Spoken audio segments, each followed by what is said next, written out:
I do apologize if you guys hear me with a little bit of the sniffles. This always happens when I wake up. It's because of how I sleep, apparently, that apparently I always wake up congested. Well, I don't think congested is the right word because I'm not sick.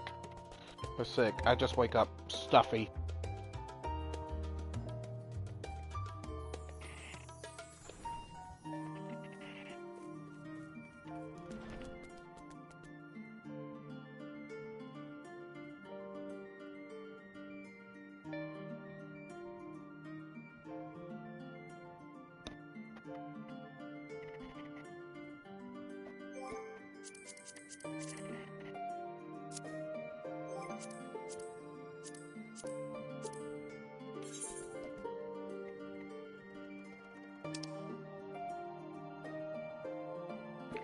Anywho, greetings, fellow children of time and space. This is your host, TheAmariaShadow, and welcome back to the channel, and welcome to Let's Play Final Fantasy XIV Dawntrail. Now, I bet you're wondering, Yami, the game started yesterday for early access. What took you so long to get to this? Well, as you can see, I have Viper at level 90 today. So, it took me all of yesterday to actually level this job up. It took me a total of 12 whole hours to level this up, and by the time I had got it finished, it was already late at night. It was almost time for me to go to bed. I was like, you know what, I'm not going to stream today. I've been playing this all day. I want to get some sleep and come at this early, bright and early tomorrow. So that is what we're going to be doing. So we're going to be talking to Ojiga here to get grab our very first quest, and we're going to head to Tural. So without further ado, let's get started right away with today's adventure and see what's in store for us. Allons-y! Welcome back, Yami. I've just had word from Erenville. It seems he's managed to secure passage to Tural aboard a guild ship vessel. Why don't you wait in the main hall while I go and inform your travel companions? It should only take a moment.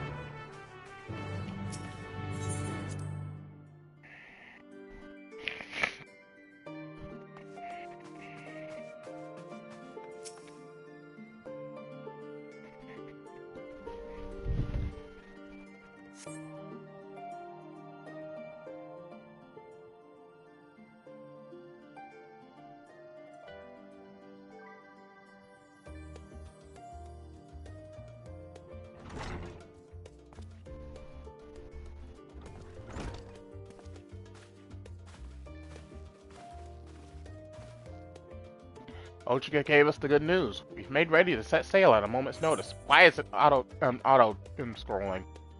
The only one yet to arrive is Erenville himself.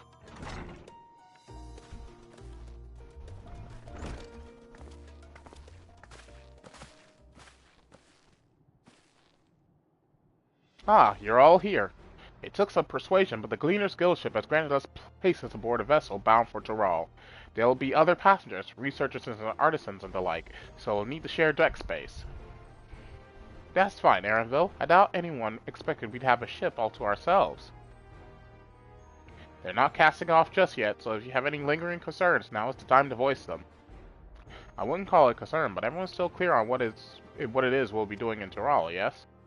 We've not forgotten. The nation of Tuliolala is in the midst of deciding its next ruler. As your chosen allies, we shall assist you during the rite of succession, and support your bid to become Dawn Servant. In addition to that, Alphino and I have another objective. As part of its reconstruction, Garlemald seeks ways to reconcile and re-engage with its neighbors. By visiting Tural, we hope to learn more about how its myriad cultures interact with one another, how they find common ground, develop stronger ties, the sort of insights that might help our friends in Ilzabard. But we'll pursue this goal in our own time. You can be assured that we'll give the contest all due attention. That's all I ask. Otherwise, you're welcome to do as you like. You wanted to find out about your grandfather, right, Kryl?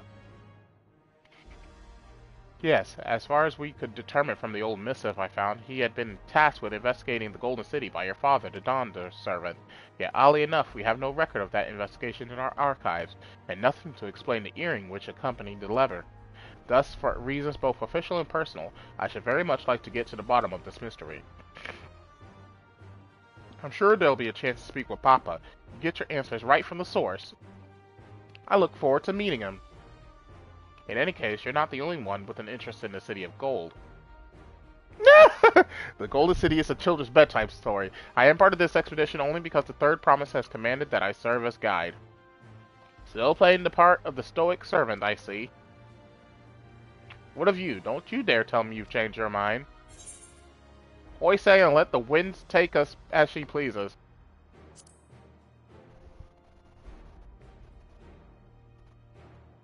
Well said. We won't get far wallowing in the shallows.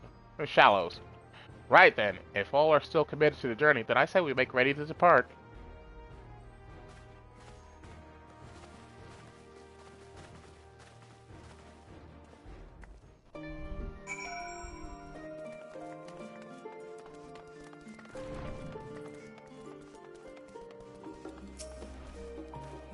Eager as they are, the others have already left for the harbor. We're not in danger of missing the boarding call. Perhaps we should be on our way as well.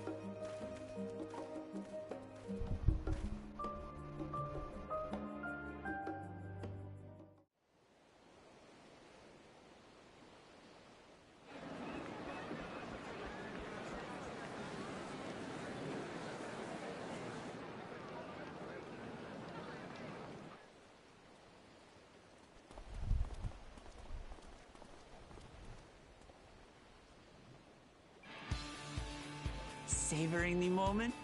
I can feel your excitement, your eagerness to explore the unknown.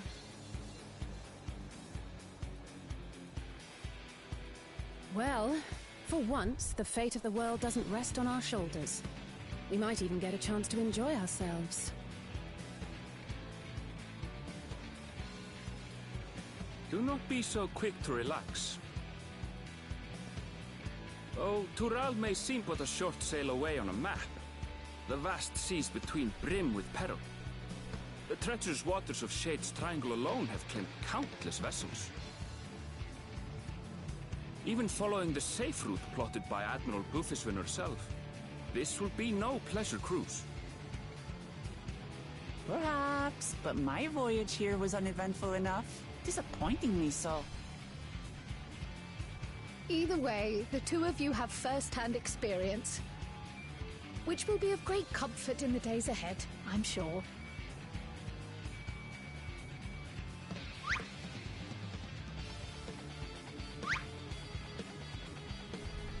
Aye, it's nothing new to us. All aboard! We're casting off! It's time. I trust you have everything you need?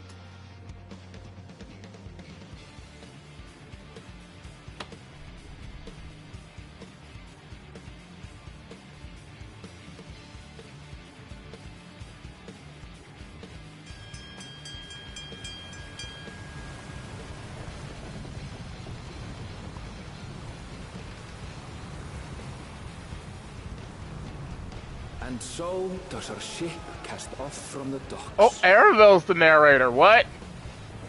We sail west, as Kettenram did some 80 years past, bound for the New World, known to her children as the continent of Tural.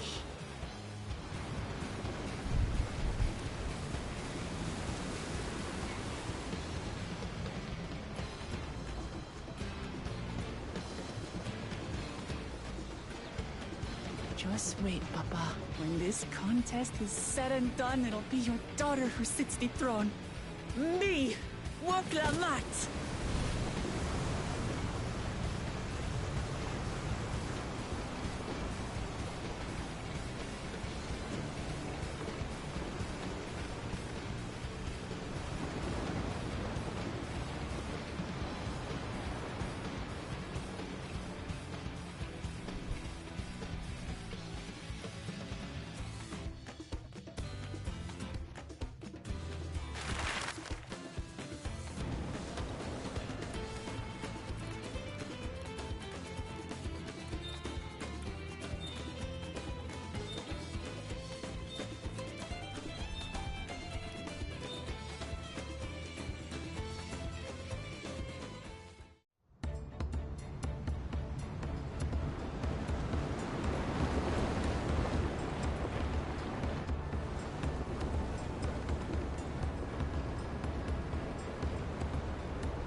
Smooth sailing so far? Aye, so far so good. But this sea, she's a fickle one. Calm one moment, blowing a gale the next. I'll take my rest while I can then.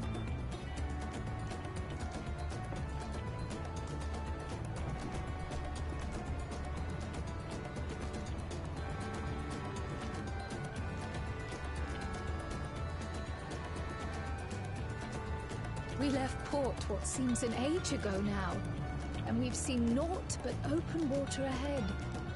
I knew Tural was far, but it's another thing to really know.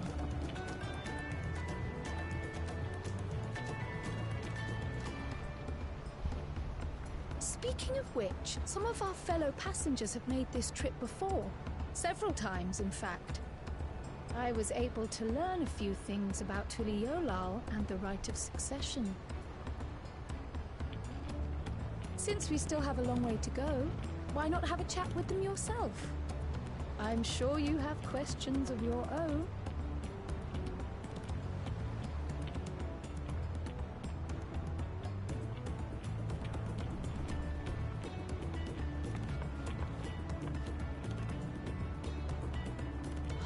Did you look out across these same waters, Grandfather?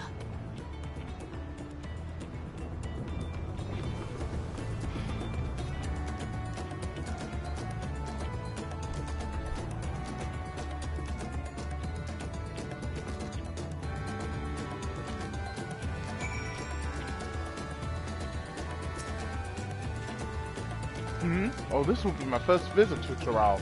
Juan Gentane's the name. I was working at Thames Aesthetics in Uldar, you see, but my employment with them came to an end.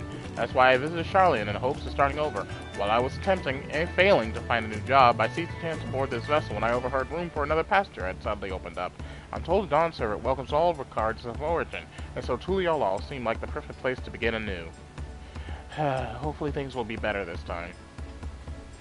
I know your pain, dude. I see you in Eorzea before, you great and famous hero. I've had enough of playing the simpleton. There was a time when we took great pains to maintain the deception, but when more of you Eorzeans come into Tural, it's become impractical. Besides, my mercenary days are over. Too many of our war band have fallen, and so we head home to lick our wounds. He's actually well-spoken. What? They're well-spoken? What is this? My story, well, since you asked, I wanted to retrace the historic journey of the great Kettenram. You know, the first Eorzean to set foot on Tural almost 80 years ago. The Mamulja's leader is said to have welcomed Kettenram with open arms and sent him home with a bounty of silverware as a token of their friendship. The real treasure was the crops he brought back. Clopotos, tomatoes, and corn, which spread across Eorzea like wildfire. His grand adventure led to a culinary revolution. The tales say Kettenram returned to Tural several times after that, but his ship vanished during his last recorded voyage, and he was never heard from again. That even a seasoned explorer like him could meet such an end is testimony to the ocean's peril.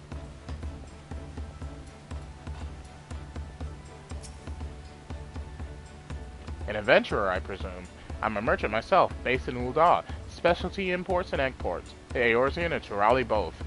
If this is your first crossing the salt, as they say, do remember that the social mores of Eorzea are not necessarily the same as those over yonder. Consider this, it is not uncommon for the various races to be referred to instead by the names of certain clans. For the Mikote, the Hetsaro, the Hrothgar, the Sabral.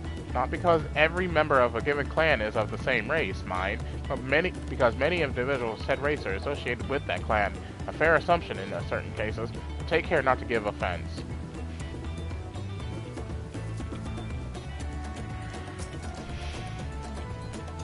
And you want to make a wager? We're taking bets on who will be...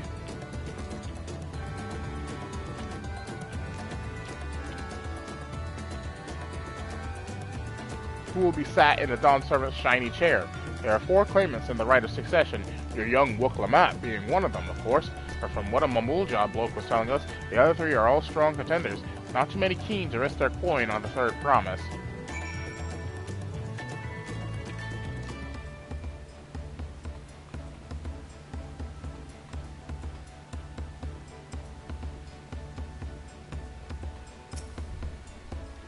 Did you learn anything of interest?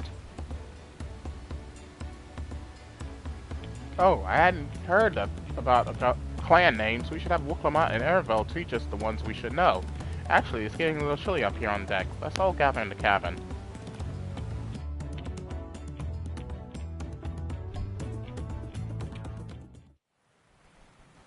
Uh-oh, it's raining. That's never a good sign when out at sea.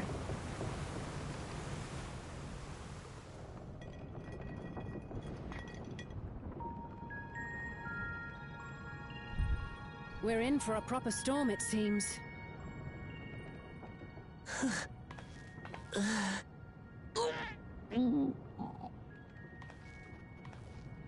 How's She's your seasick? stomach any better? I don't know what you mean. I don't get seasick. Oh Lord, she's seasick. No! Just feeling a little nauseous is all. Isn't that what seasickness is? My poor girl. Erenville, you were born in Tural, yes? Do many of you ever live there? The Shetona, as my people are called, have settlements mainly in the north, in Shaktural. And your family? I know nothing of my father, not even his name. As for my mother... Oh, uh-oh. That's no good.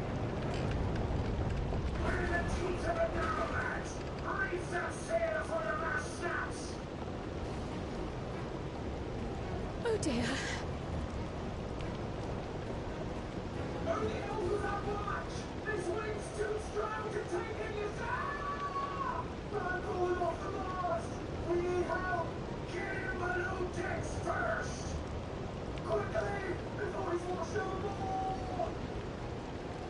Come, we should lend what aid we can.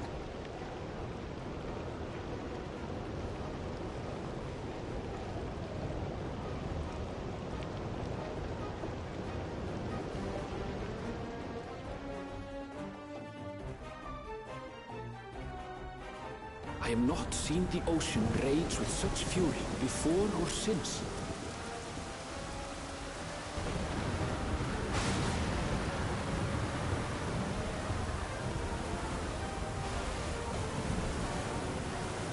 The heaving waves tossed our ship about like a toy. sending sailors tumbling. The dauntless Alizé, quick to the rescue, was almost lost to the sea herself.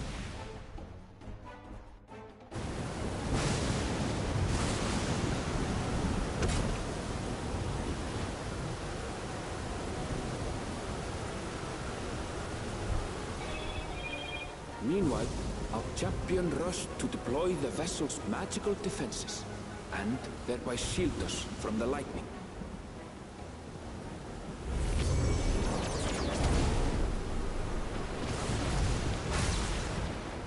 What? Extraordinary life he must lead to be able to operate such a device with practiced ease.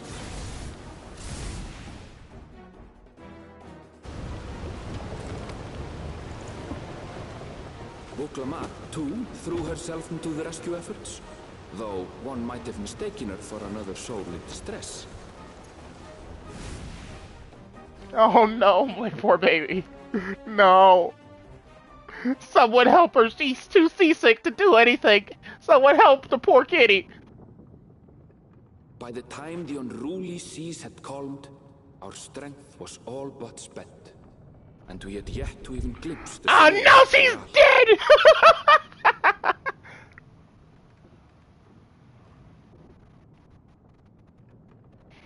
In retrospect, of course, that battle against the storm would prove a fitting prelude to the coming contest for the throne.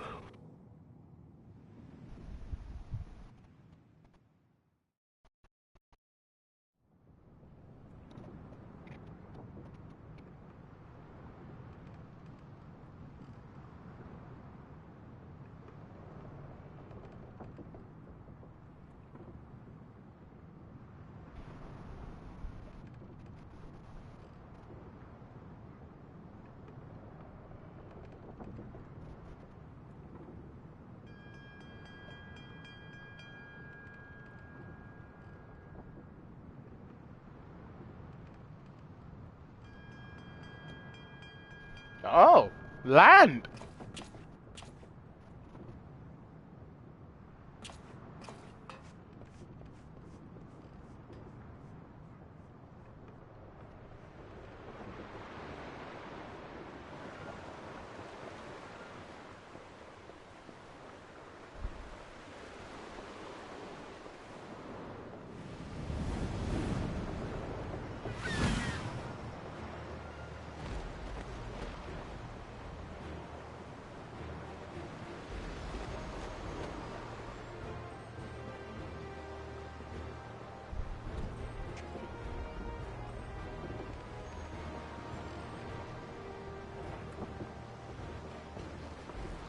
Morning. Joining us for some fresh air? Seems my belly has settled along with the weather, but I'll feel much better once we're on solid ground.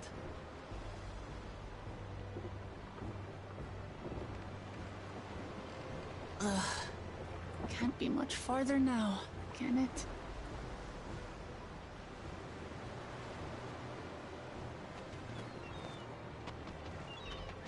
Seabirds. Land must be near. You need only hold out a while longer.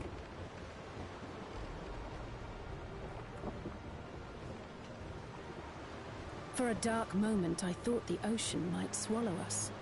Glad to have my pessimism proven wrong. In other good news, I examined the sailor who took a fall, and he's faring well. I'm sure he'll make a full recovery. Good news indeed. If all's well, then we needn't delay in launching the landing boat. Ships have to lower anchors some way from shore. Too close, and they risk having their underbellies ripped open by the reefs that crowd Tuliola's coasts. Come.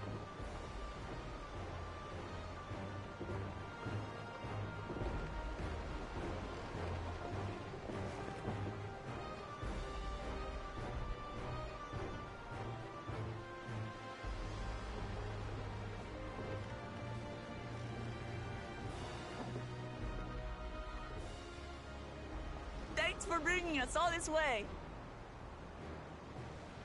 Ha! We only did what we were paid to do. couldn't hardly set you adrift halfway. If anything, it should be us thanking you for helping us through that beast of a storm. As a matter of fact, everyone's starting to fancy your chances in the contest. At this rate, we won't be able to lay wagers no more. Then I better not let you down.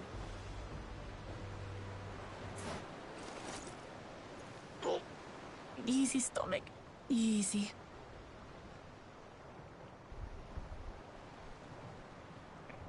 We're the last to board. If there's nothing left to say, then let's shove off, shall we?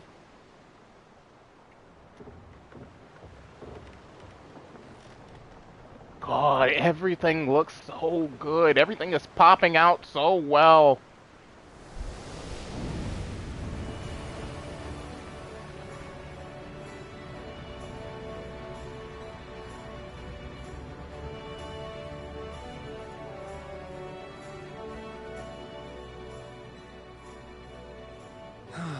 Blue seas, clear skies, and boundless possibilities.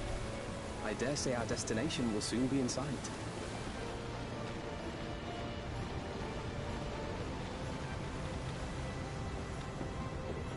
Enjoying yourself for a change?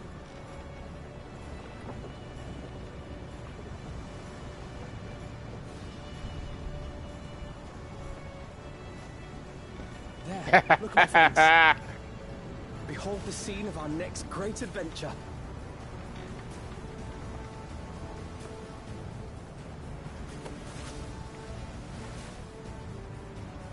At last, we are come to the land you call the New World. To my home, Tural.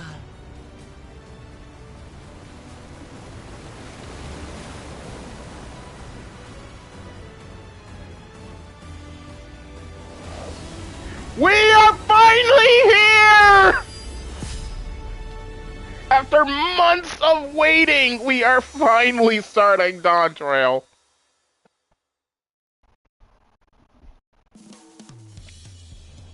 Ooh. Hold on! They got a jazz theme? Hold on! Got the big band! Wait a minute!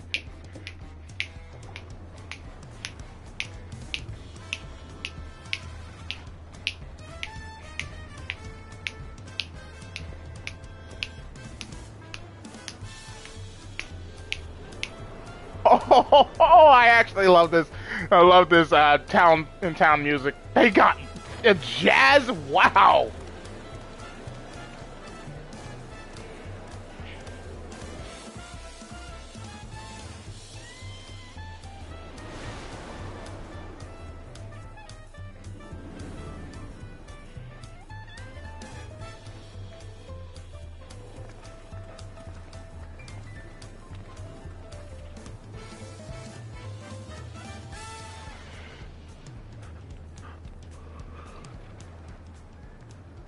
Gods, I've seen cities with an impressive mix of cultures, but this is something else. Is that a... No. I've never seen Vanu feathers in that color before. You'll find much here you never knew existed. There may be a sea route now, but visitors to Tulihiola are still few and far between. And as we don't build seafaring ships, only a handful of Turali ever venture abroad. Mamulja sellswords mostly. Those willing to play the fool sail with Lominsan merchants to secure employment in Eorzea. I suppose that makes us a rare sight in your country. Rare and currently undocumented. Were there some forms we should fill out, or...? Forms? Did you forget who you're traveling with?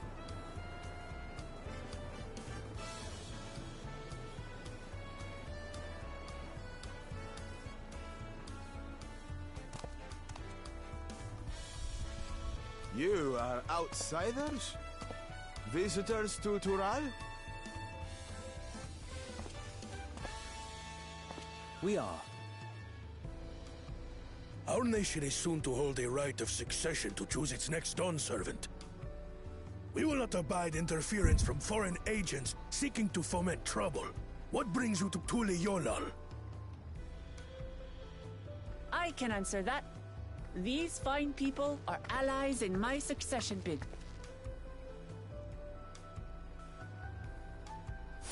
Third promise.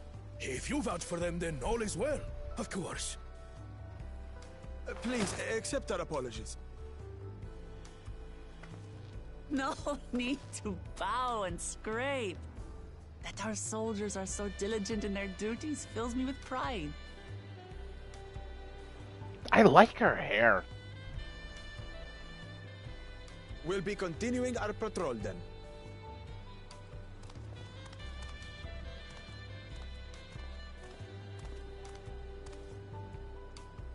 Well, well. You really are a figure of authority here. Are you suggesting I don't look the part? Anyway, first things first.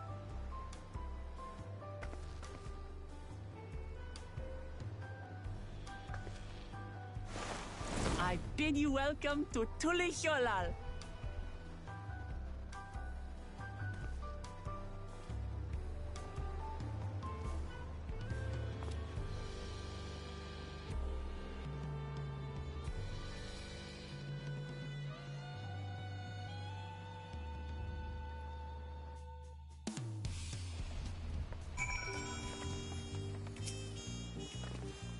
Well, despite the storm's efforts to the contrary, here we are, safe and sound.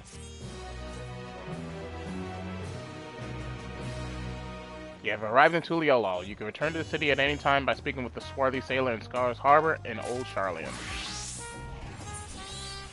The nation of Tuli-Yolal, while being on solid ground, has improved Woklamat's mood. Her stomach appears to be lagging behind.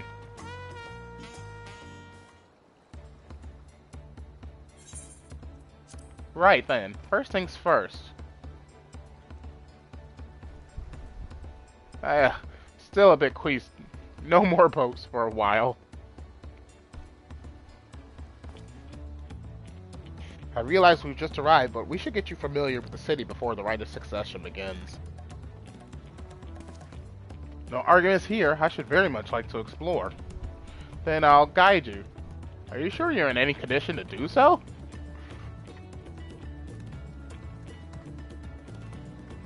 Aha! We were wondering who these strange folk were, so the third promise has found herself some new followers then.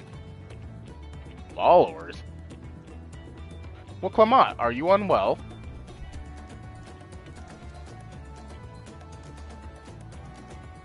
No, not at all. Couldn't be better. The third promise does not get seasick. No, sir. As for my hand-picked entourage here, I've recruited them to help me win the rite of succession. I was about to show them around the city, in fact. That sounds lovely, but a group of foreigners is going to attract attention, especially if they're in the company of the third promise. Everyone will be curious. We certainly were.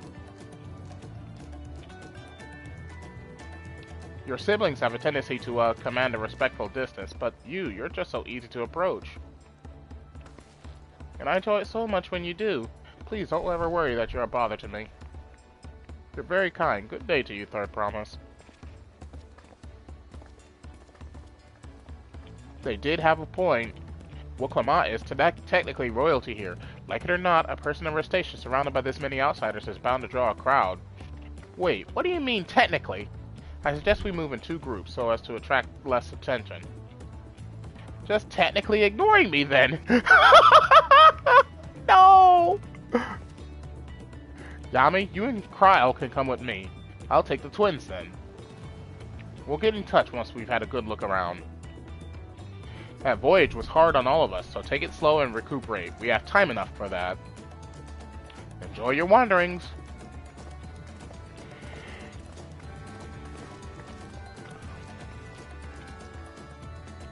Perhaps we should wait a bit, at least until Woklamat's nausea subsides. No need for that. Look, I'm ready to go. Ugh. No, you're not.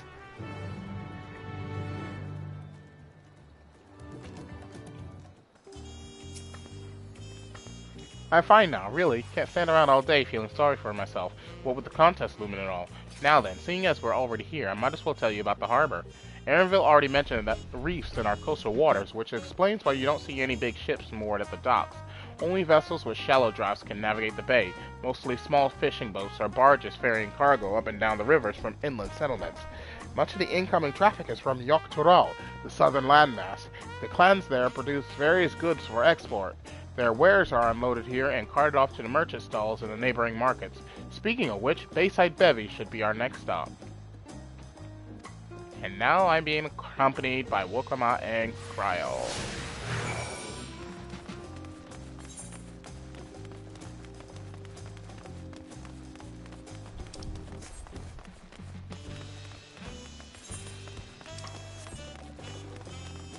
But before we do any of the side quests, let's go around and collect the Aetherites. That's something that's going to be needed to be done.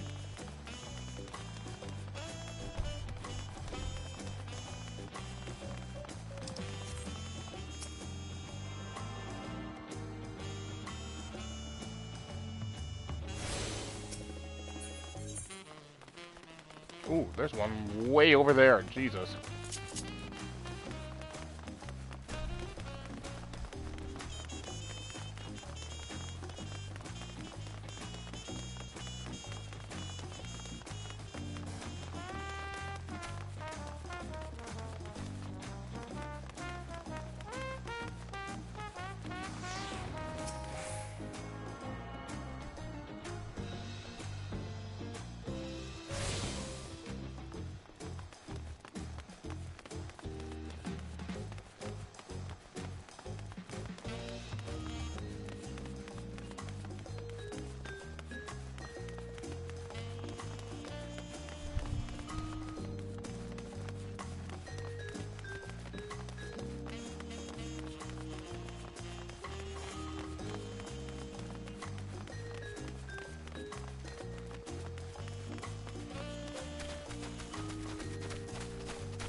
Ooh, there's one way over there. Jesus. We'll grab it last, since it's all the way off on its own.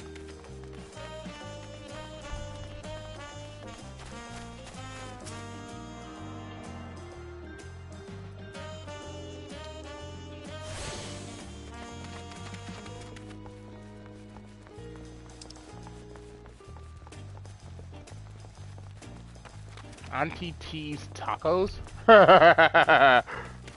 Where's Graha? Where's our fellow foodie?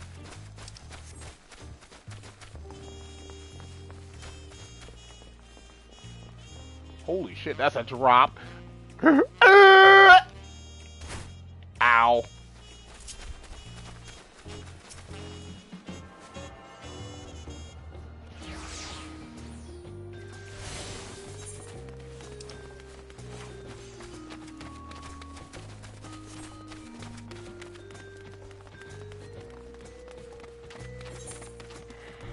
So, I'm betting you guys are wondering what are my thoughts about Viper thus far. Personally, it's fun, but I can tell that it's going to be a bit of a squishy job in comparison to the jobs I'm usually used to playing. Like, for those that don't know, the jobs that I've mostly played and actually gotten experience playing are Dark Knight, Gunbreaker, Dancer, Summoner, Samurai, and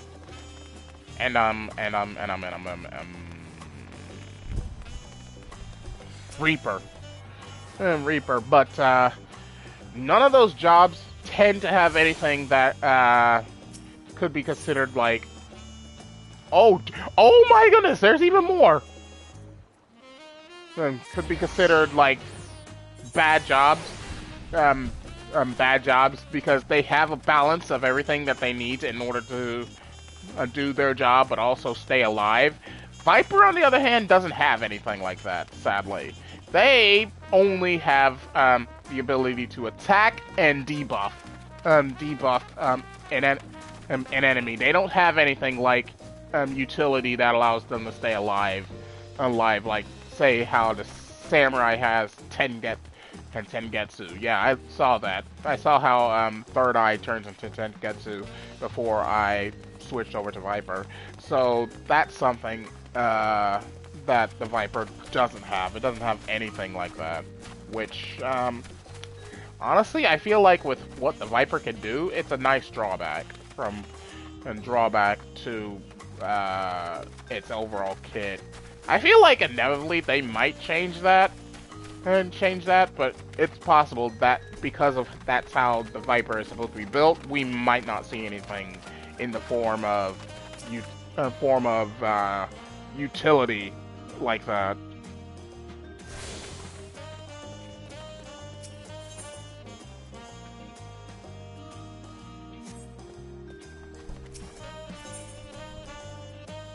Okay, so there's two more. I need to make my way here and go up.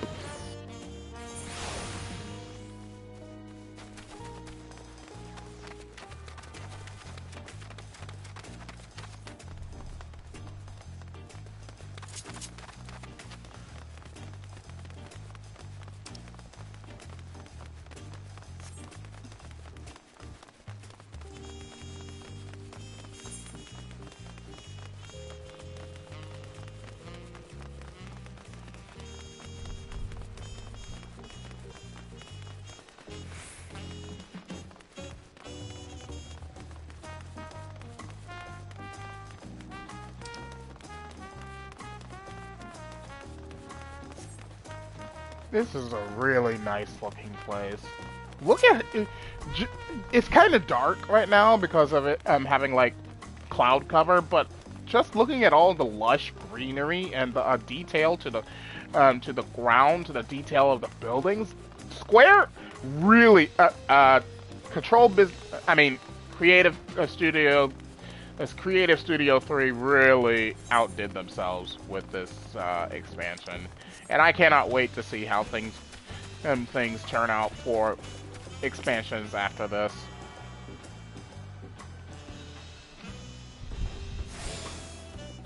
All right, one more. Where's those stairs?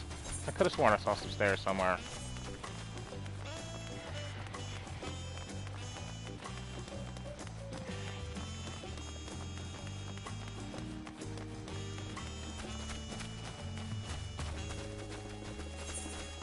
Oh, those aren't it. Nope.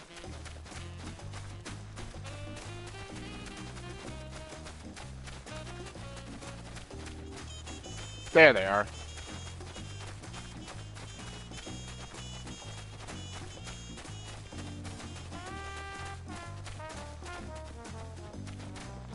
Also, what do you guys think of my glamour? I think overall I really like this look for my Viper, especially when it comes down to the weapons. The weapons are by far the highlight of this look, because this is actually the level 80 weapons for Viper from Yulmore. I really like these. These came out really nice. And nice.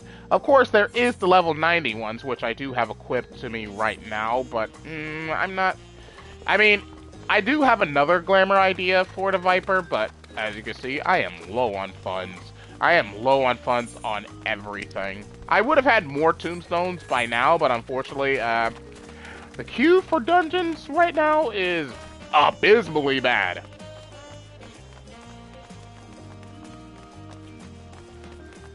So yeah, at the moment, I'm not able to farm for tombstones.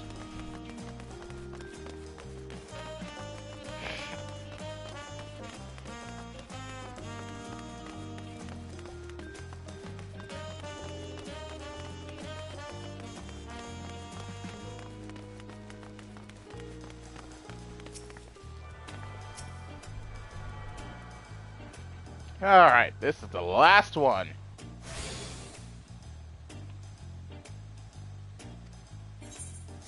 Alright, now we go back.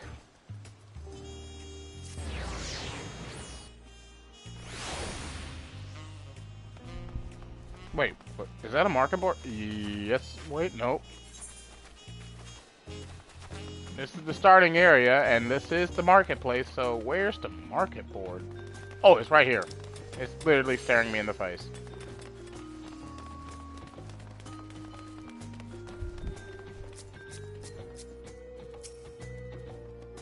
This is Bayside Bevy, Tuliolol's largest marketplace. Being right on the harbor, everything from fresh fish to imported wares go directly to the shelves. Anything you want, they most likely have. Oh right, I should mention that here in Tuliolol, we buy things with Pel, a currency that the Pelu Pelu created. Don't worry, more and more trade is coming in from Eorzea, so most shops are happy to accept your gil. There's also Wachu Meki Meki, another market to the east of here, but that can wait for another time. I have other places I want to show you first. Next we'll head back a bit, then northwards up the stair to a certain plaza.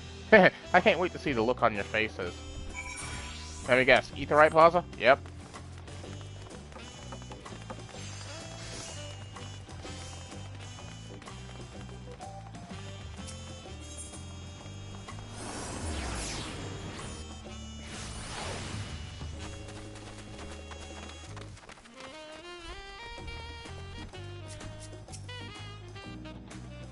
What do you think of that, eh?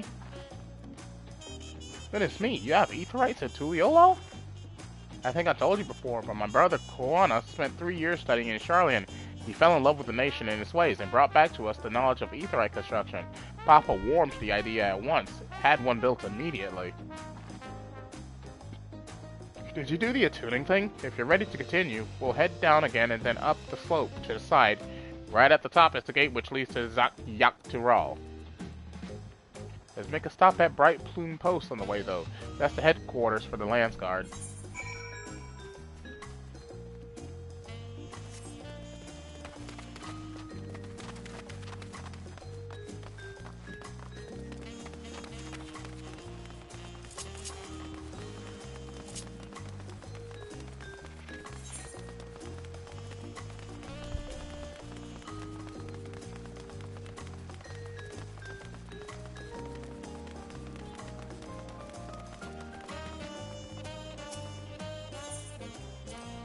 We have a lot of narrow, winding streets that crawl up the sides of the mountain. As you can see, though, the builders make sure the city's main thoroughfares were wide enough to accommodate wagons. Trudging up and down all these slopes and stairs is exhausting. I understand now why our welcome out gets our endless endurance.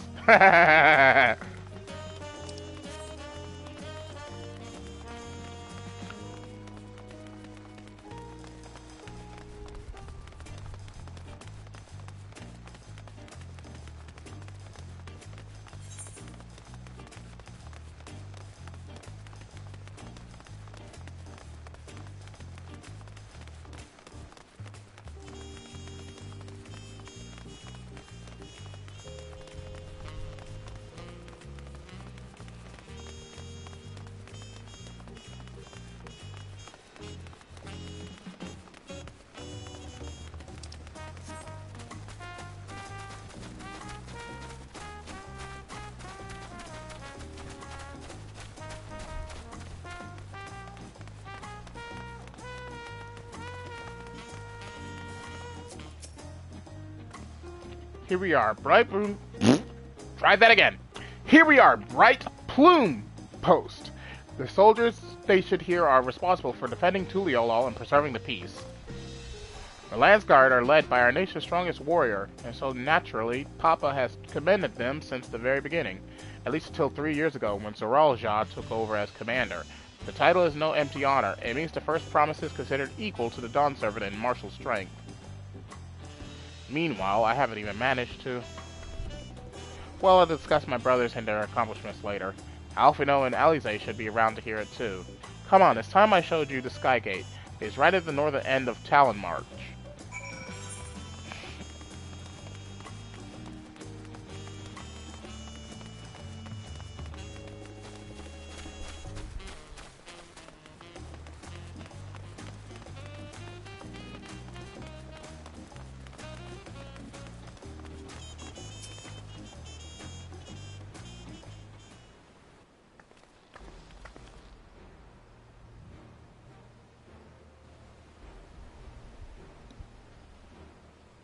Massive, isn't it?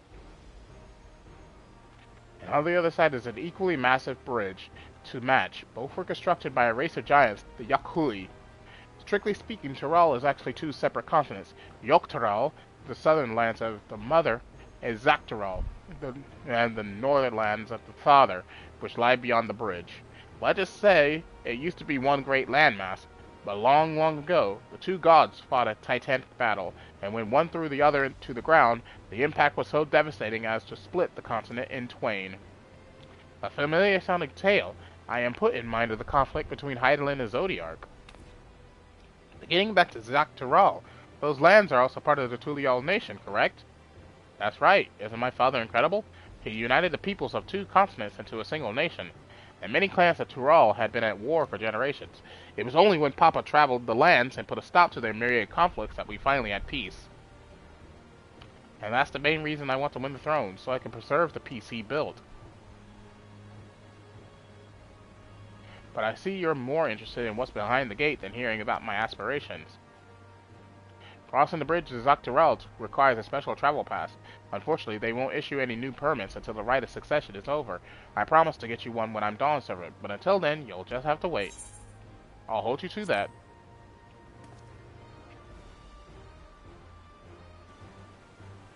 I've never broken my word. Once the throne is mine, that travel permit is yours.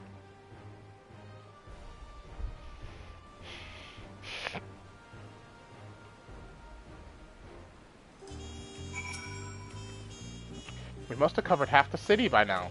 Tuliolal is unlike any other place I've visited. I'm thoroughly enjoying myself.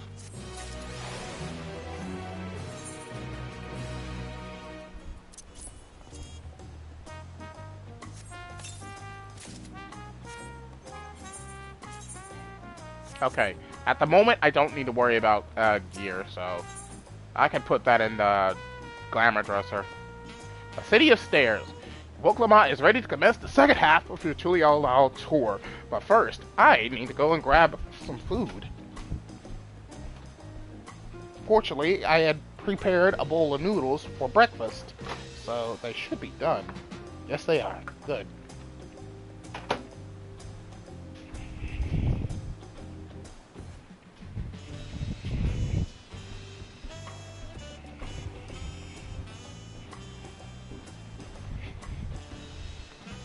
Time to dig in.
That's much better.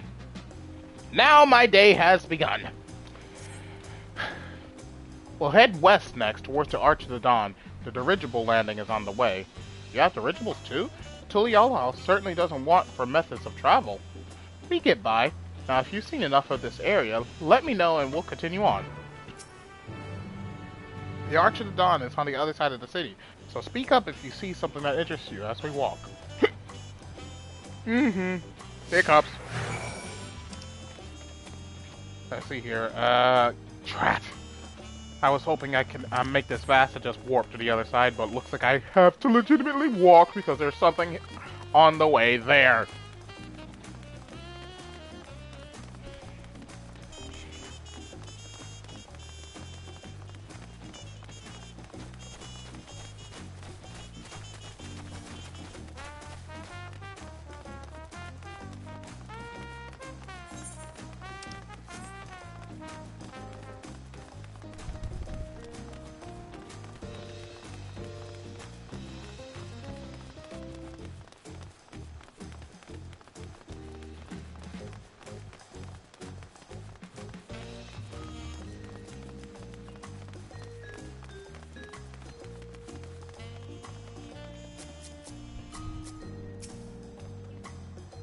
Still struggling to conceive how one could construct an entire city on the side of a mountain. This was originally the site of the Yakui Temple. The giants built it when they were first making the bridge to Yakdaral, to appease the god who slumbers in the great ocean trench. After Yakui withdrew, the temple stood empty for centuries, so when Papa was establishing his new nation, he saw a structure he could refurbish into a palace, sitting practically in the center of Tyrol.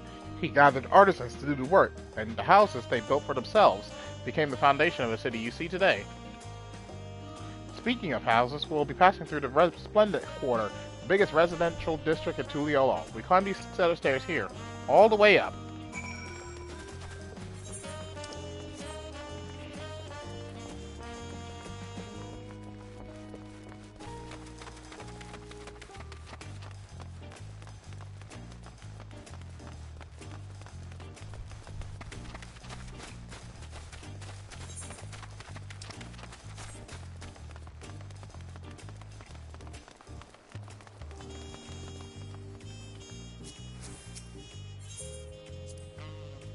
Papa's palace is called Bolok Shunsa, which roughly translates to Invincible Resilience. You probably want to take a closer look, but we'll be coming back here later. Let's move on for now. The sheer scale of this place is incredible. I wonder what that carving at the top represents.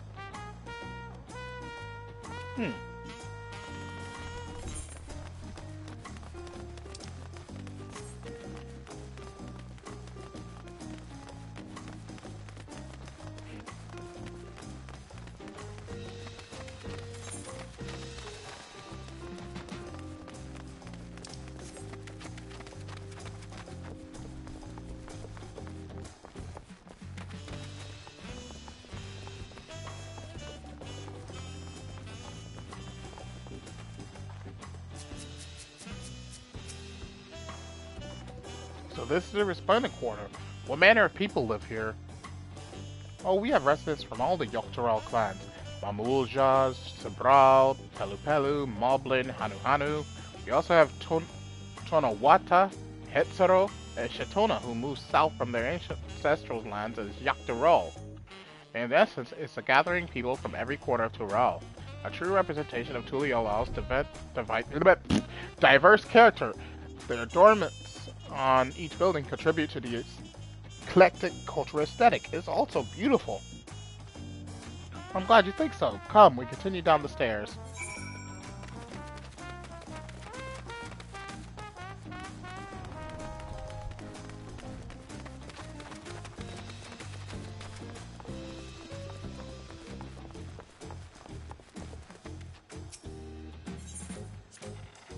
I've never seen such an enormous drum. What would one even use to beat such an instrument? A drum? A big drum there is called the Dawn Herald. They play it for formal occasions, like when honoring the Lance Guard returned from a dangerous duty. Drum. Oh! That thing! Oh! I tried hitting it with my axe once and ripped the skin. Earned me a proper scolding, let me tell you. I think that was the time Papa held me upside down by the ankle. No, not the upside down ankle stuff. Oh no.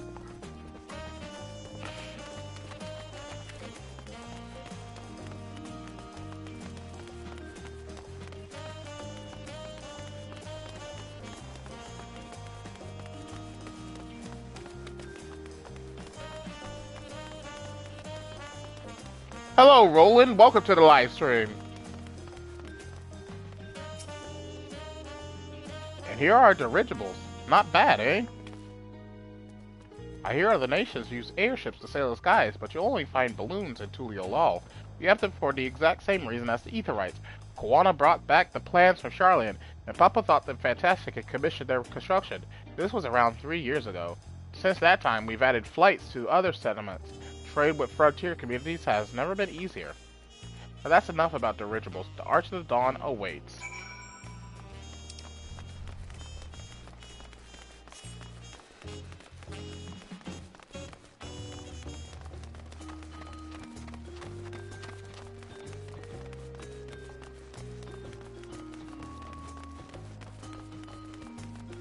Hello, Sayaka.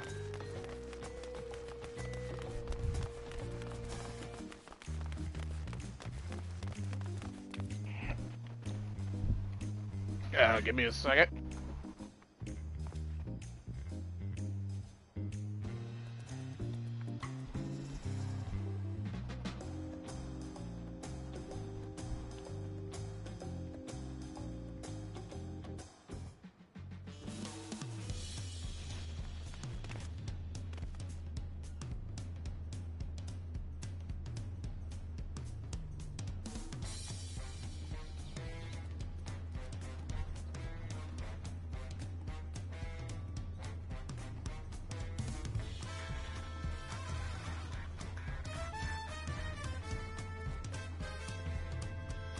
I am doing a manga, and what is this game? Anyway, in my manga, I'm going to make one character suffer the most in this manga. What is this game? This is Final Fantasy XIV Dawntrail. This is the brand new expansion that dropped for early access yesterday.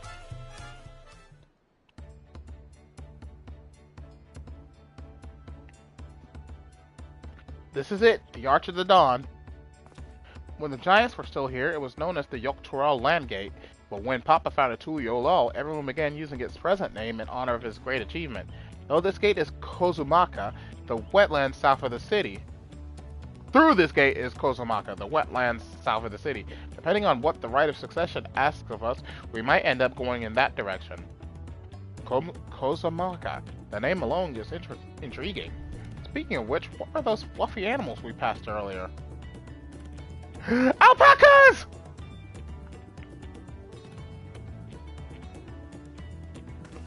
Ah, those are alpacas. Fearsome four-legged fiends. Fearsome four-legged fiends. Fearsome? They seem quite placid to me. You'll learn soon enough, Kryle. You'll learn soon enough. She doesn't like alpacas! Oh no! But forget the alpacas. I have something far more important to show you. Come along.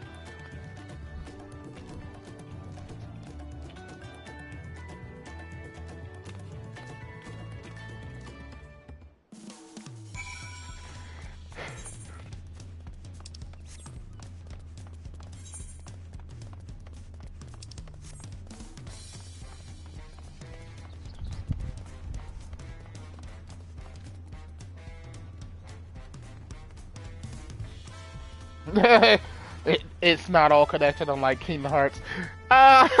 Yep. If you wish to learn the history of Tuliolol, then look no further. These stone pillars, you mean?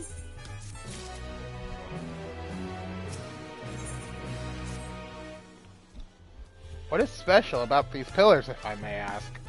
At glance, they might look like ordinary stone decorations, but if you take a really good look, you'll see there's something much more interesting. The following event cannot be skipped, okay?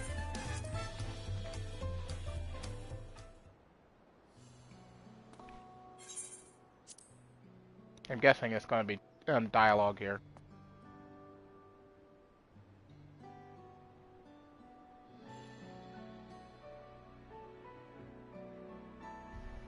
I just watched the Gundam Seed Freedom movie and it was peak. Nice.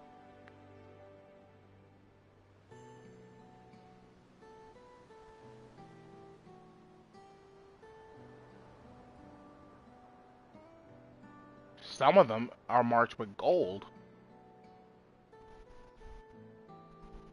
Pictures? Wait, no, these are glyphs. They seem to tell a series of stories, many of them featuring a two-headed Mamulja. Oh, then this must be... That's right, it follows the exploits of my father, Gulul Jaja, and his journey to unite our lands. We call it the Tuliolal Saga. The deeds he performed and the bonds he forged, all immortalized in stone. There's no better way to learn how Tuliolal came to be. Study them as long as you like.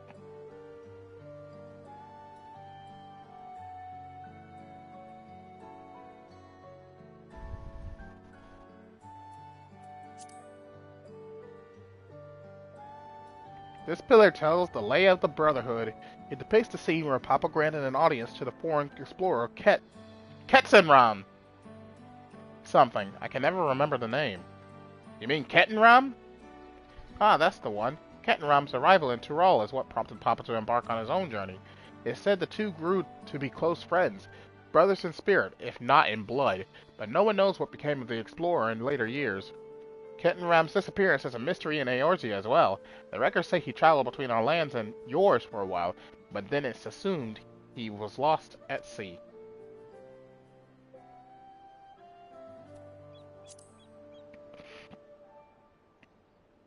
Here we have the Lay of the Reeds. This is the story of when Papa visited the Haru in their village in Kozumaka. Ah, the people Alphino almost mistook for Vanu if not for the colorful plumage.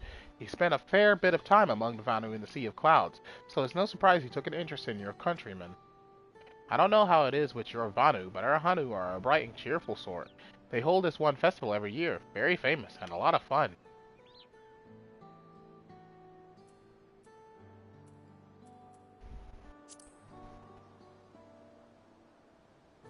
This one recounts the lay of her past.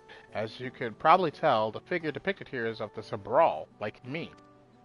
For decades, the Zabral and the Mamulja were at war for control of the forest of Yaktel. The actions Papa took to end that conflict have since been hailed as the first steps in the founding of Tuliolal. There is a clan of Hrothgar and Bosja known as Hellions. In their society, the women rule as queens, and the men serve as devoted subjects. Here in Tyrol, Zabral men and women appear to be of equal status. How dramatically culture can vary with location.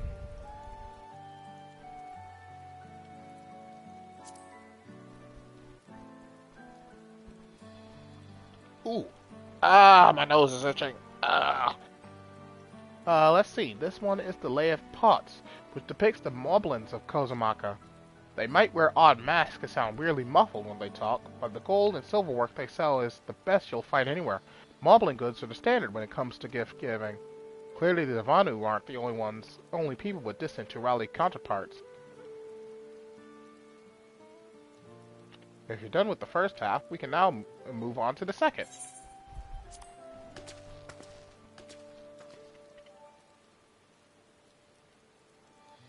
The Lay of Gold. The Lay of Gold. This pillar shows one of the Pelu, whose homeland is in Urkopacha. Having created our currency, the Pelu are rightfully known as the Merchant Clan. They oversee Tuliolal's markets, and their traveling peddlers are a common sight no matter where you go in Tyrol. Don't let their size fool you. They might be mistaken as children, but beneath those beaked masks, they are clever and calculating traders. Lay of Ice. Oh, this one is my favorite. The Lay of Ice. It depicts the battle with the legendary Tyrol Vidral, Valigarmanda. I should explain. A Tyrol Vidral is a creature that has lived far beyond the usual lifespan and awakened to preternatural power. So it's not a primal, it's a Tyrol Vidral. Nice to know! Okay! Tataru described the Far Eastern auspices in a similar fashion. Could this be the same phenomenon? Valigarmanda itself is dubbed the Sky Ruin, a name earned for the destruction and terror it visited upon Tyrol every time it stirred from its slumber. About 80 years or so ago, its ruinous reign was brought to an end. After a great struggle, Papa and his comrades managed to overcome the raging Vibdral. It sealed it away in the Urkopacha Mountains. Despite its reputation, however, Waligarmanda is also a symbol of power. That's why you'll see its likeness on Tuliyolal's national emblem and adorning the banners at the palace.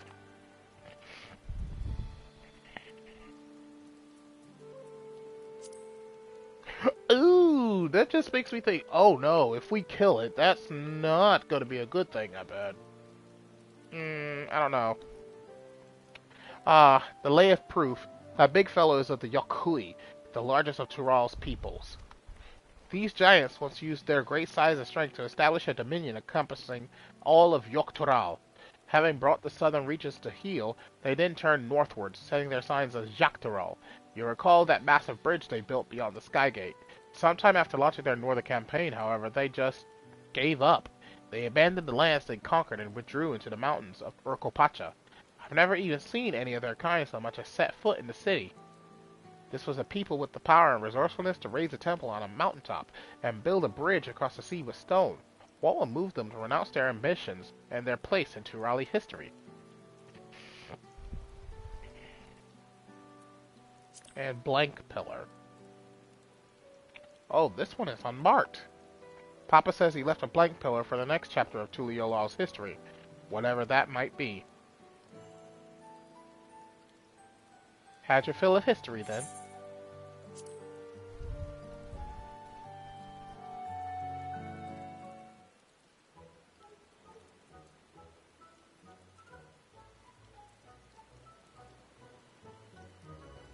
Glad to hear it. You know, I feel awfully hungry all of a sudden. No surprises there, seeing I couldn't keep anything down for a while. Now I think I'm ready to eat again. So let's go and have ourselves a bite of a local delicacy. Come, I'll take you to the best restaurant in the city. I like the sound of that.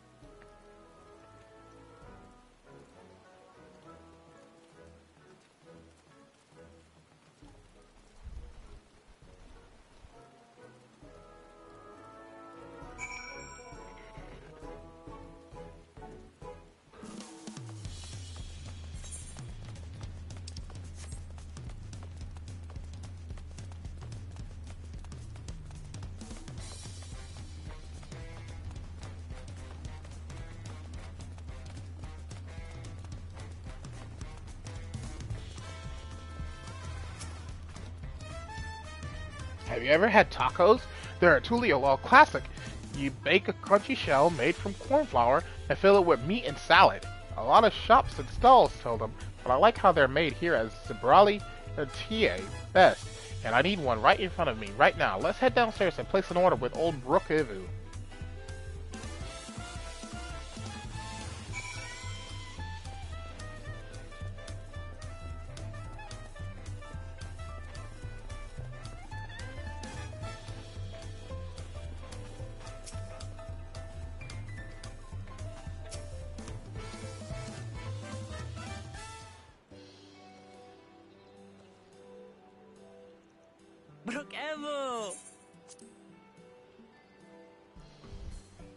My companions must sample your heavenly tacos. One for each of us, please.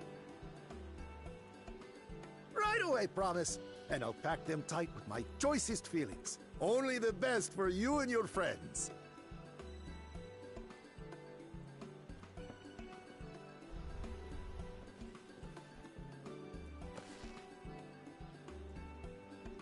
Did you hear the silver scales are back?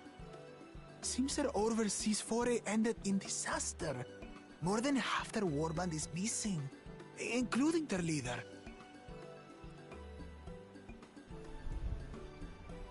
Aye. And now keen to rebuild their broken reputations, the survivors seek the Golden City.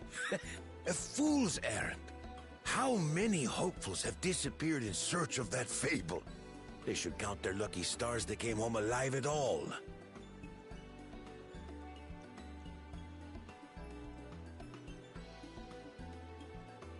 The legend of the Golden City is well known here, I take it.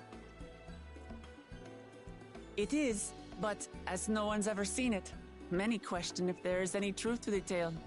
Like our skeptical Erinville. I can't imagine the Dawn Servant would request a formal survey for a place that doesn't exist.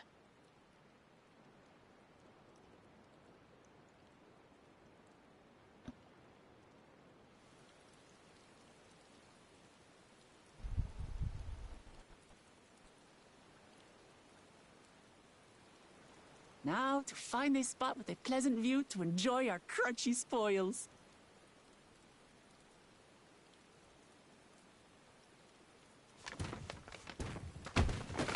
Oh! Oh! Oh! Oh. This guy. If it isn't the third promise. Oh, no.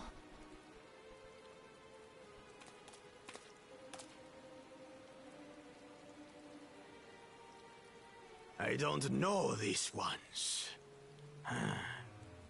New salt. Dredge from foreign waters is my guess, brother. Of course, that's it.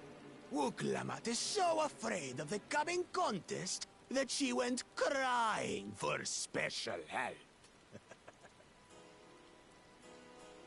Was there something you wanted, Bakul Jaja? The third promise remembers us! Such an honor. Glory on your name, brother.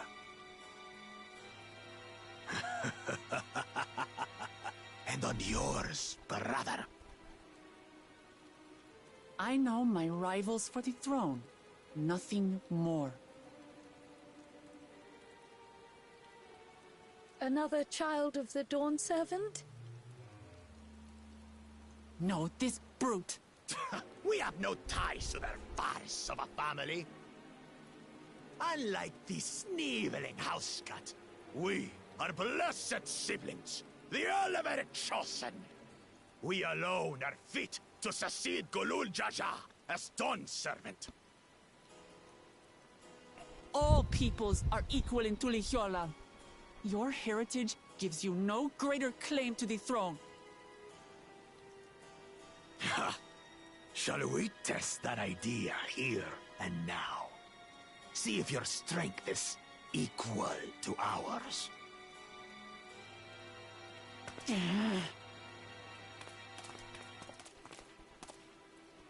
None of this has any bearing on the right of succession, correct? Best not waste your energies on pointless scuffles.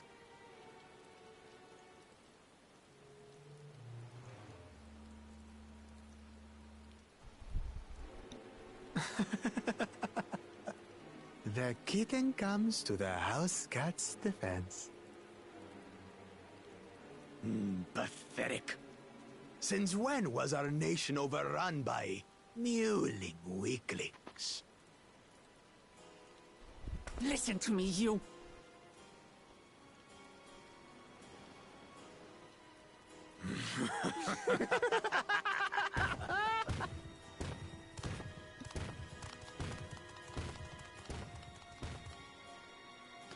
A two-headed mamulja. I knew of them, but that's the first I've seen in the flesh. Some get it into their twin heads that they're destined to follow in my father's footsteps. So they travel to distant lands to hone their battlecraft. Those are likely the ones you've heard about. Are there other two-headed claimants? No, just Bakul Jaja. Even in Tural, his kind are far from common. The Mamulja people largely belong to one of three clans. The Hubigo, the Bunewa, and the Dopro. Every once in a great while, a two-headed offspring is born from a union between the brown-scaled Hubigo and the blue-scaled Bunewa. The child grows to possess immense strength, both physical and magical. Blessed siblings indeed.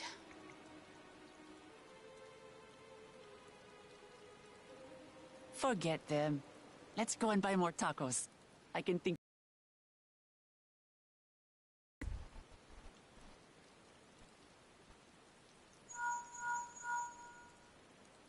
Enjoying your tour of the city, I trust.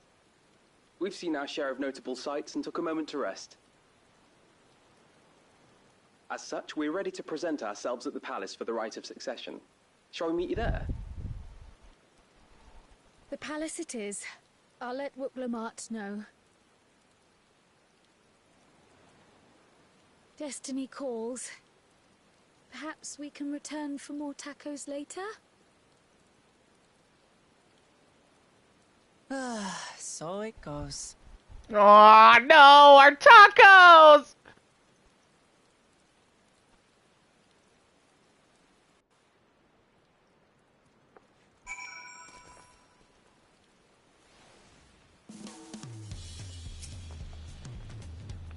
I'm looking forward to trying some authentic Tuliolao cuisine, but we should hurry and join Alhino and the others at the palace.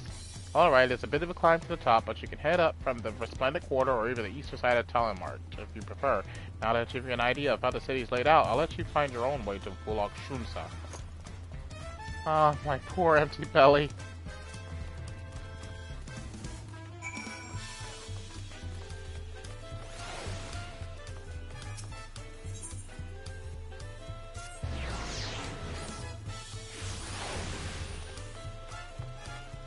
Wait a minute.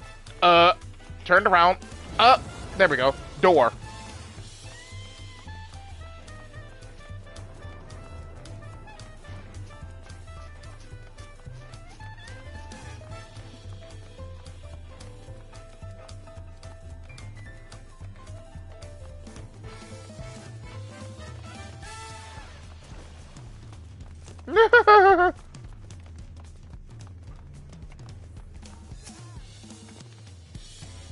You made it. Good. Then we're all here. I'm still hungry enough to eat a whole roasted colibri, but the contest won't wait for us forever.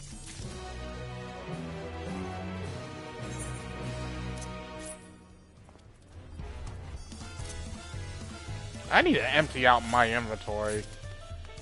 Like, all this materia I can put up for sale because, it's no use to me right now, so...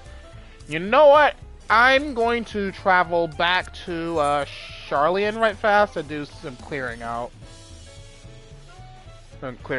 So yeah, that's what I'm gonna do. Ooh, I also gotta make sure I click the Aetheryte here and make it my warp point if I end up dying anywhere.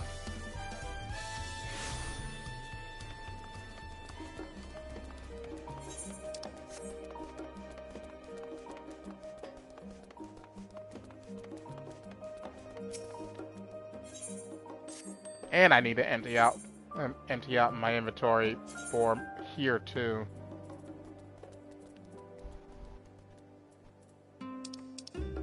Like badly. Like most of this is just monk gear. Old monk gear. I still have belts! I still have belts! Oh god.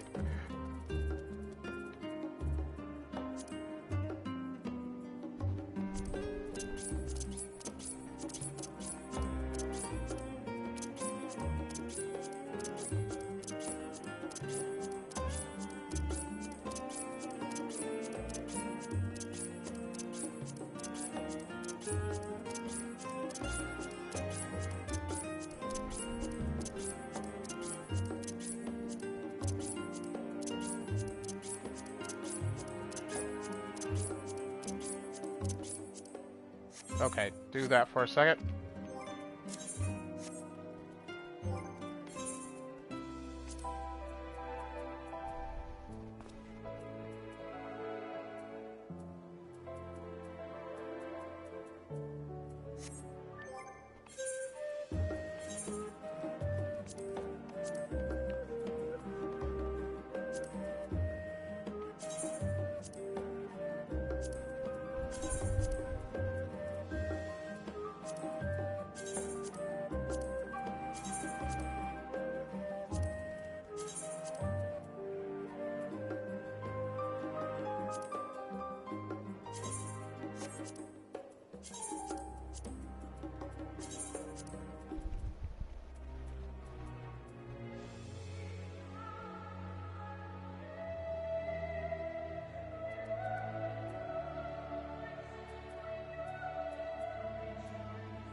Okay, I'm just making sure that all my stuff that's level 80 and 90 stays in here, because that stuff is mostly for my blue mage and my samurai.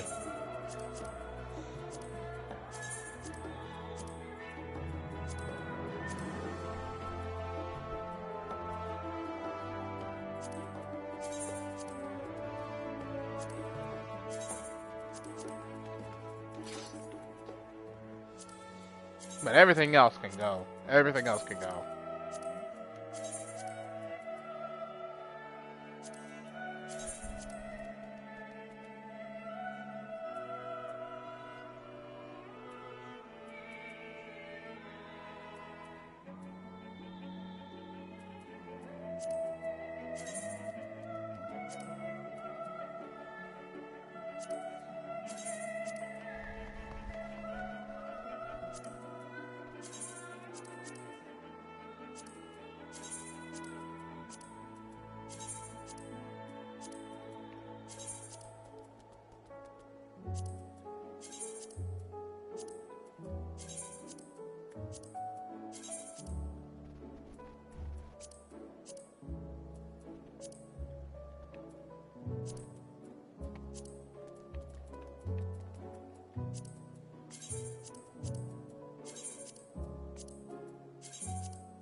So everything on this row stays.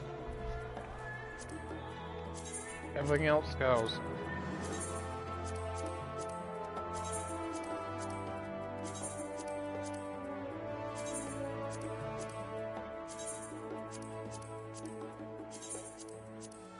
I should have prepared my inventory before this, but eh.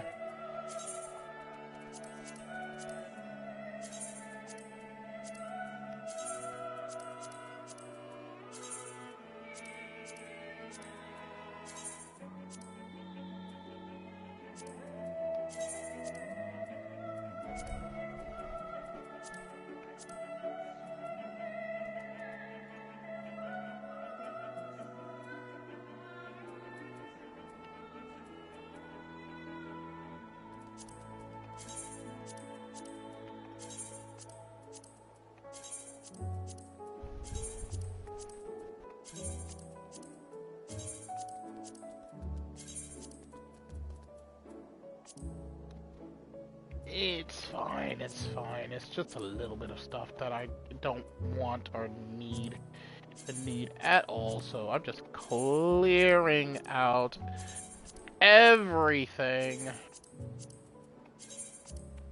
that doesn't need to be in my inventory.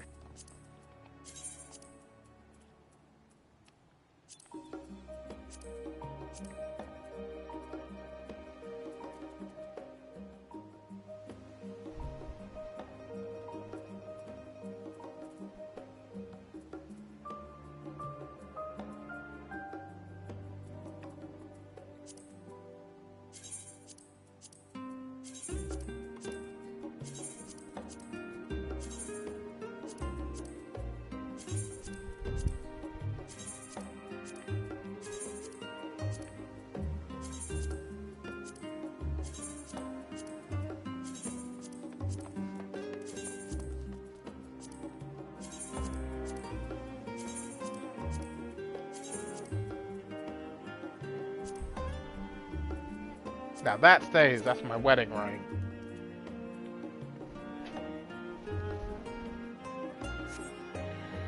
Okay, that should be everything in that regard.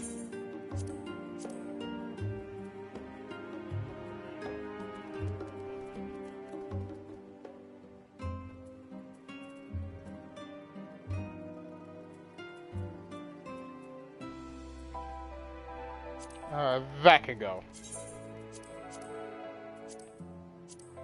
There we go, there we go.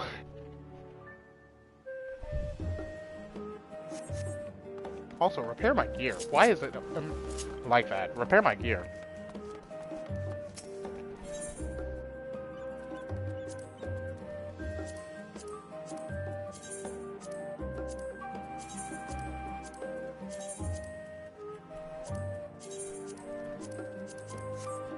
Alright. Now we can go back.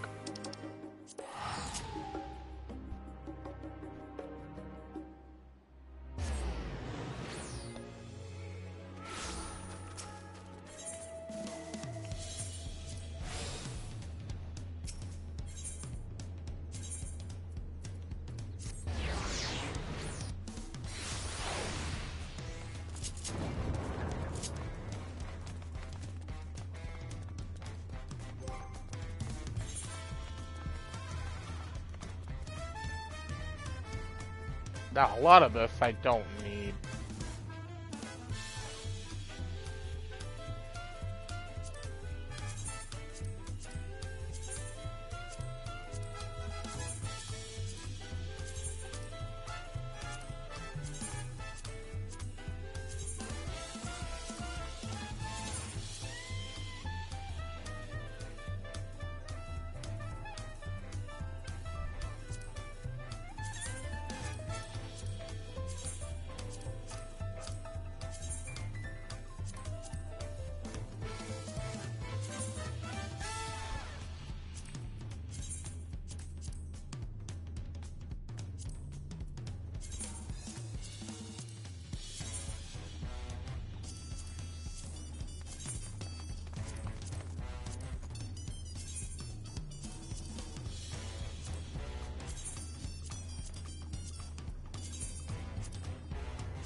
And I will worry about my my materia later.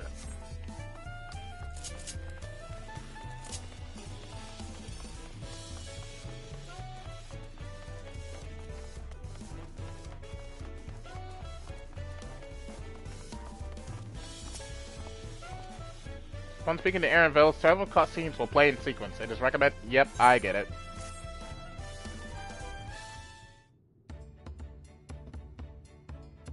I've acquainted the twins with the city as best as I could in a short time. Their unbridled enthusiasm made it rather difficult. Invariably, something would catch their eye, spurring them to run down an alley to investigate. So it was like herding a pair of unruly girls. I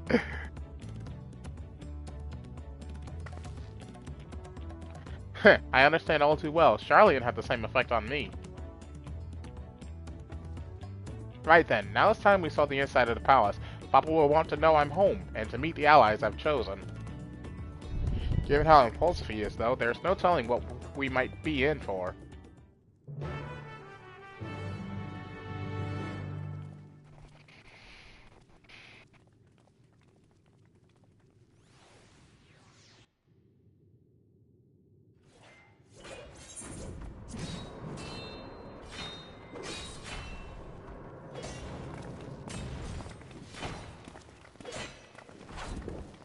Orion, no. Estidian!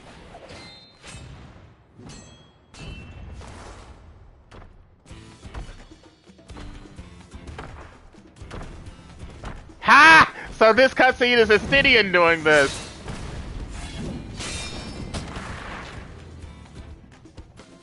Estidian? When did he get here? More to the point, why is he here? Oh, you know this man? Whenever my father spots a promising opponent, he invites them to Sunperch to duel. Pressing duties or no, he can't resist a good fight. So the one Estinian is crossing blades with.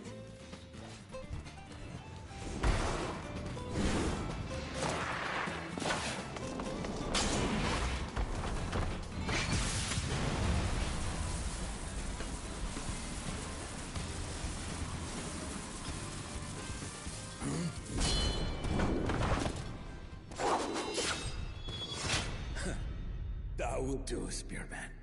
I will receive my darling daughter. Impressive.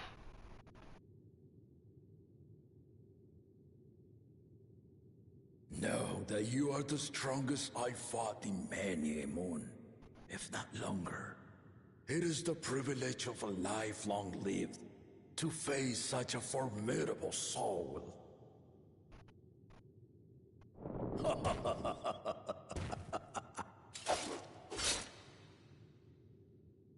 If it's formidable you want, then look no further than that man there.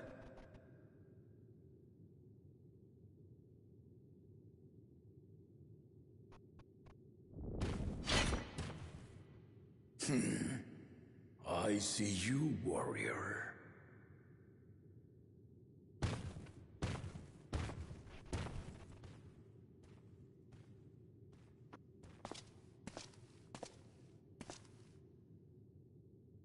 We had no idea you meant to visit Tural. I've seen what lies east. This time I chose west. And thus did our itinerant dragoon make his travel plans. You witnessed our bout. If you thought he was fearsome, that was with one head dozing. I'm not sure I understand.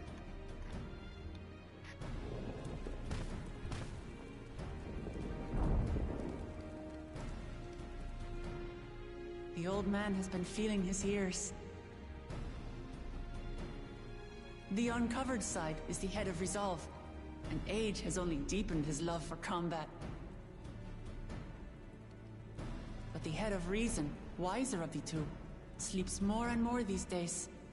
As I understand it, the veil helps with the restoration of his magical energies. Enough about me, Lamati. I want to hear of your adventures. Lamachi. A term of endearment. It's what my family calls me.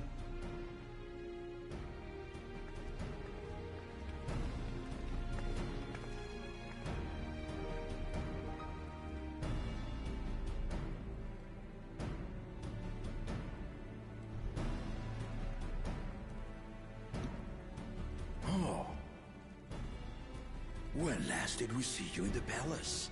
Greetings, Solonesh. It's Erenville now, Dawn Servant.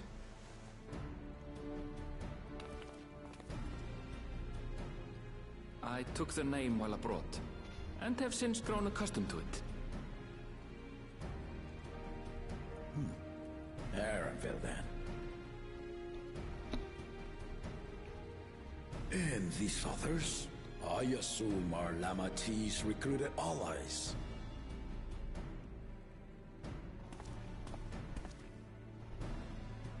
Ha! Old-tempered still. Yet as much as I'd enjoy testing their metal. One question, is Final Fantasy canon in Kingdom Hearts universe? Yes, it is. I will summon the other claimants at once. Then I shall leave you to it. Good fortune, my friends.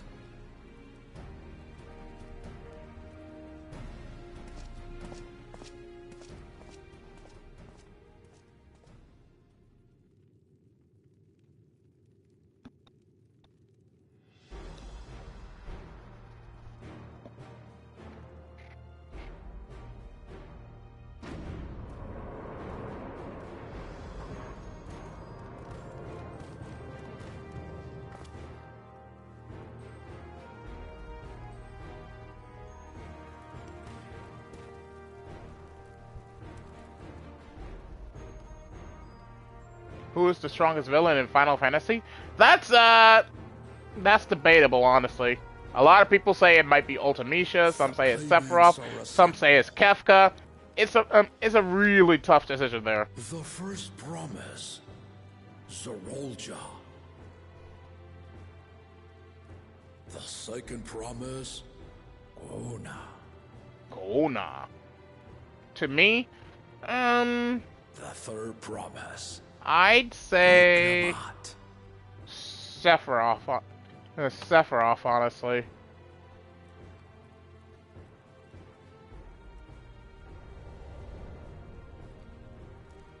And lastly, the chosen of Mamuk, Bakul Jaja.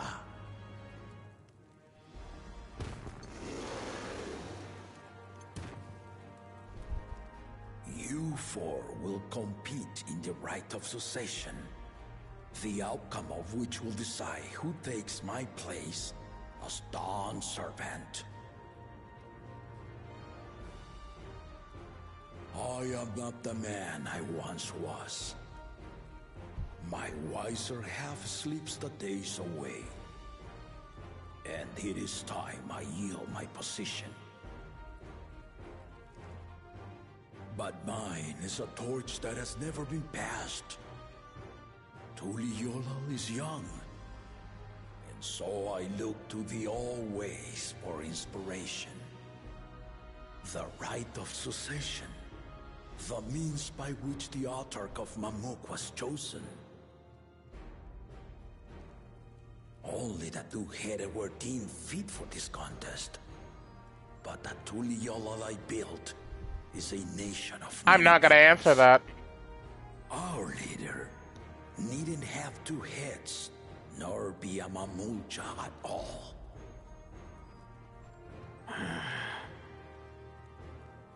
So I gave the right of claimant, not only to the son I sired, but to my adopted children as well.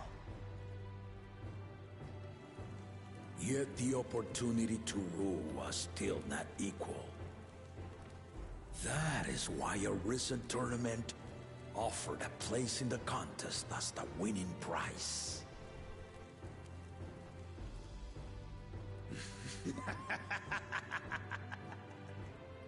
Now you have us to compete against.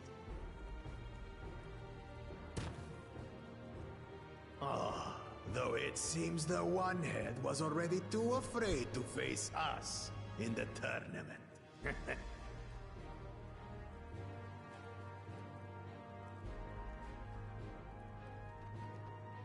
Our brother was in Shock Tural leading the Landsguard on a campaign to eradicate a Tural Vidral. Anyone with sense will know he was too busy for games.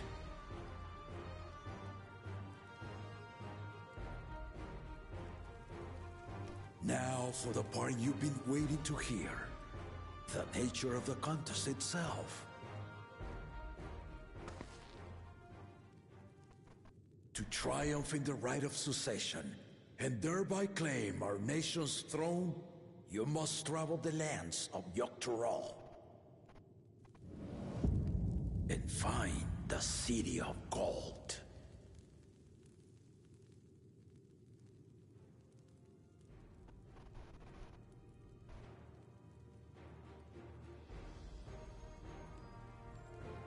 If I may, Father. Speak, Gorna. The Golden City is an ancient Turali legend, but after so many failed attempts to find it, the story has become more fairy tale than fact. If you would charge us with such a quest, are we then to assume you have proof of the city's existence? I offer us proof, my unbroken word, for I have seen it with my own 4 eyes.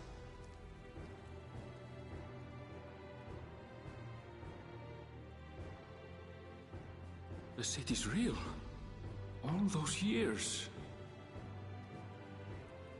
This was before the founding of Tuliobal. I traveled the lands of Tural with my companions, and we ended our journey at the gates to the Golden City. I mean to have you do the same, but in order to achieve victory proper, you'll need to break the seal I put in place. Bring them.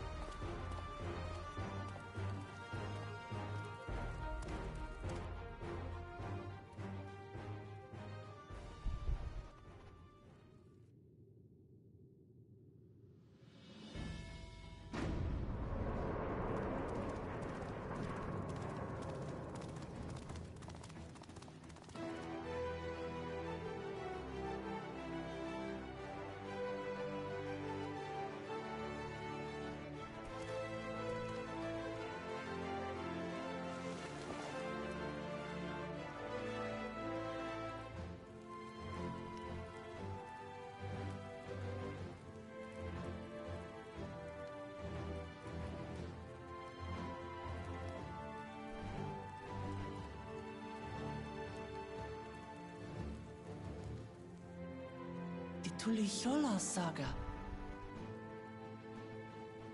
You will retrace the path I walked to unite our peoples, step by step. Along the way, 7 chosen electors will be waiting to measure your worth.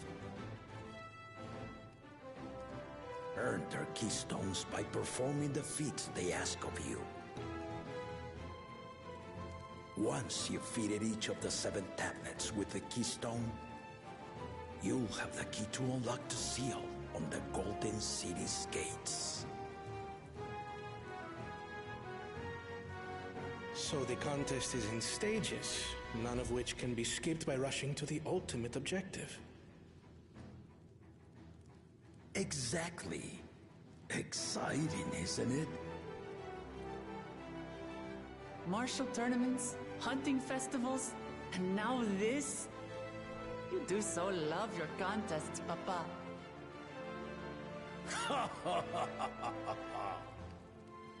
Were I a few years younger, I would have joined in myself, giving you a proper challenge. You may think the ride is tedious or nonsensical, or both, but I am yielding our nation's throne. Let me have this final indulgence. A waste of time. Just name Bakunja just successor and be done with it.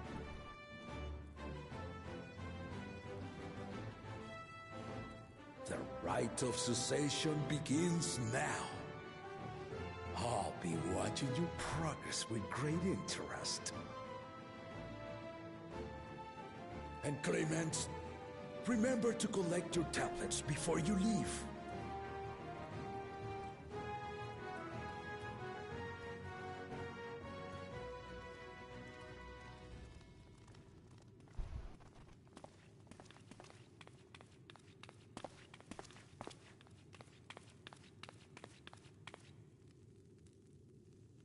You are one of Lamachi's allies. Speak freely. I am Cryle Baldessian, representative of the students of Baldessian. My name is perhaps familiar to you? Ah.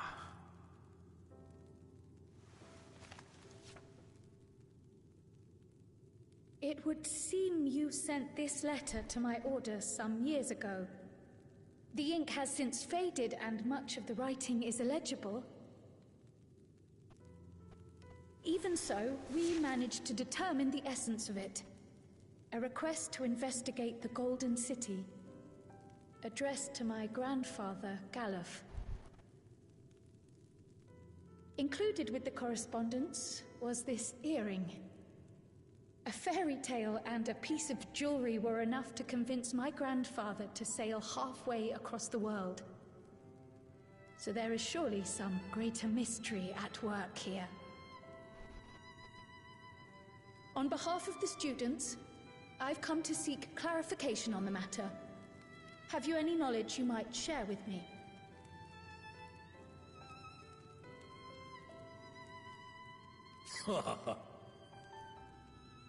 No, not at this time. I have tasked the claimants with finding the Golden City. To fulfill your request would afford one of them an unfair advantage in the right of succession.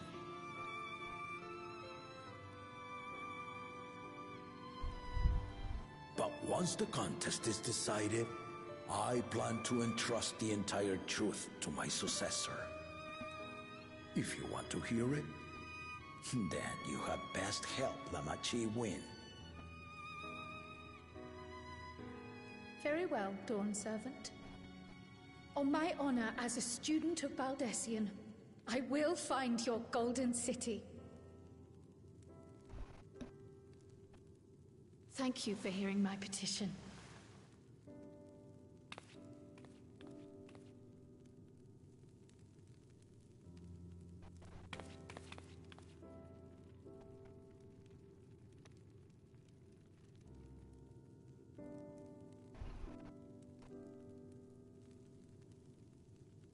How about that? She's grown into a remarkable young woman. You should be proud, Galuf.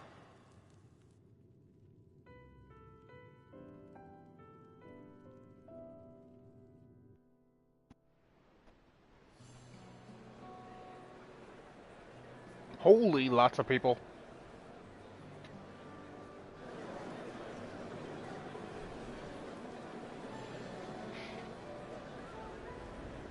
Too late to change your mind now, I suppose.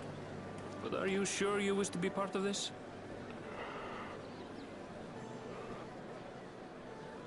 Our third promise is not wont to take no for an answer. Though you may have agreed to help, I worry that you were swept up in her relentless enthusiasm. Or perhaps you've been lured by the glory of the Golden City. Either way, this contest for the throne will place you and yours at the heart of political turmoil. If you are second-guessing your decision, tell me now. This may be my last chance to help you withdraw.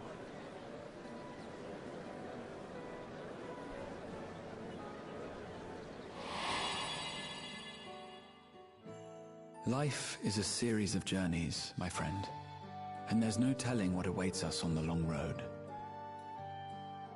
But what's important is to be true to yourself as you walk it.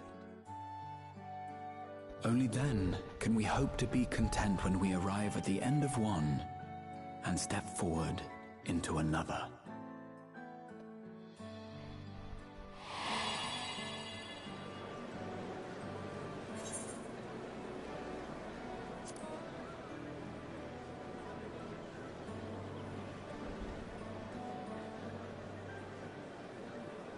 So you are committed to your path?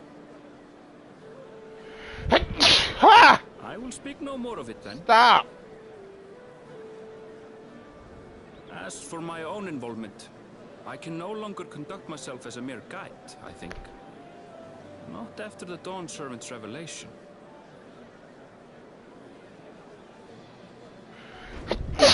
Oh, stop it! Every day at this on cue, I always end up sneezing at least 10 to 12 times. Here they come! It's Saralja! Such a fearsome name. Make no mistake, there goes Juliola's mightiest warrior. First promise, our village needs aid. The cold weather stunts our crops, and the children of our village go hungry. Once you ascend the throne, I beg of you, grant my people new lands, please!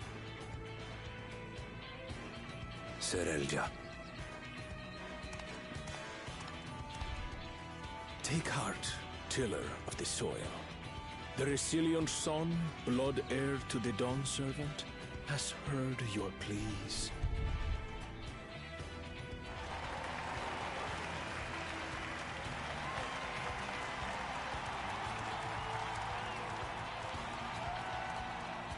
Soralja, the first promise and commander of the landscape.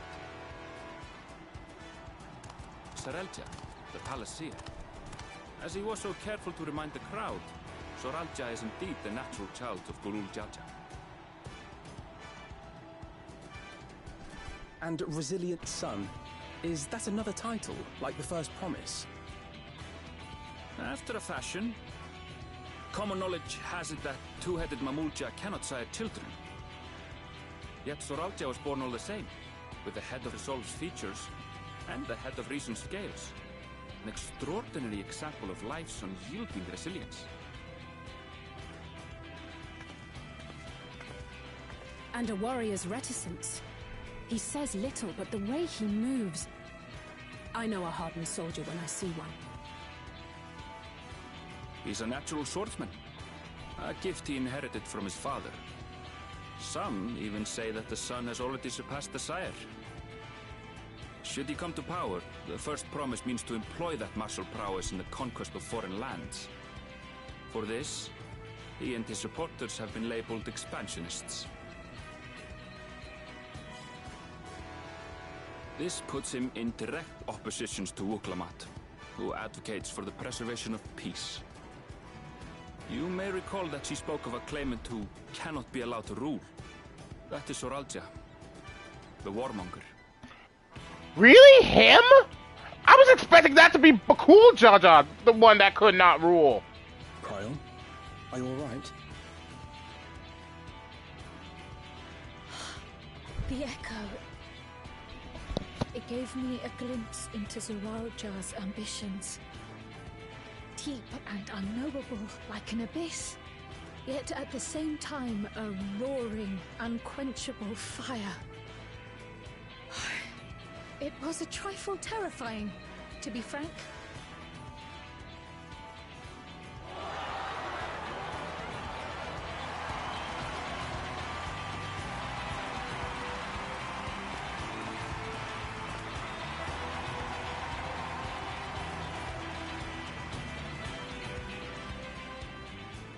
Second promise, you must bring us more marvelous conveniences.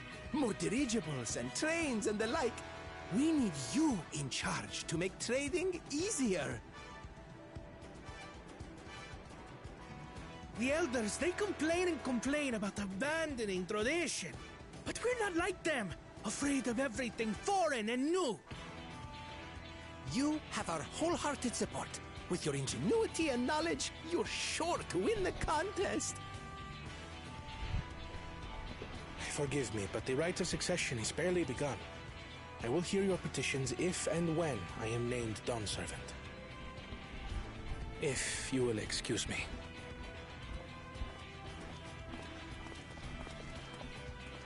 Plain spoken, as always. That's Arcona. Practical to a fault.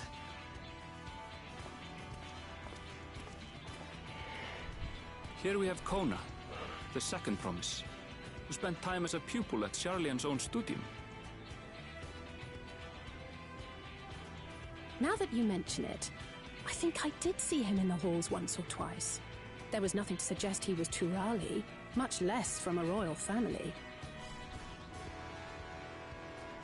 That was by design.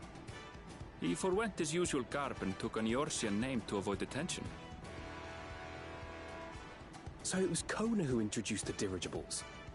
And the railway too, given what we just heard. In furtherance of his goal, to enrich Tuliolal with every bright notion he learned of in Sharlayan. He is the hope of those who prize innovation. As aloof as he may seem, Kona and Wuklamat actually get along rather well. They bicker and banter as only close siblings do.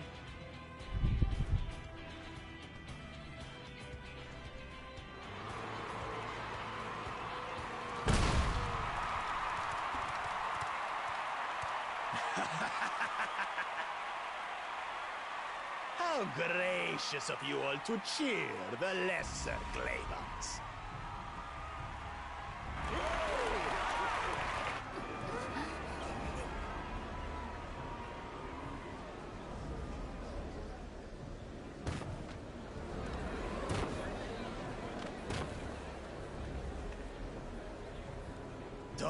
Come now.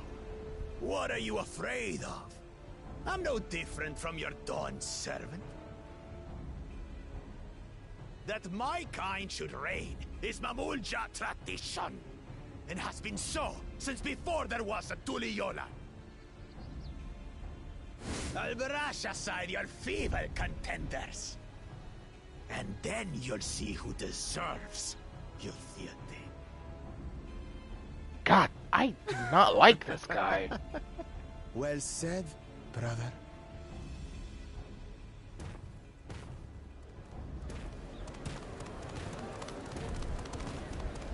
The Mamulja finally found peace in Tuliolal. I pity those fanatics are intent on keeping that tradition alive.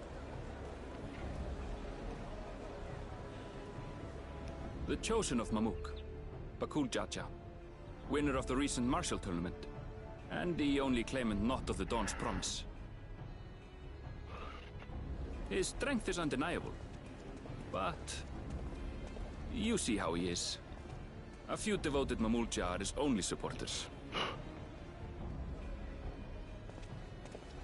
What would he do with the throne should he win it?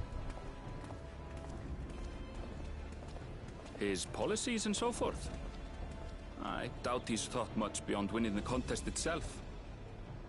But one thing seems certain. If he does become Dawn servant, he will see the Mamulja exalted as the ruling class, and all others forced into subservience. Sounds like another that cannot be allowed to rule.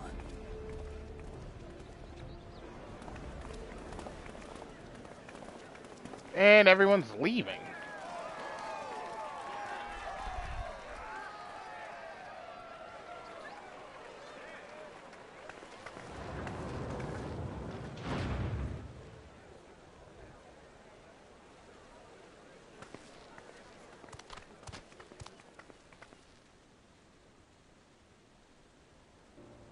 We wish for one thing and one thing only, Third Promise. To abide together in harmony with our neighbors whom we love in this land we share. It is our way, the Turoli way. Galul Jaja built for us this peaceful nation, and we beg you to preserve it. You have my word. I won't let your pleas go unanswered.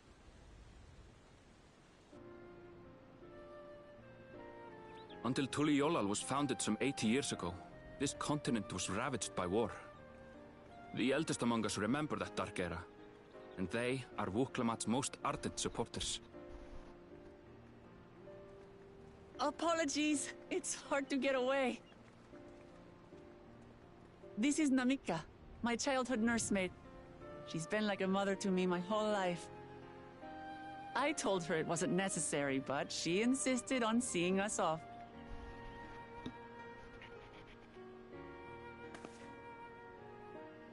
I place our precious third promise into your care.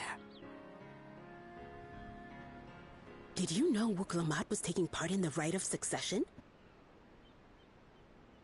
Of the Dawn's promise? I thought it was only Zoralja and Kona. If she has any accomplishments to her name, I've yet to hear them. Compared to the two Mamulja, she pales in martial prowess. And then there's Kona, who's far and away the most educated of the bunch. I hate to say it, but it's hardly a competition. It's fine. More than anyone, I understand how much better my brothers are than me. Better? Woklamat. I have never thought of you as the lesser sibling.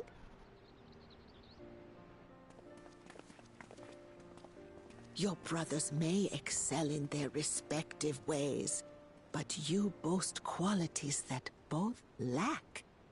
A strength that is yours alone. Having cared for you for so long, I should know. Thank you, Namika.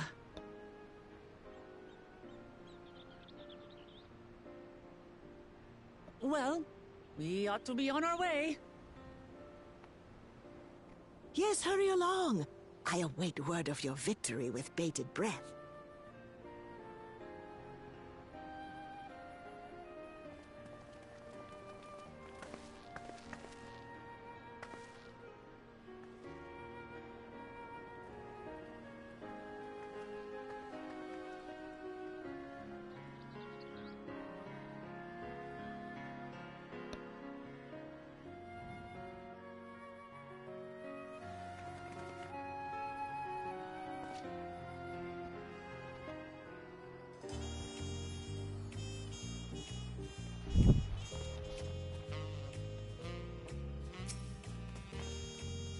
Well, so much for the brief reunion I had in mind. Papa's not one to waste time when he decides to act. I'm used to it by now, of course, but others are often caught off guard. In any case, we should talk about how we're going to find the City of Gold. All we have to work with are the 7 tablets and their connection to Tuliyolal's saga. Might I suggest first comparing the tablets against the pillars? We could check for any discrepancies between them. Good idea, let's go and take a look.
That makes everyone. We'll come out. The tablets, if you would. Of course.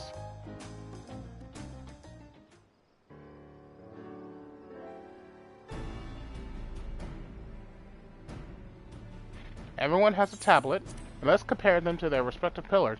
Keep an eye out for even the smallest differences.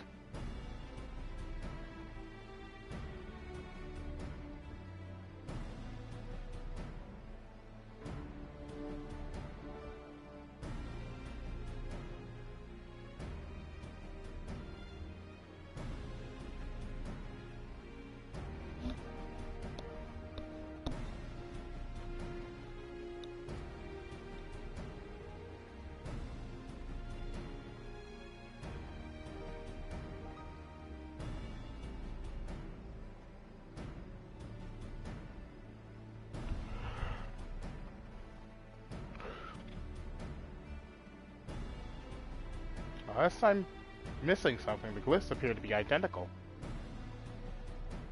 The only difference being that the tablets have hollows where the keystones are to be fitted. So now that we established that the scenes are the same, where do we go from here? Dawn Server said we were to retrace the path we walked and unite Tural's peoples, and that we would encounter 7 electors along the way. And we have the answer here in front of us. Papa's path is all laid out in the Tuliyolal's saga.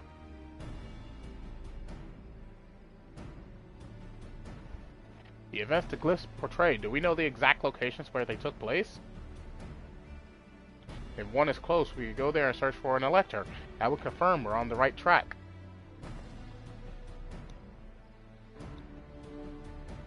Let me think. The Lay of Reeds was in the nearby Hanu settlement.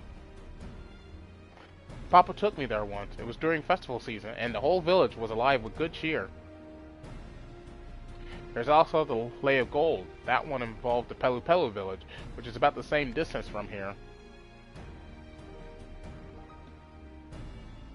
Before going anywhere, we should ask around about the road ahead. I heard a lot of talk as we toured the city about that storm we passed through at sea. Apparently it ravaged Dawntrail several days ago. Since our roads are not as well paved as Eorzea's, they're more susceptible to damage from natural disasters. If we want to avoid wasting time taking a dead-end trail, I suggest we spend a few moments making inquiries. If it's information we need, just leave it to me. I'll bring the information to us.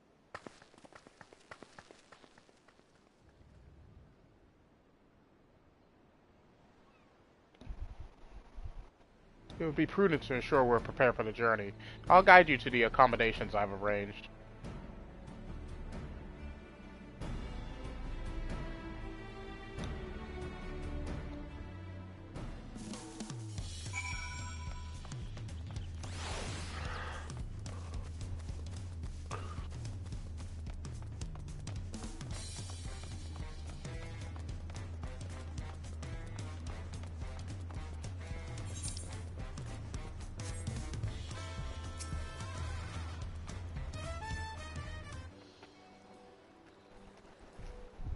That's right. The reservation is under Wooklamot's name. If you don't mind, I'll leave my companions to you. Certainly, sir. I'll go and track down the third promise. Once you finish organizing your gear, you can meet us outside Zimbraltier.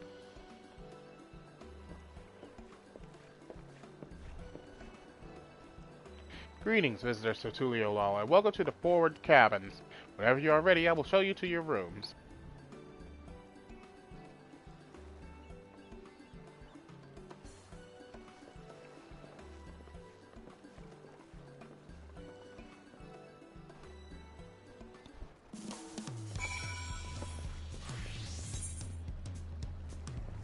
Oh, is this the actual... Yeah, it's the inn.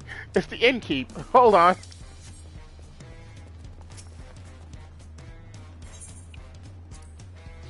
Let me retire to my room right fast. Ooh. Not a bad room. I like this place. This looks nice. Hang on. Before we do anything, I just wanted to check something.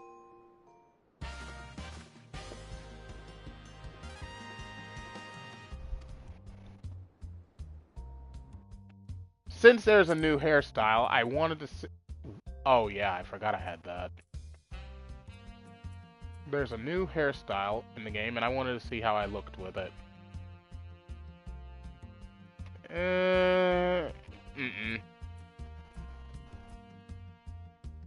Yeah, nah. I'm good. I'm good!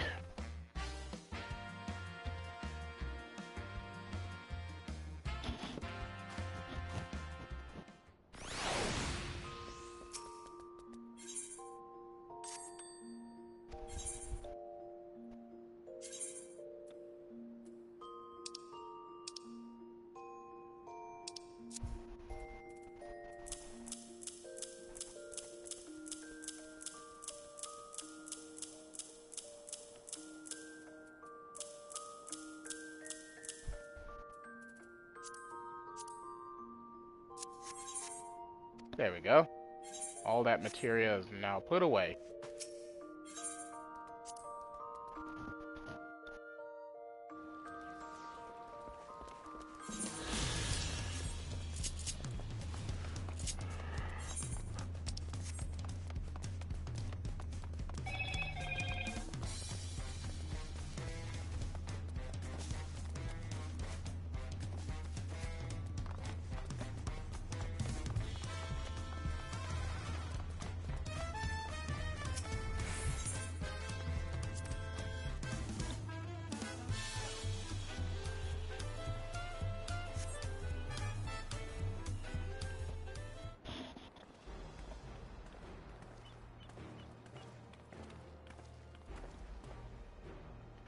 trust you to be the keenest to head out, Yami.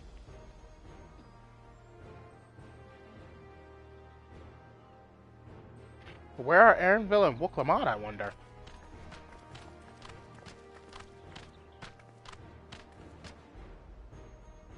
Oh good, you're all here. Who might your companions be?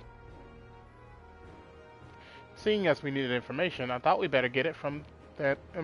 Who better to get it from than the locals? These two hail from the villages we're thinking to visit.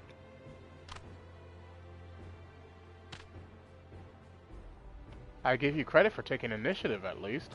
What do you mean, at least? I am honored that the Third Promise would seek my advice. I, too, am happy to answer your questions. Any encounter might be an opportunity to do business. Thank you both for your help. Before we begin, there will doubtless be other occasions when we need to act independently, so I brought these for the two of you.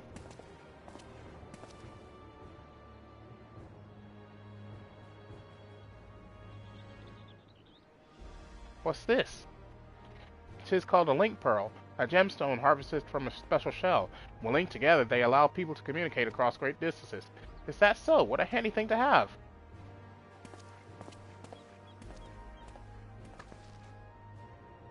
It'll be very useful on our travels. Speaking of which, I should get back to introducing my two new friends here.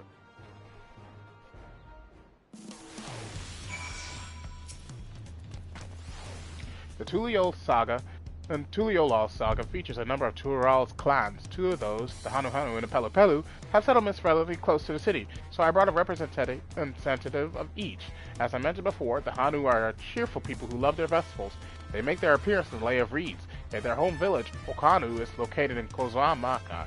The other, smaller fellow is one of the Pelu, a clan of business-minded folk from Urkopacha.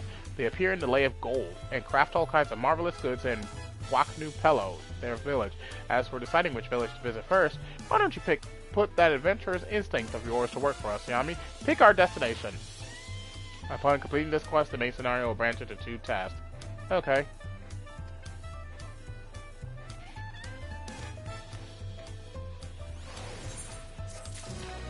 In that case, I want to do this one.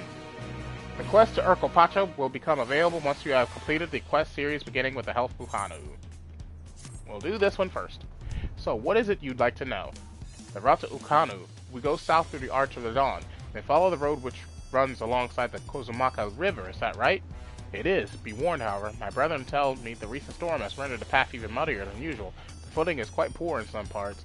Far worse was the destruction visited upon our homes, though. Houses were torn apart and several people injured, if not killed.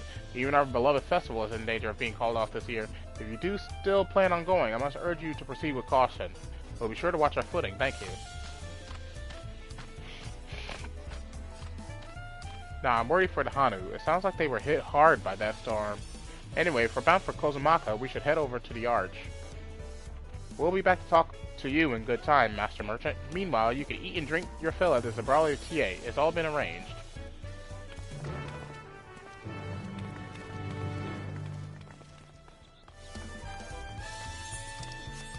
Oh, hello. What's that?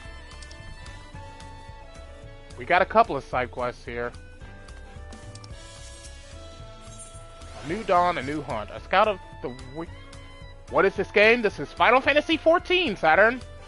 A scout of the Wing of Protection is on the lookout for a likely adventurer. You there, you are Yami Nomura, are you not? The adventurer from across the water who has been lending the Third Promise his strength? Then well met. To tell the truth, I have been meaning to make your acquaintance for some time. I have a proposition for you. You're familiar with the Eorzean hunts, yes? Yes, looks very similar here in Tuliolal. And having heard much of your philanthropic spirit, not to mention your capacity for violence, we should very much like to recruit you to our cause. It's no way, shape, or form like Destiny Warriors, but nice comparison, I guess. If you're interested, speak with my associate, Bull Ogwa. The Zabral is a master of the hunt and administers to the builds in a square overlooking the port. Tell him the Wing of Protection recommends you.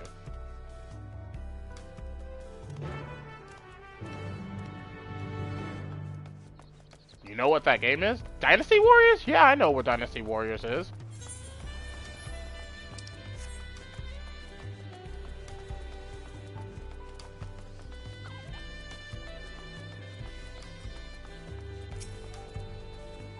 What do we have here?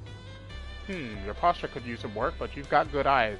Eyes that have seen a few things. You here to sign up? Heh, the Wing of Protection recommended you, do they? Well, we're always on the lookout for new hunters, and if you're good enough for Wooklamont, you're good enough for us. My brothers are obsessed with that game. I don't blame them. The Dynasty Warrior series is pretty fun, but I'm more of a fan of the One Piece Pirate Warriors line, personally.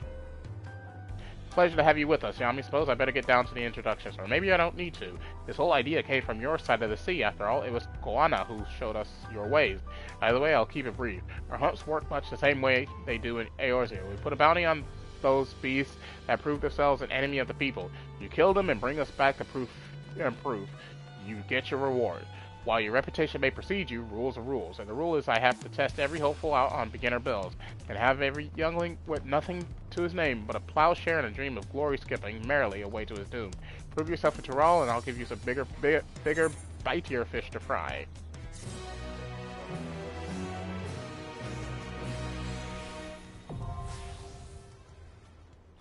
Alright, the hunt board's open.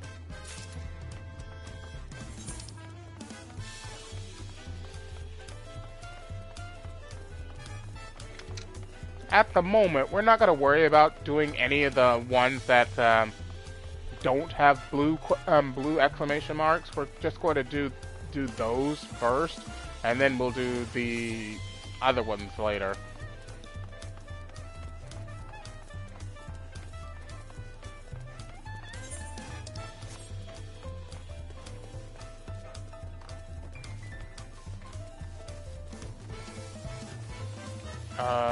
Wait, is it above me?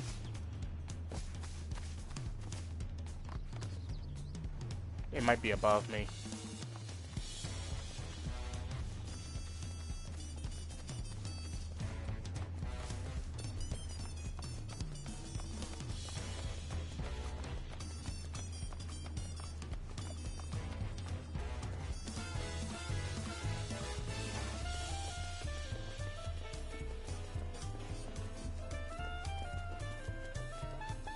Oh, here we are. Oh! It's the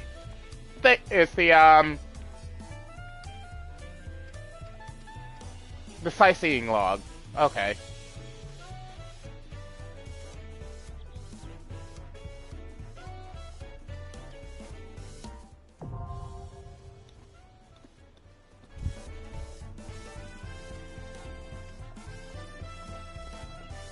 Well, may as well go ahead and open that.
We all ready to leave?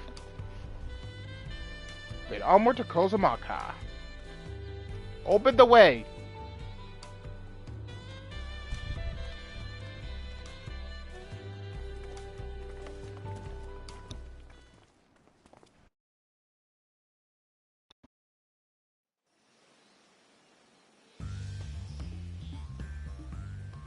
Kozamaka.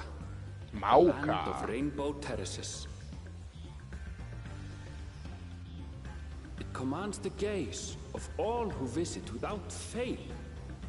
The many-colored marvel. An endless torrent of water cascades over sheer cliffs to shape the wetlands below. To its relentless flow, all life must yield.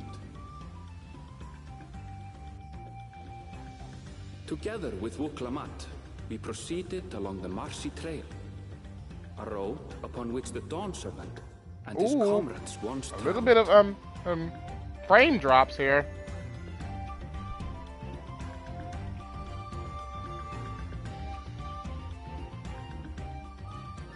Oh wow! If really bad frame drops, that's not good.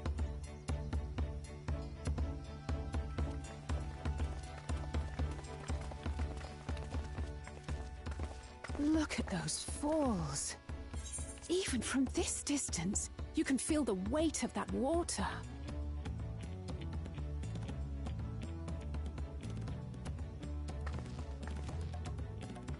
The Isle of Ham was impressive, but as you can see, Tuliyollal does not want for natural wonders.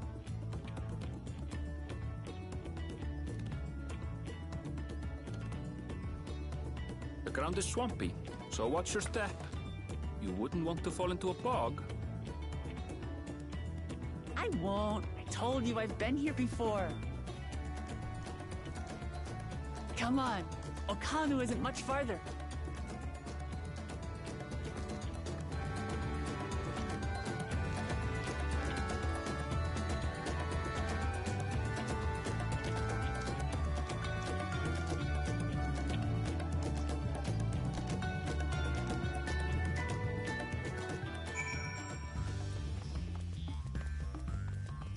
Ooh, hang on. There's no stopping the third promise, is there? But good thing she has Aaronville to keep her from getting lost. For all his grumbling, he's certainly there for her. Everyone should be so lucky to have such a loyal childhood friend. Right, let's get moving. If we continue along this road, we should find ourselves in the village before long.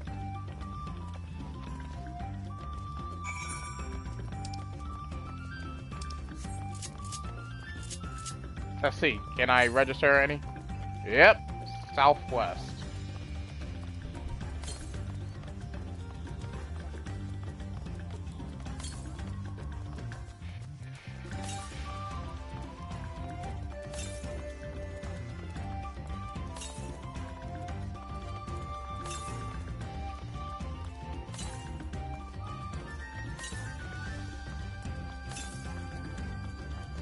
Directly west.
Oh, there it is.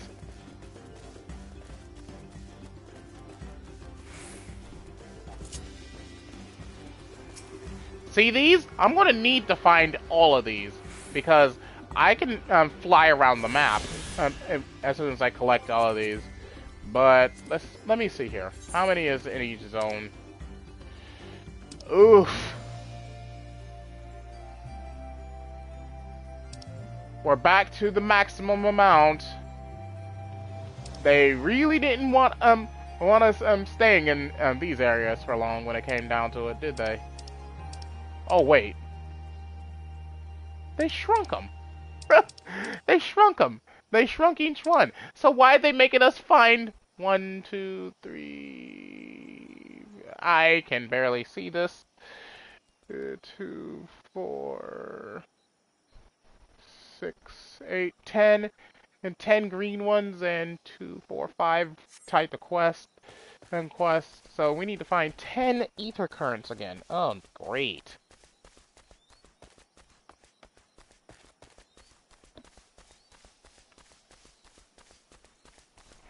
A name for a school,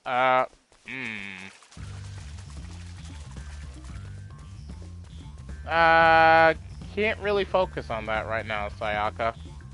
Saturn, give him a name for a school.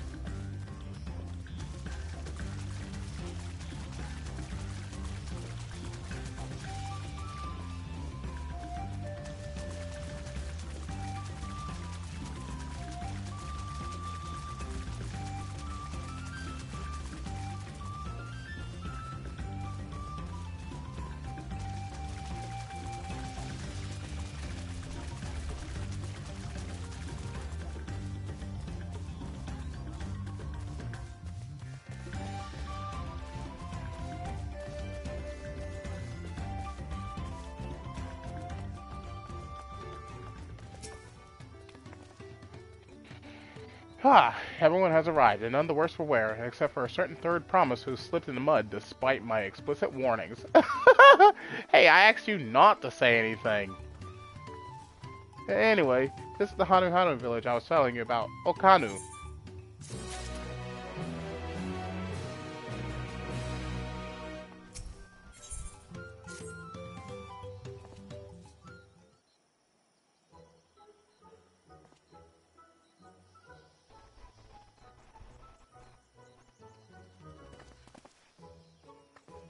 It's like our friend said, the people are in no mood for festivities. I can only assume they are still recovering from the damage wrought by the storm. Indeed. Well, let's do what we came to do and find this elector.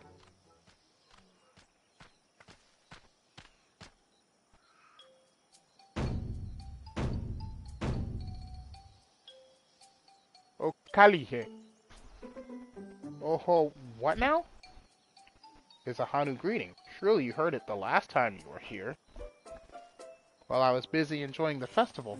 Greetings to the third promise in our entourage. I, Zanuhali, welcome you to Okanu.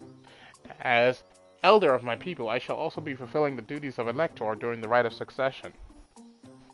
So our idea about the electors was correct. We just do as Papa said and retrace his path from the saga. I'm ready. Give me the feat and test my worth. All in good time, all in good time. In fact, I came to let you know that we are not quite ready to begin. For the moment, please enjoy the hospitality of our village.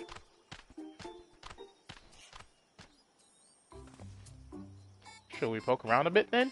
We might pick up some clues about the feat. You know, prepare ourselves. That's surprisingly prudent of you. What, you think I'm being too cautious? No, I'm impressed is all. You admire and respect your father, who is prone to decisive action, so I expected you to rush in first and ask questions later, or never. I do look up to Papa, but you should know that he has a pragmatic side too. The head of reason is the thinker who takes time to consider all the possibilities. With the long naps he takes these days, though, the head of resolve is less restrained by his wisdom. I can't fault you for thinking that's all there is to him, but there's more to the Dawn servant you've seen thus far. I should like to speak with the head of reason one day. Ah, well, I'm sure you'll catch him awake soon enough. To return to the subject at hand, you wish to take a look around Okanu, then? Do some groundwork before the feat begins? Something like that. I mean, I could probably pass this test with my eyes closed, but it'll keep us busy while we're waiting. Woklamat has the right of it. As Elder Zanuhali is a resident of this village, learning more about it can only improve our chances in the feat. Might have suggested the division of forces. For instance, Aaronville, Alize, and Kryl could concentrate on the southern half of the settlement. Meanwhile, Woklamat, Yami, and myself will handle this northern half. Sounds good to me.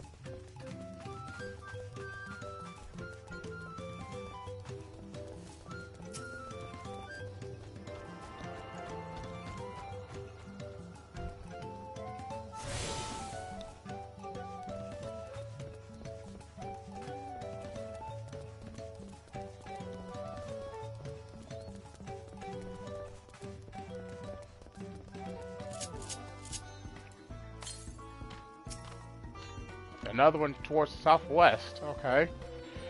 So, I'm probably not going to be hunting for ether currents on stream. I'll probably do that off stream. That way I don't bore you with doing that. So that's probably what I'll do for that regard.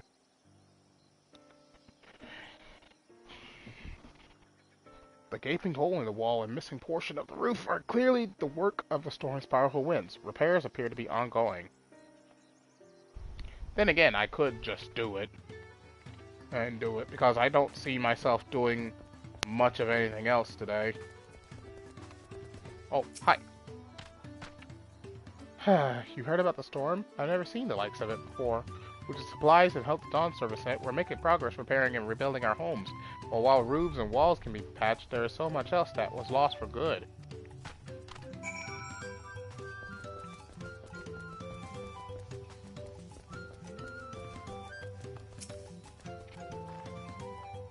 A lot of houses are still damaged, and the Hanu I'm speaking to are not their usual cheery selves. The storm broke more than wood and reeds. There must be something I could do to help them. I'm going to look around a bit more. You know what? We're going to take this time to go ahead and grab as many ether currents as we can.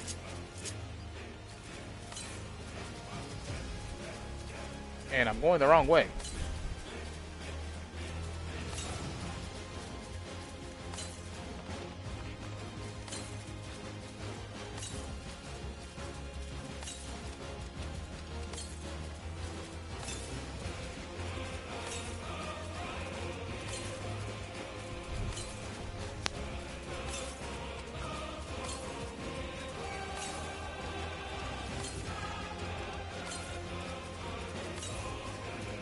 To the west, so we go this way.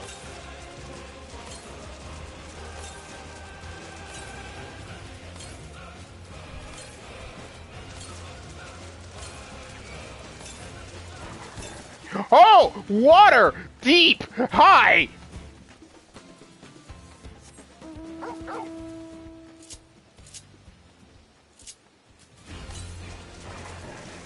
What? Oh!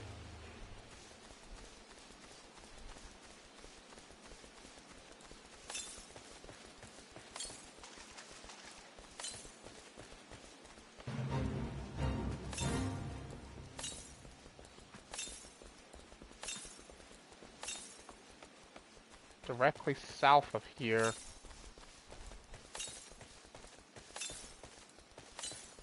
Is it in that cave?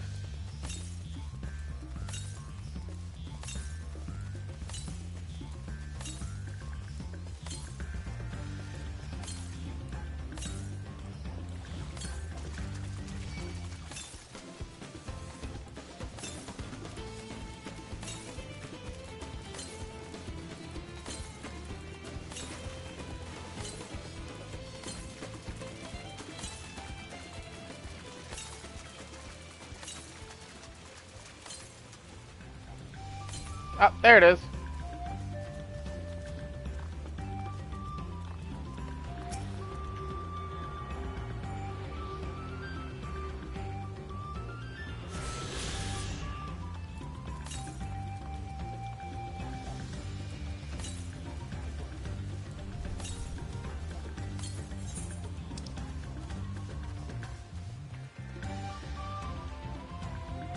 Ah, crap. I see where it's at. And I can't get to it right now.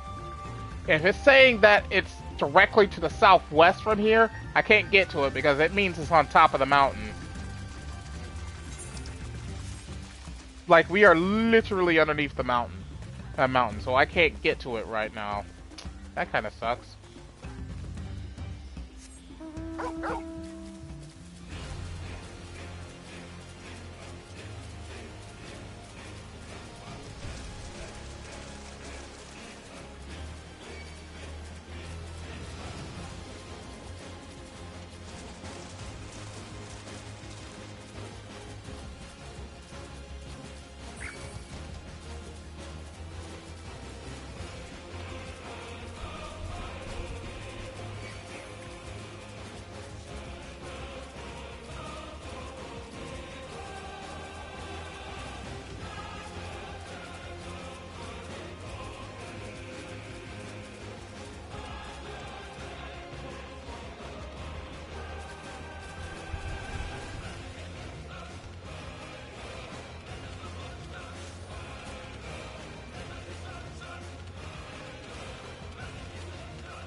The dry and shrunken bundles suggest the reeds were harvested some time ago.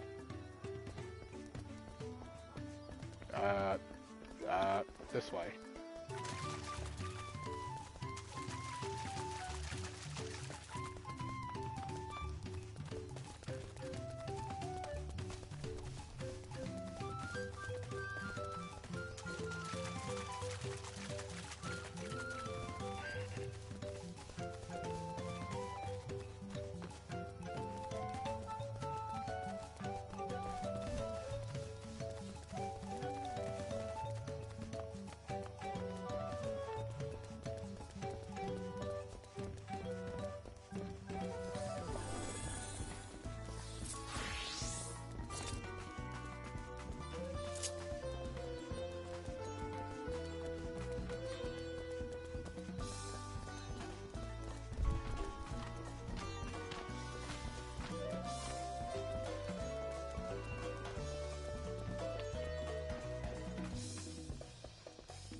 Woven from reeds, this boat-like vessel is reminiscent of a bird.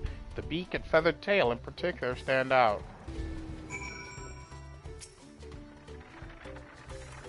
This boat must be woven from the same reeds I've seen gathered into bundles here and there. The plants hold both practical and cultural significance to the Hanu, then.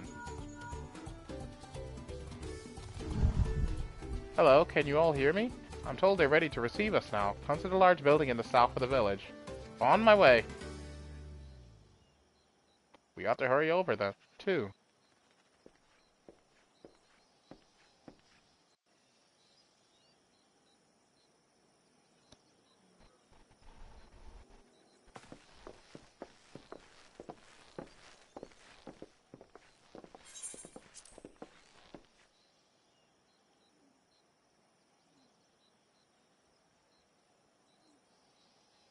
No sign of Zorolja, or that oversized lout. How much easier it would be if Zorolja were to fail here. But that isn't likely to happen.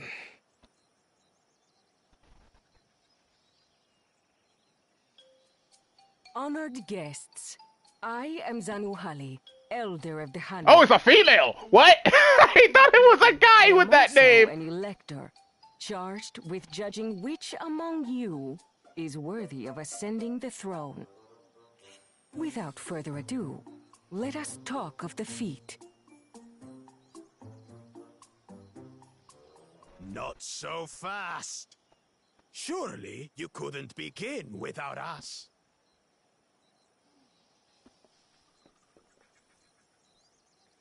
You made it after all.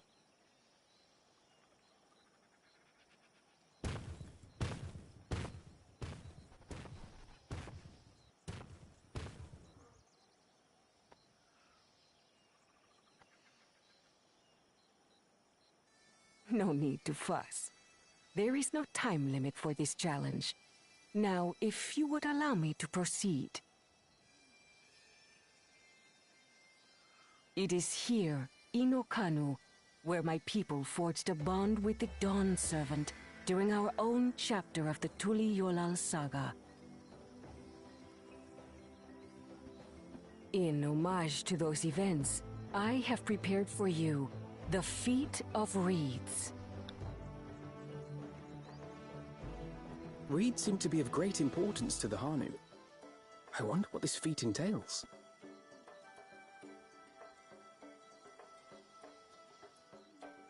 We use reeds in every part of our lives, be it as food or weaving material.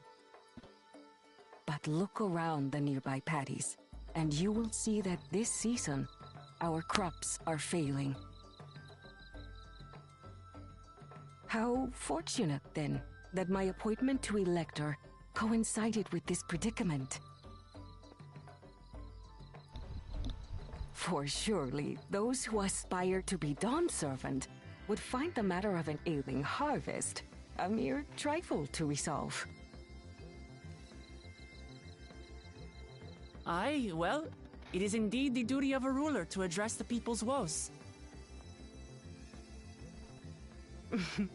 Exactly, exactly.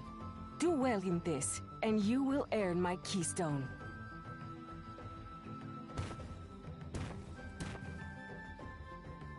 Why bother mucking about in the mud when we can take the stone by force? Oh, mercy me! You are a hot-headed fellow, Bakul Jaja. Some electors may enjoy going toe-to-toe with scrappers like you, but I refuse to entertain your base instincts. Arrangements have been made. Should you attempt to engage a feat-giver in combat without their consent, word of your immediate disqualification will be sent to the palace. If you're still feeling feisty, then by all means, draw your weapon.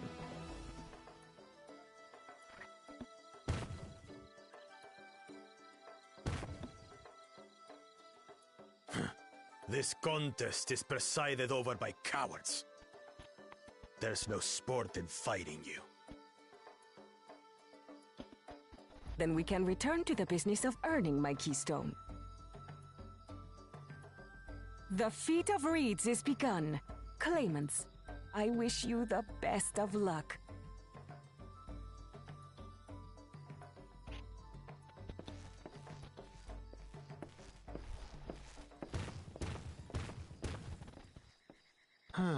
The clever kitty crossed the seas to study foreign novelties. He might know tricks we don't. Tricks we can use. What of Little Miss Mittens? You know the answer to that. Compared to the first and second promise, she's a distant third.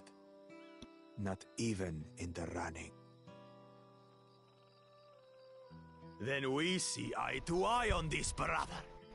Being Bakul Jaja so long with me has rubbed off on you.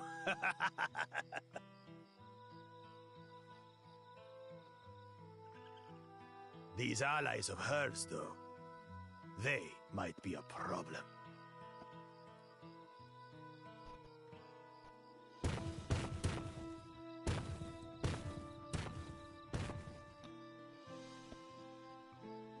Damn it! I'm just as qualified to be here as they are. I'll show them. Easy now. There's no time limit, remember? Let's keep calm and think things through. Right. You're right. I won't win against that lumbering Vidrol by losing my head.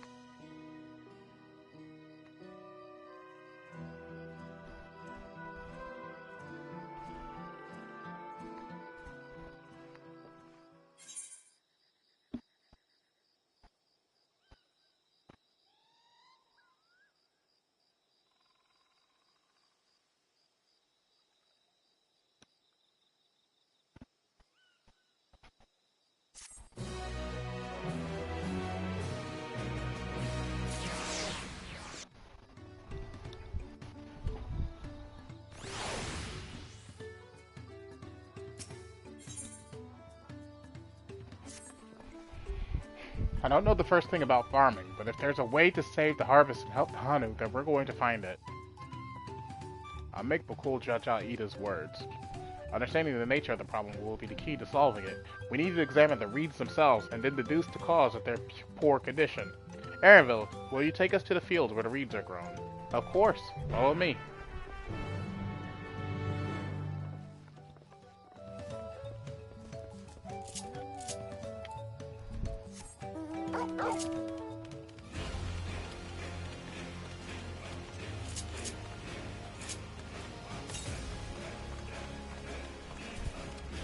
Now this one's saying northeast.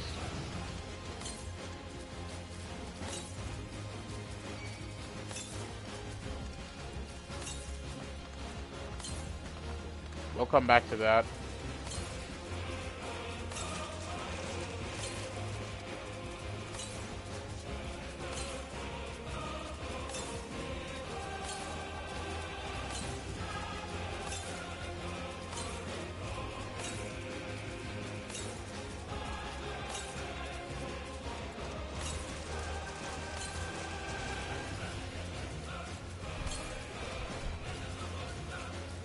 Ah, we have to go across a bridge.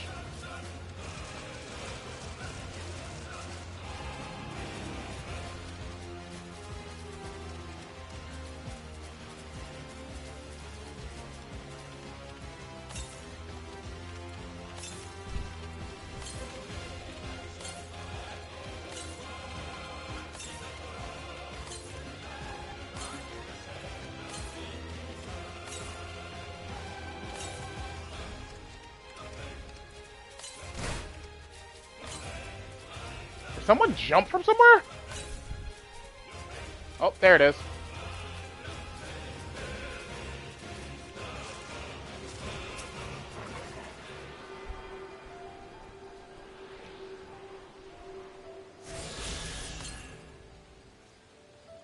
Southeast.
Oh, so it was on the other side, okay.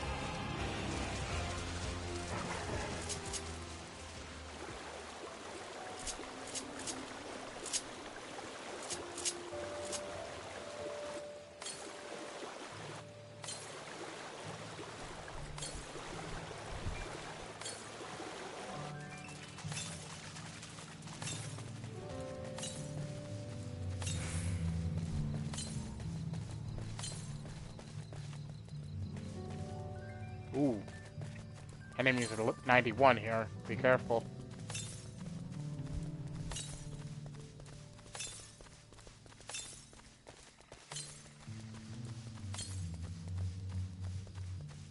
From here I should... Yep, there it is.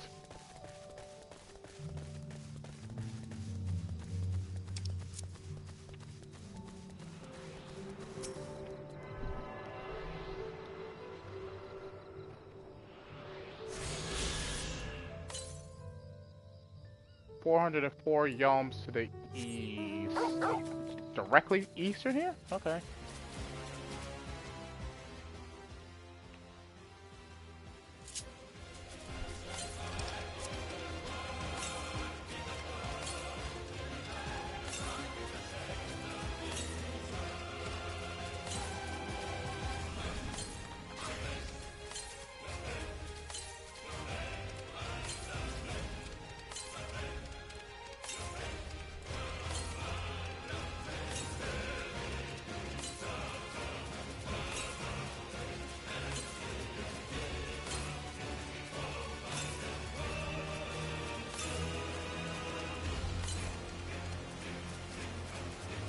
Oh, there it is.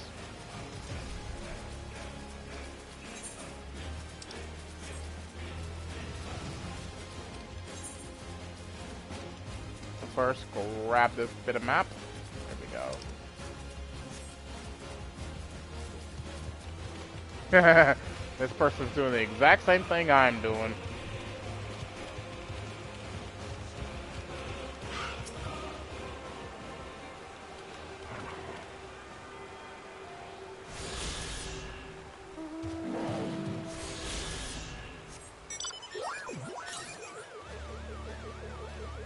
Southwest is probably pointing up the mountain now, which reminds me, how many do I have?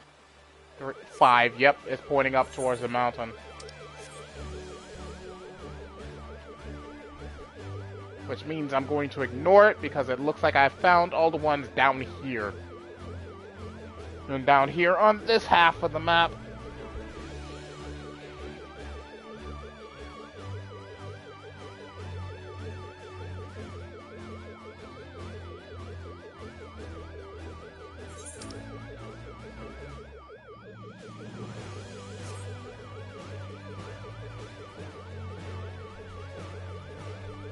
I must go, my people need me!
You can all stand back. I'll get to the bottom of this problem in no time. Give me strength. Let us all scour the fields and help our bold leader identify anything unusual.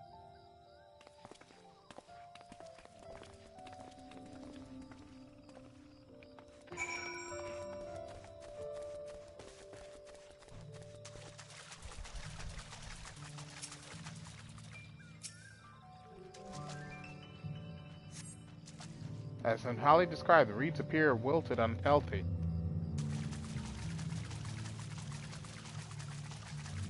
Zanu Hali.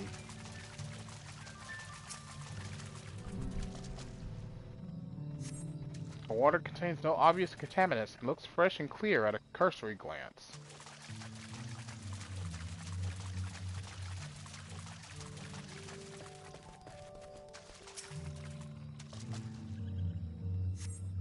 The soil in the patties is one would expect, rich in color and suitably moist, not dry nor flaky.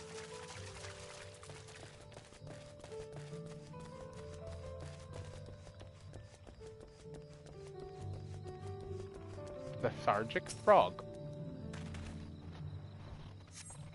A small frog catches your eye. Strangely lackadaisical, it doesn't even bother to hop when it eventually scurries away.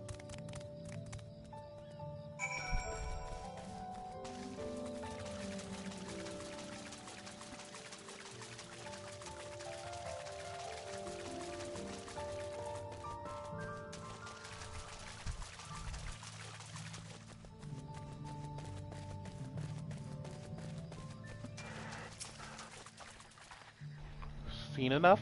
I'll call everyone together and we can share our discoveries.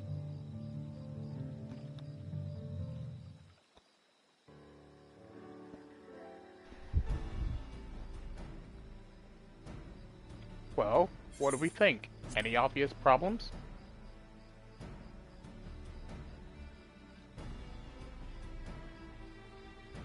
I agree, the waters look to be of good quality, as does the mud in which the reeds have been planted. The frogs and insects are unusually torpid. This suggests the problem is affecting not only the reeds, but also the creatures which live among them. Could something invisible to the naked eye be polluting the water? We would need an alchemist to know for certain.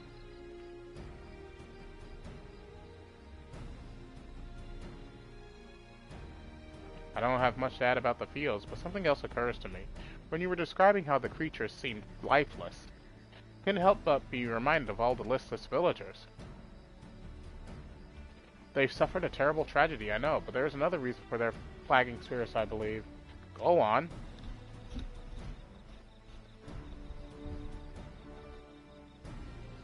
The festival. This is traditionally an occasion for celebration and renewal, so without it, the Hanu are struggling even more to recover. The last time I visited, the village was in the middle of the festivities. You'll never see the Hanu more joyful and alive. It's an indispensable part of their culture, and its absence will only compound their woes. So I say we help them put on their festival, give them a reason to cheer in these sad times. Who knows, maybe fixing one problem could lead us to a solution for the other. Stranger things have happened. Right? I fail to see the relation between festivals and fields. Let's not be too hasty in dismissing the idea. Things which seem unrelated can later prove to be connected in surprising ways. True, and being bereft of ideas as we are, any proposal is worth entertaining. I suppose. Besides, this is Wuklamat's journey. It's only right that we follow her lead. Thanks, everyone. By the way, does anyone know where the festival float is? It's like a boat woven for reeds that looks like a bird.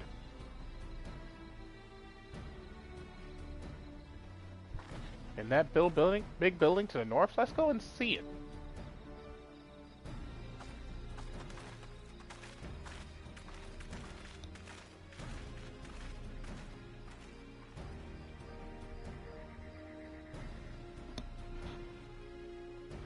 There's much less debate when I'm traveling alone.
Yes, this is the float I remember. Does it not appear somewhat damaged to you? You should take a closer look. Inspect the festival float. You may move the camera as well as zoom in. Oh, well, I already know this.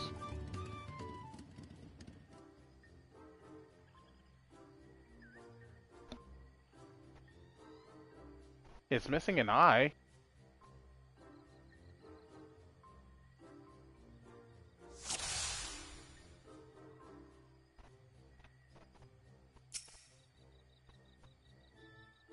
Oh dear, one of the bird's eyes seems to be missing a gemstone.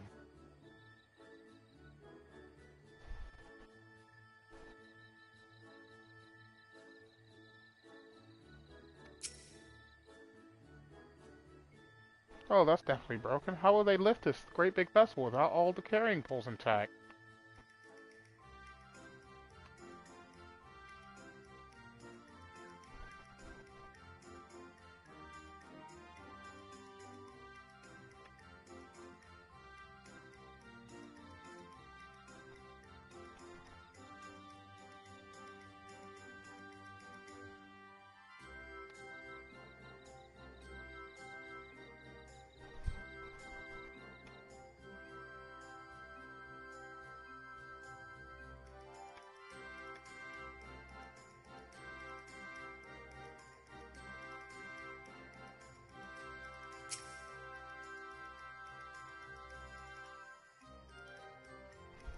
Oh, there it is. These tail feathers have seen better days. I swear the colors were a lot brighter than last time I saw them.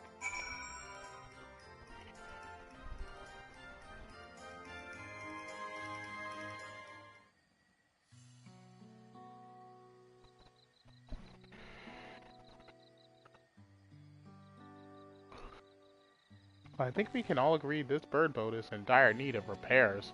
Now, how do we go about fixing it? What is going on here? We are admiring your festival float. 'Tis a shame it's in such a poor state. Due to the recent storm, I gather? Yes, we had to leave it exposed while we ushered our people to safety. With the float in this condition, there could be no lifting of wings, no Ihihana. Ihihana, that's what the festival is called. I want to help you hold it. Have you not seen our village? Homes are ruined. We're struggling to make repairs, and you want us to hold a harvest festival? I know how it sounds, but giving into misery never improved anyone's situation. A celebration of life and growth may help give you the strength to work together through this tragedy.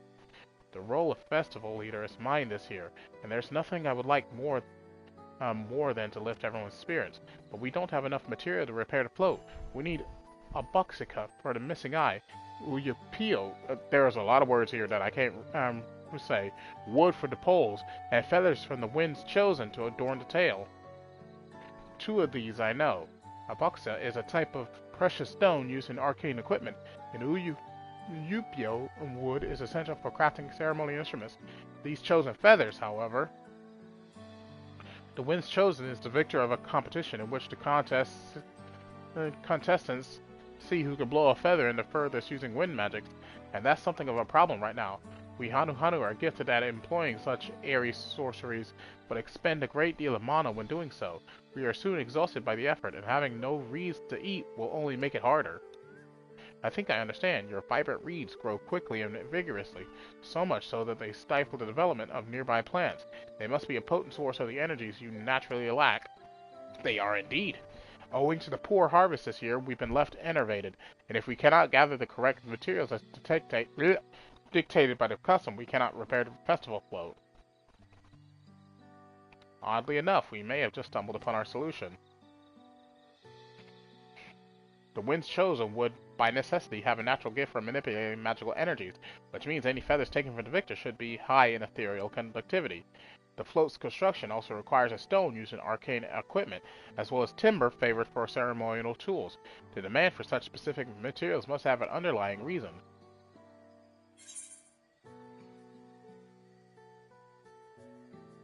The float might also function as an arcane device.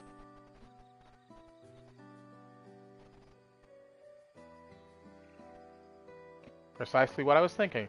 This boat of reeds is in fact an arcane focus of some kind. A focus? For what? Oh, Ihihana is a harvest festival, isn't it?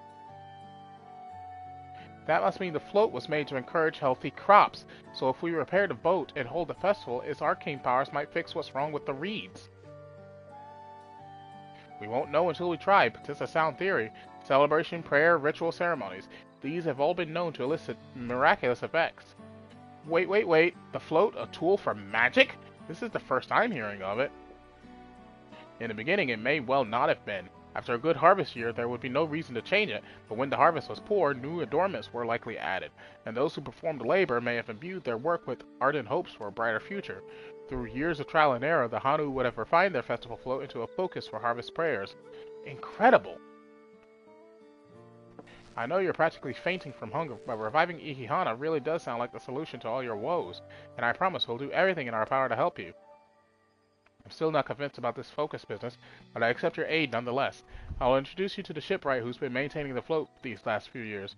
He's replaced both the eyes and the poles before, so we should know where and how to procure what we need. Then allow Alize and I to acquire the feathers. We will encourage the people of Okana to gather and vie for the title of Winds Chosen by sharing with them our own reserves of mana. I'll go with you. I carry some alchemical brews that may afford the same effect.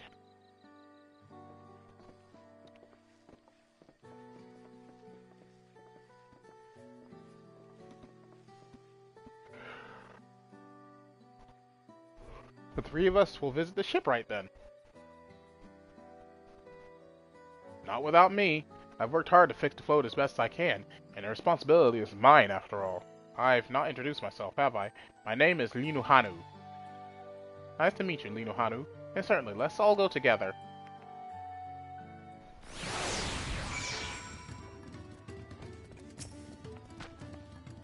Thanks to Wuklamab, we found ourselves a promising way forward. Experience and knowledge are valuable assets, but there is something to be said for following one's instinct.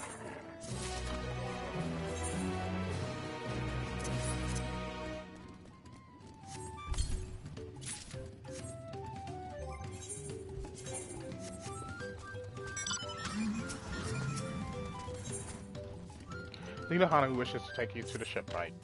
The shipwright name is Wook Evu. He's a Sabral who only moved to Kozumauka a few years ago, but has since mastered our customs to an almost frightening degree. He's especially strict when it comes to manners, so make sure to offer him a proper Hanu Hanu greeting. We wouldn't want to offend him right before asking a favor. A proper Hanu Hanu greeting? Oh, that one! Don't worry, I remember how it goes. Then we shouldn't have any problems. Let's head to Okebekbe, to the east of here. Let's see here. Any blue side quests? That is new. There is none.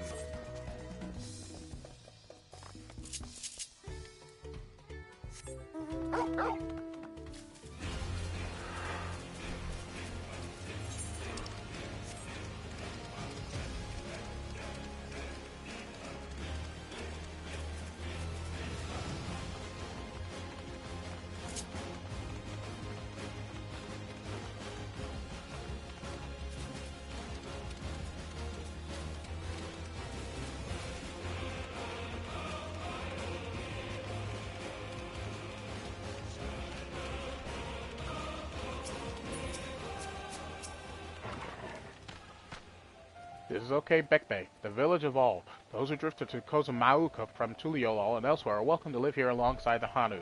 As for Wokevu, he lives and works in the House of Waters High, at the top of that large tree nearby. Follow me, but I should warn you, to climb up the stairs can be challenging.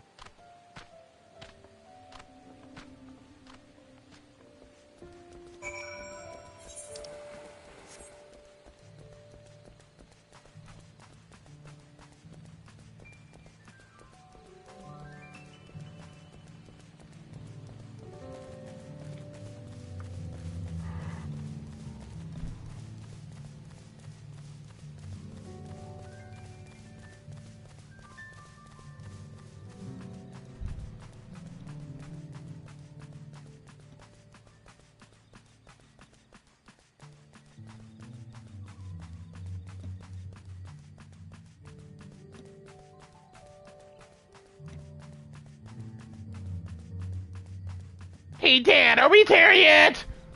We're still not at the top of this tree?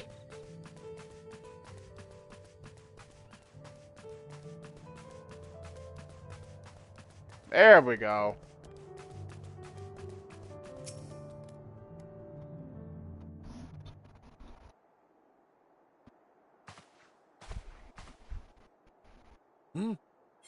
What do you want with me?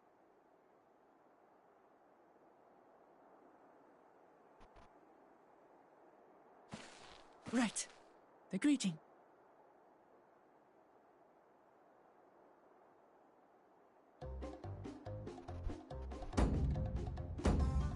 Ohok Kali!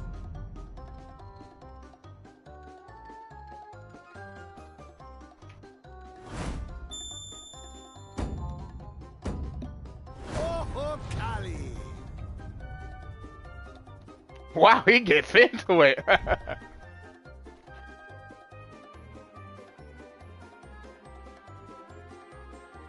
Good.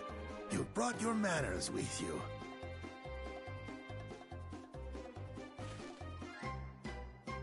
When you know Kanu, do as the Hanu do.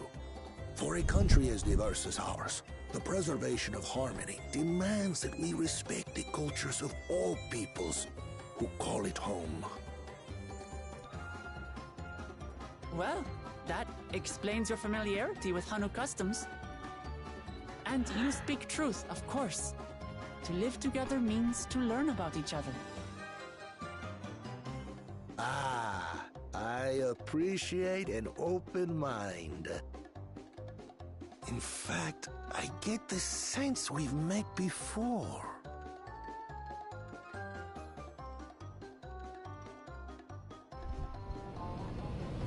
You're Wook Lamont.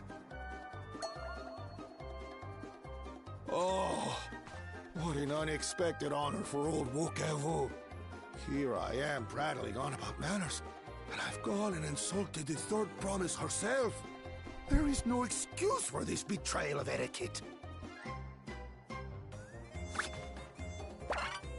Please, take up your axe and claim my impudent head. Will not? Keep your head. I will not keep your head. I hate formalities anyway, so forget about it, alright? Alright then. Consider it forgotten. Hey, wow! That was so fast! How prompt. That was so fast! This guy is funny. I like him. Float. It's in bad shape, and we need you to craft new carrying poles and a new eye. I'm told you work with Uyuipo wood and a certain kind of stone? Abokisha? Abokisha. That I do. But while I would like nothing more than to offer my services, I just used the last I had of both those materials. My lumber in particular went to fixing homes damaged by the recent storm. I'll need 10 days or so to restock. We can't wait that long. If you tell me where to go, I'll gather them myself. What? Send the third promise out on an errand like some common lackey? That's utterly unconscionable. A gross violation of social protocol. I told you not to worry about such things. All right then. I shan't worry a whit. Again! Oh god, he's one of these! What's with your Hanu friend there? I am festival leader this season, and have come along to oversee the float's repair. As strange as it may sound, Wuklamat and her friends believe the float is an arcane focus, meant to encourage the growth of our struggling reeds. Too many Hanu have forgotten, it seems. But that is indeed the true purpose of the lifting of wings. Your education is impressive, Third Promise.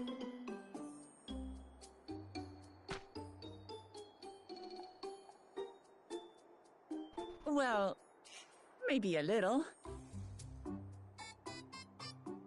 Allow me to show you where to procure Uyuipo. We can leave the Abokisha to your friends, I presume? Take yourself to Cave Kikitola, or thereabouts, and you should find the stones you need.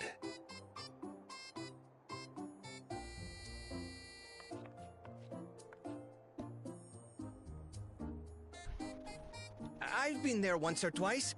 I can guide you.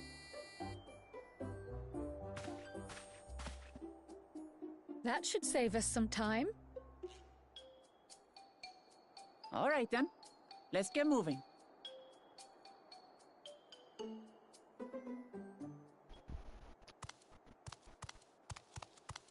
And we're being listened to. Of course we are.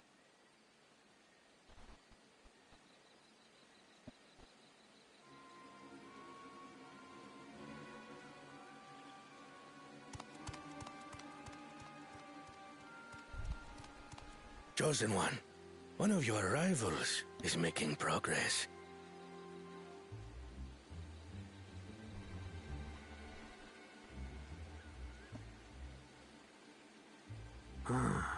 Ihana, you say? Should our first choice fail to deliver, it might be wise to let this play out.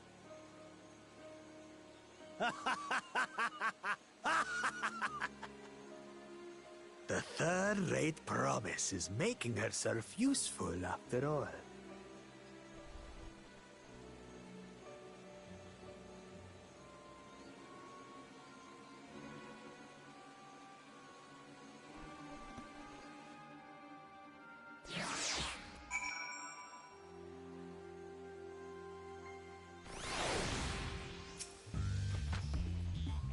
Cave Kitola is southwest of Okanu.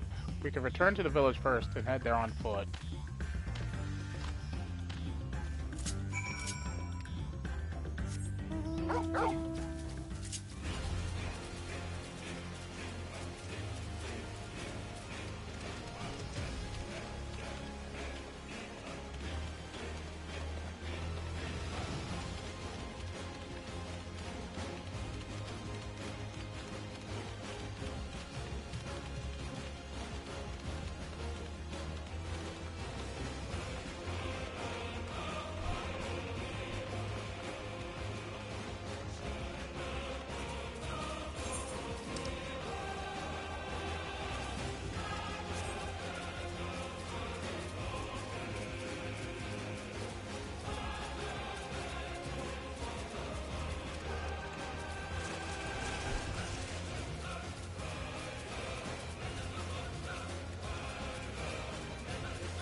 Southwest of here, was it? Let us be on our way.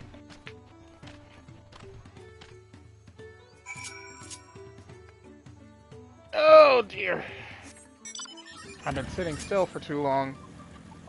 I might take a break to go outside and stretch my legs a bit, but I don't intend on turning off the stream. I just need to get out of the house for a little bit, you know? Oh! Oh! Weave! Lean!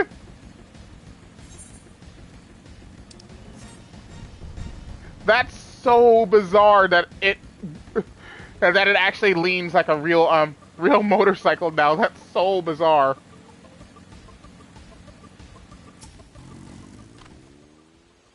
Cave Kikitola, as promised. Home to many deadly creatures. Venture inside if you feel confident, but I will conduct my own search out here.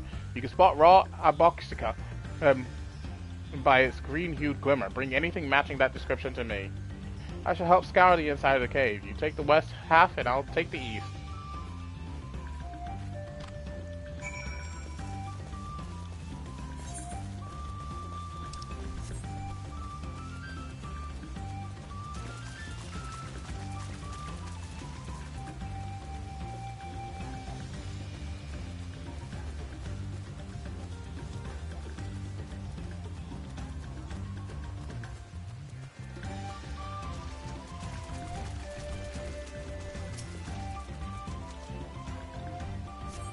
Upon closer inspection, you find the glimmer you spied was just light reflecting off the water. Hey!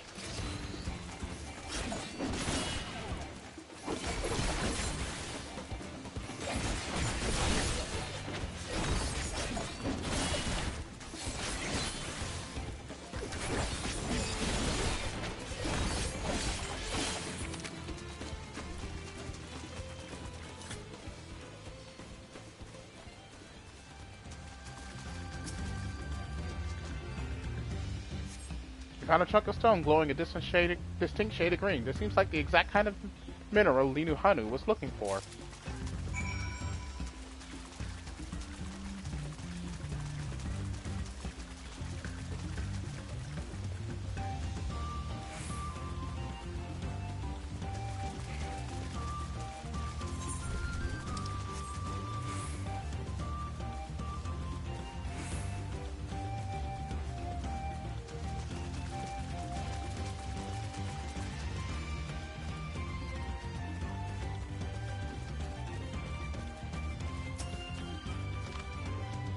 I picked over the Alright!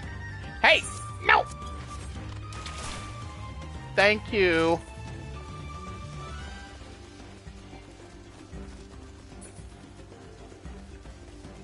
Asshole. I picked over the ground near the entrance but found nothing. Did you have better luck inside the cave? Yes, this is a Boxica. Along with Krau's contribution, we have more than enough for our needs. The stones you've brought shine very brightly. I thank you both.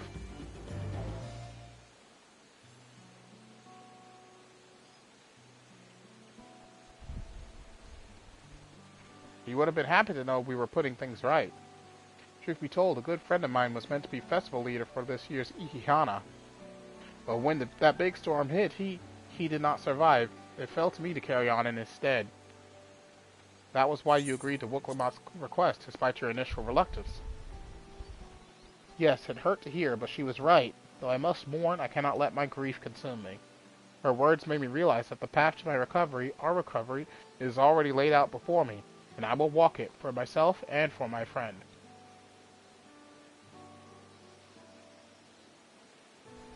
Thank you for sharing your story with us. Please, rest assured that we've taken your plight to heart. I'm certain our companions are procuring the other materials as we speak. Everything will come together, and the Hanu shall host a splendid, uplifting festival. That we shall! With that, let us return and deliver the Aboxica into Wook Evu's waiting hands.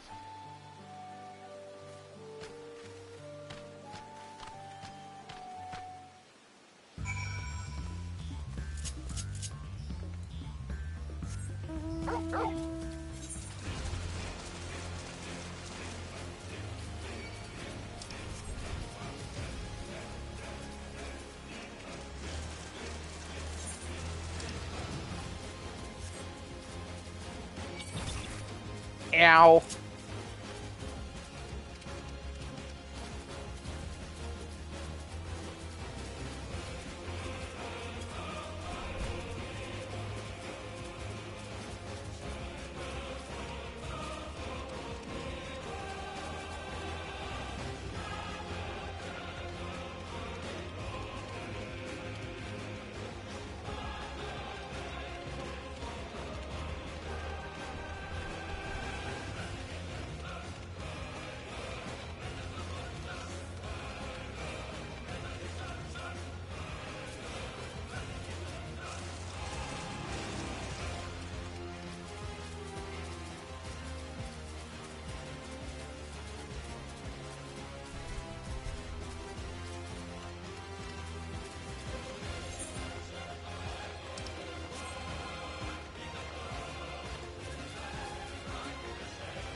Thanks to the third promise and our mighty swings, we've collected some suitable logs of Uyu Peel. What of the Alboxica?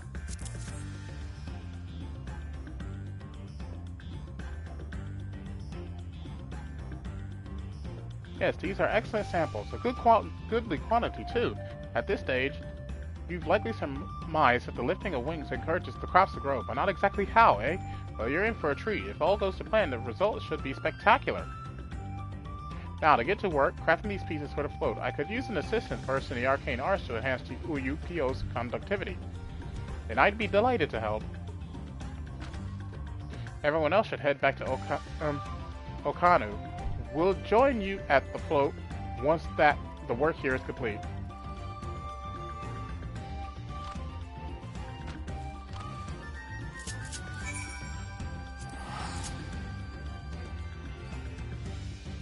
Ooh, that's a nice barding.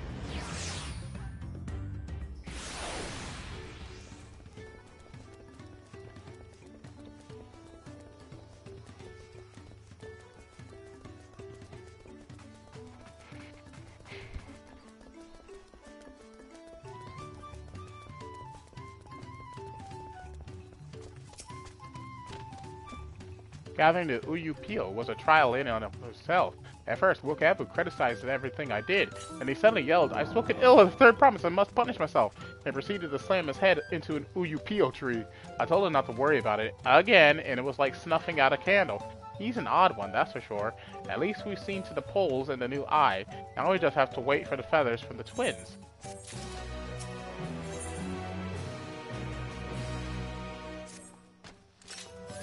We should get some rest before the excitement begins.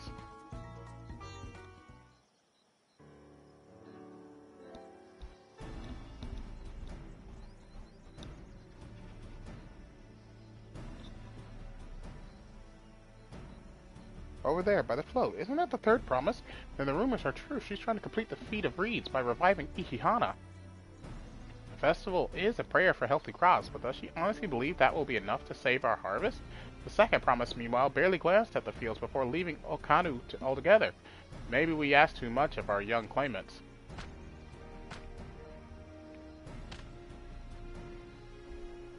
Oh, I wouldn't be too quick to count Goana out. A friend of mine overheard him muttering by the reeds.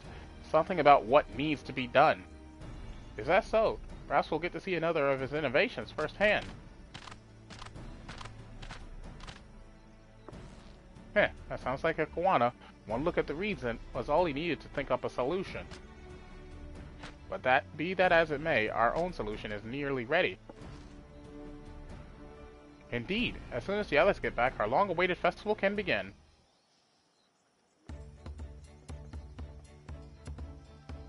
took some doing, but we managed to get the competitors to VA for the title wins chosen. The winner was only too happy to donate his feathers. You should have seen it. He called forth an incredible gust that sent his feathers sailing for miles. We had to turn ourselves, but it's more difficult than it looks. Poor Aaronville's twirled in the air for a moment before landing on his foot. I am a gleaner. Magic is not part of our training. As for us, we've brought the wood and gemstone replacements crafted by Wook-Evu. All that's left is to attach them. Has it been decided who will ride the float? Papa was the guest of honor the last time I was here. I remember being surprised they could even lift the thing with its hulking weight on top of it.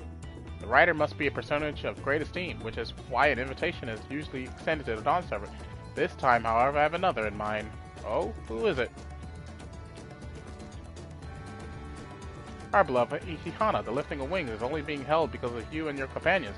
Thus do I nominate you, Wook-Lamont, as our guest of honor. Huh? Me?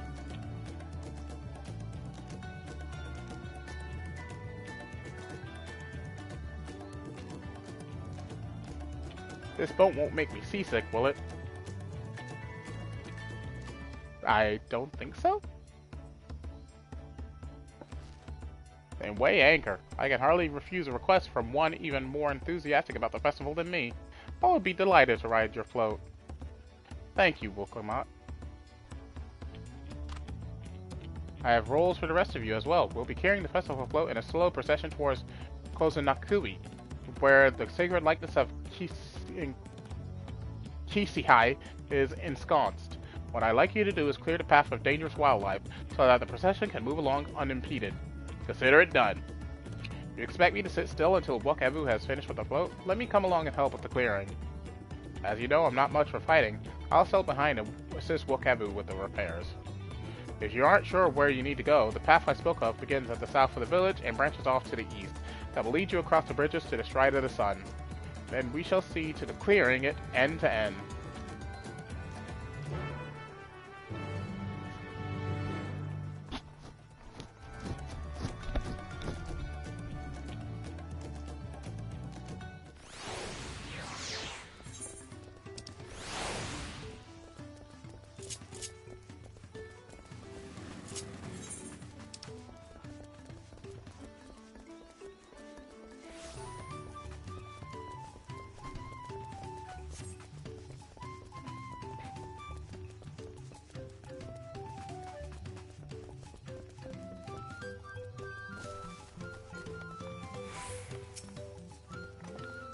As Liu Hanu said, Kozunakui should be down this way.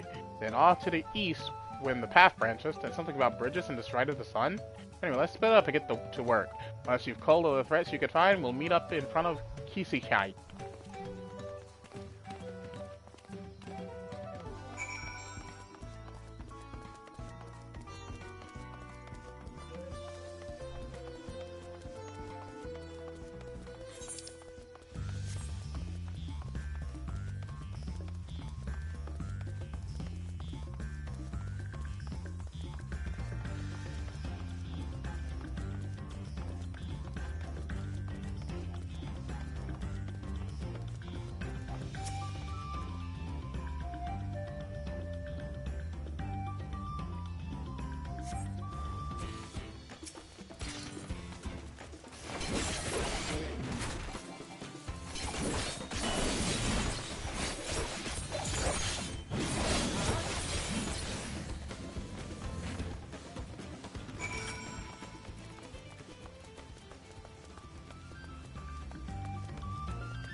I finally have an aura. That is so cool.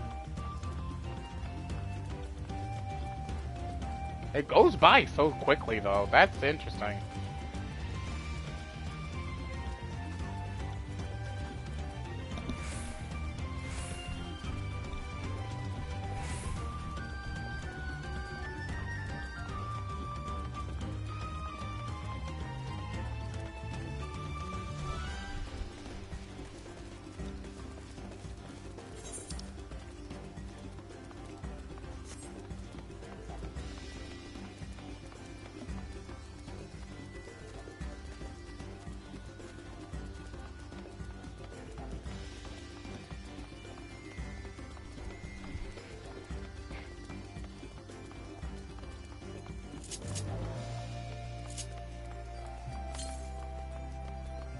Yeah, it's still pointing one in the southwest. Hi, Alfino!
Ah, you are a step ahead of us.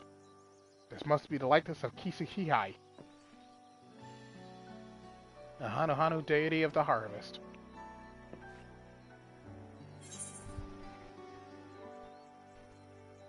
Even their sacred images are woven with reeds.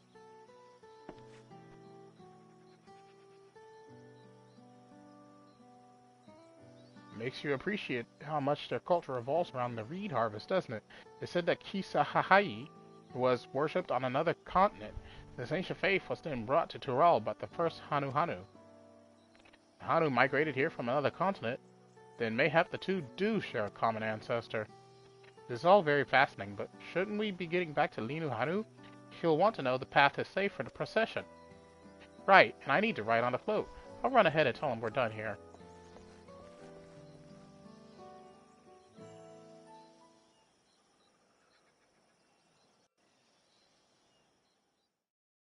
Meanwhile, in Okanu,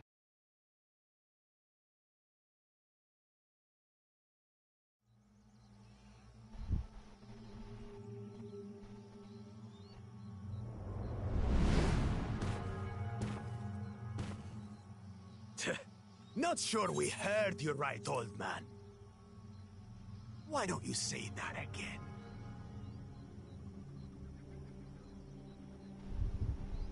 As many times as you'd like. The third promise tasked me with repairing this float, and I'll not relinquish it to an uncultured brute like you. Much less one that can't even manage a simple greeting. We wanted to handle this in a civilized way, but we're more than willing to kill you.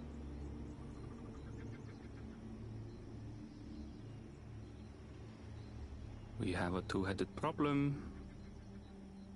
Yes, please hurry. She's on her way back already? Stand back, Wukevu! I will protect the float!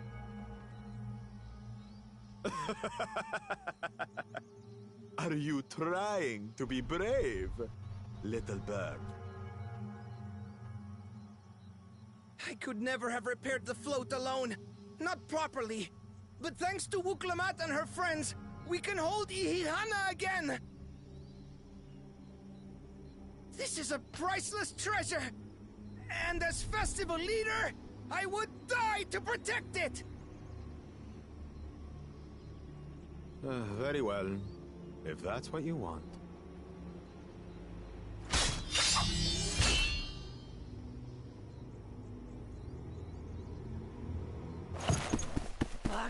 Cha-cha!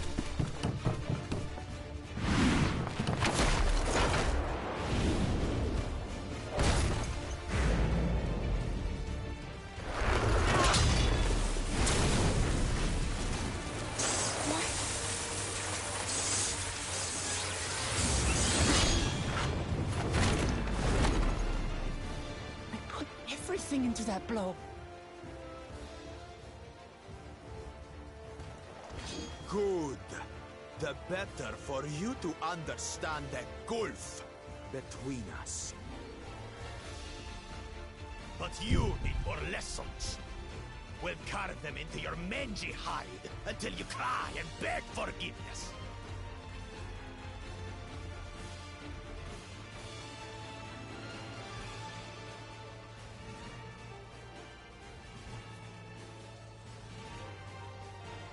Your brilliant plan was to steal the float and take the credit. The so-called blessed siblings are nothing but cheats. Your scorn is sweet music. Come, weaklings. We'll crush you each in turn. Or all together, if you like.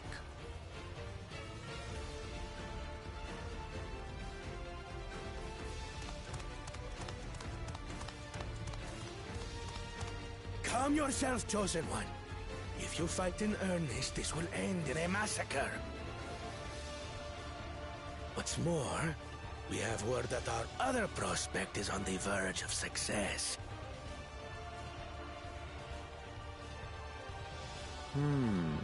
Then it would be foolish to expend effort sweating nuts.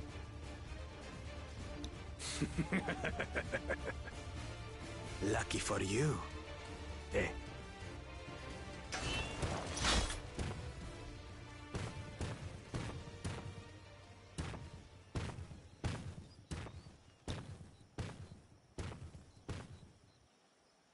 Ugh, two heads. I see Mamuk still clings to that loathsome hope.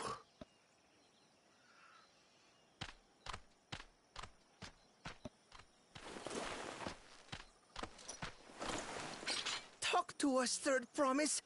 You're not dying, are you? It'll take more than that to kill me. So, are we having this festival or not?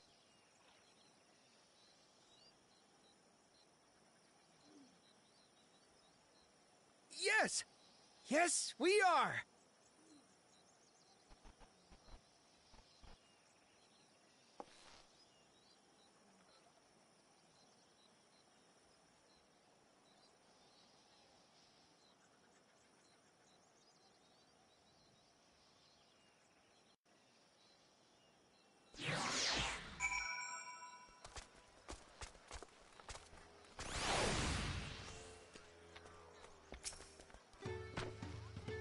Thank you for coming to our rescue. I tried to protect the float, but against that two-head, I may as well have not been there at all. Nonsense, you stood your ground and bought us the time we needed to make it back. You were incredibly brave. Give me that money. Knowing the Hanuhana, Wokabu wished to spread word that the festival will be soon to be held. With that exciting interlude over, you'll be pleased to know that my repairs are finished as well. Before we commence the festival, however, it would be a courtesy to inform the villagers that Ihihana will be held after all. Go forth, but do not forget your greetings. At this stage, I should hope the reminder is unnecessary. Oh, Hakali. See, I remember.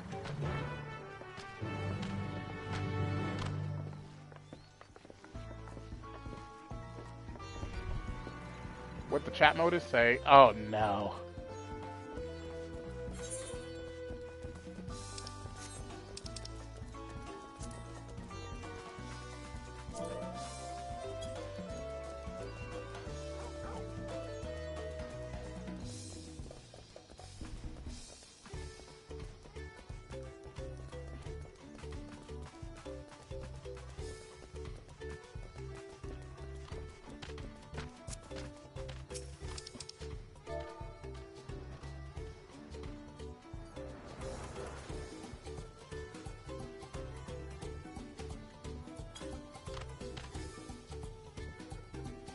Oh, Kali. Thank you for letting me know. I would very much like to attend the festival, but the repair should be finished as soon as possible. What to do, what to do.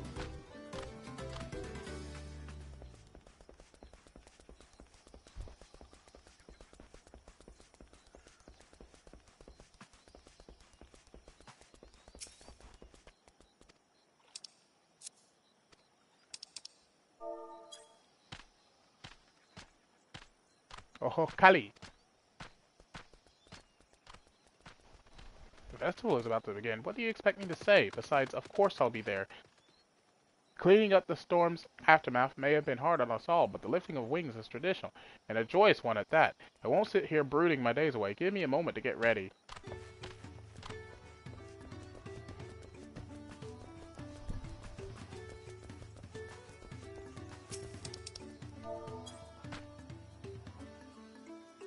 Oh, Kali. What? The float is fixed? Our fallen friends would be glad to know that Ikihana will soon be underway. They would have wanted us to honor them with celebration, not let their loss deter us from it. I must go and enjoy the festival for those who no longer can.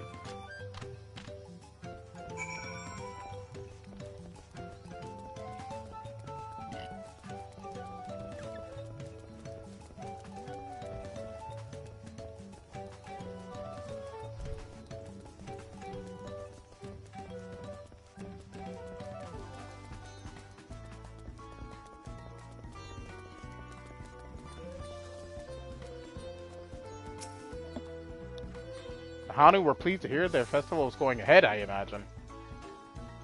That is well. Once your friends return, the lifting of wings can begin at last.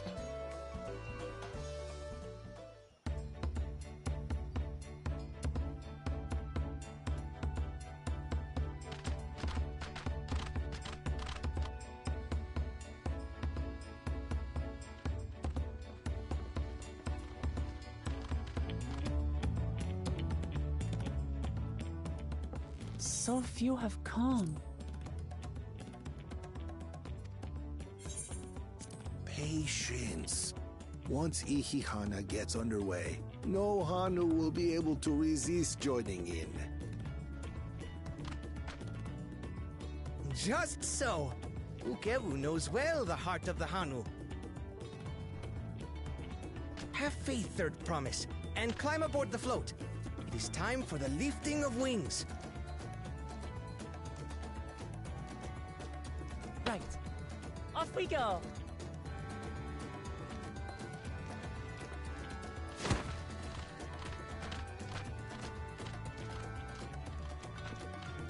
Ikihana is a prayer for bountiful harvest, but this is not its only meaning.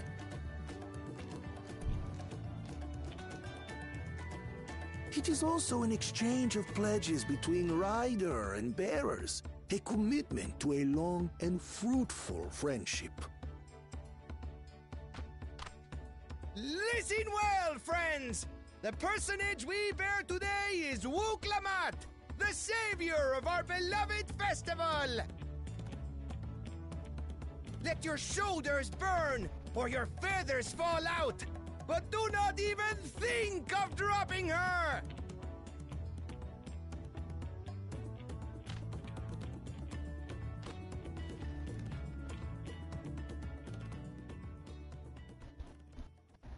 Ready and...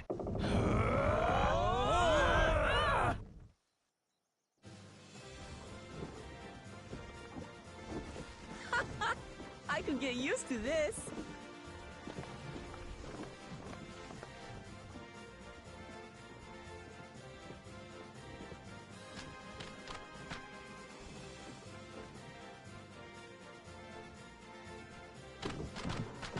empty belly stop you from joining in the fun? Come and help us carry the float!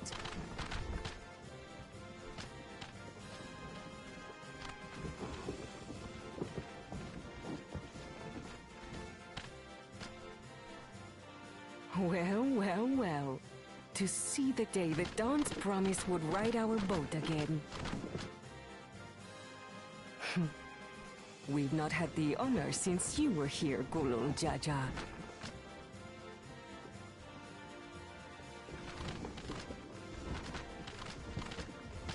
Right. We've enough bearers now.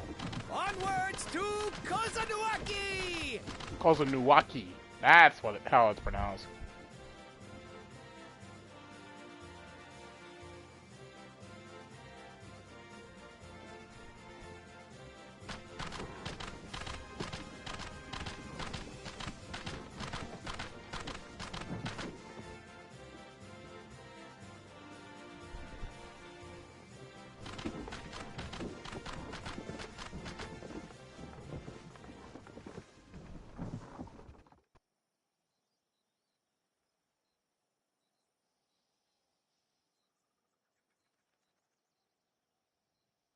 Watch well, for you are about to bear witness to the true glory of Ihihana.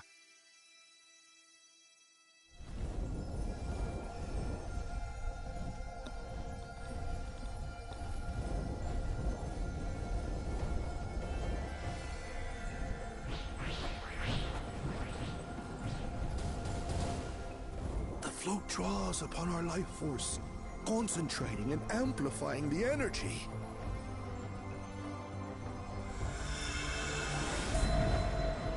Kishaihi then receives that energy and expels it in a great burst, where it showers down upon the land to replenish its vital currents.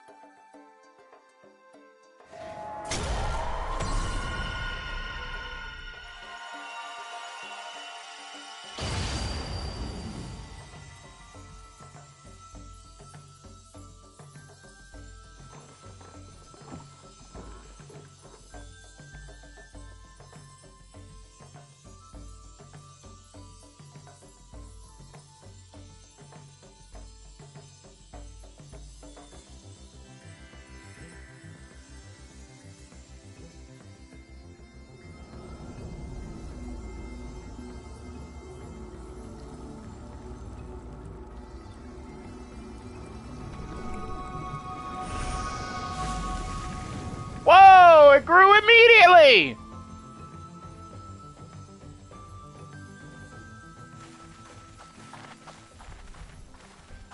It worked. Like a literal charm. The float really was helping the reeds. That was amazing! To think that such a thing was even possible!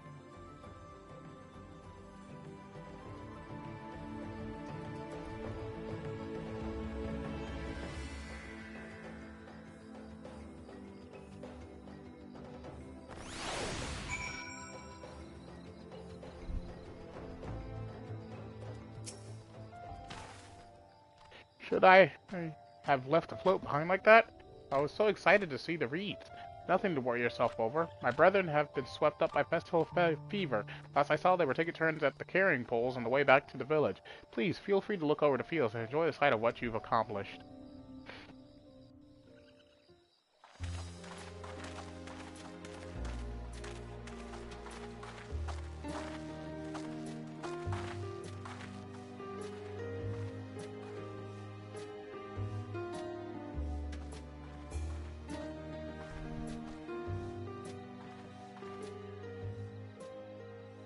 Some of them still look a bit sickly. I imagine even the harvest magic has its limits. If the Hanu continue their festival tradition year after year, though, the entire field should eventually recover. Where does that leave us with the feet, then? You've got nothing to fear on that account. Our situation could never have resolved itself. The revival of even a single reed would have served to demonstrate your commitment to the task. That you recognized the nature of the float and found a near-perfect solution in Ihihana proves your dedication. What's more, I don't think I've seen the festival produce such impressive results since I was a mere chirper. We have been lax in maintaining the float, diluting its magic and reducing Ihihana to hollow theater.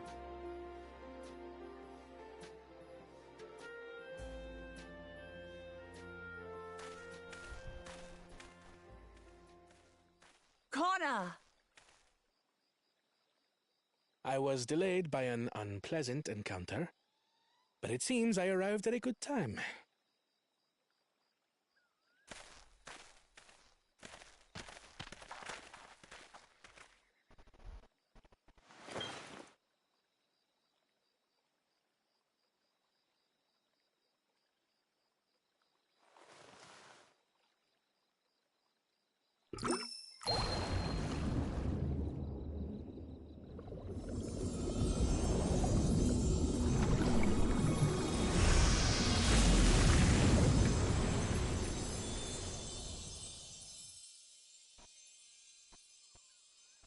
Oh, isn't that wonderful? What? You just pour in some mystery liquid and problem solved? Stagnant ether was to blame for the reed's poor condition. I assumed that was an alchemical concoction which enhances ethereal conductivity. It utilized the flowing water as an ethereal current, thereby promoting the transfer of life energies. A method I could not have devised without the education I received at the studium and the cooperation of my Archon allies.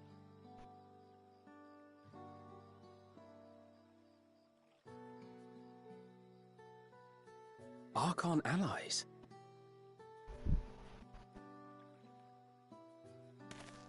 You see, Lamachi, this is why we need to embrace foreign knowledge and technology.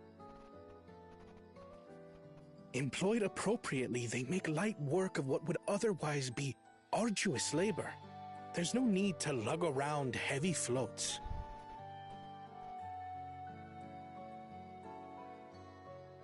Well, you always were the clever one, brother.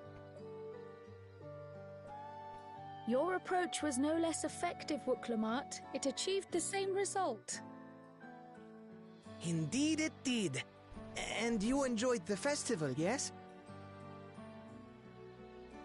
I did. It was so much fun. Having visited your village before, I thought I knew everything about it. As it turns out, I knew very little. About the reeds, about Ihihana.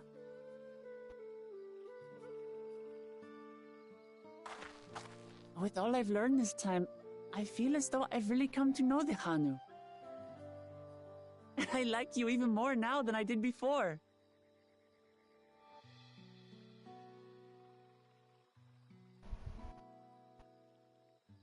The feeling is mutual.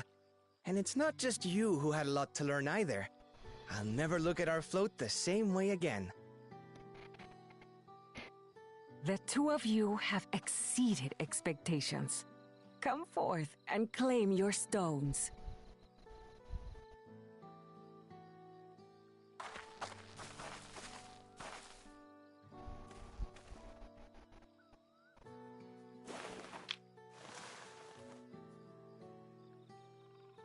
So this is what they look like. Go on, set it in the tablet.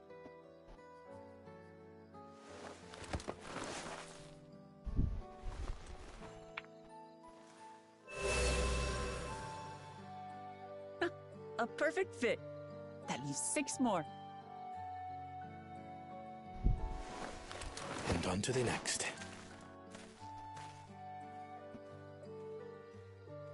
Not even a moment of celebration. That's Kona for you. A third promise? You must join us for Ikikana next season. As Dawn Servant, of course.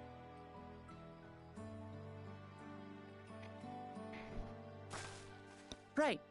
It's back to Tulihiola for now.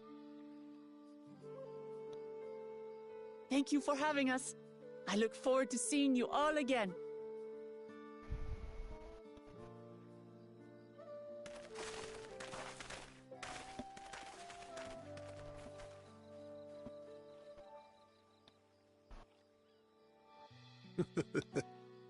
These are interesting times indeed.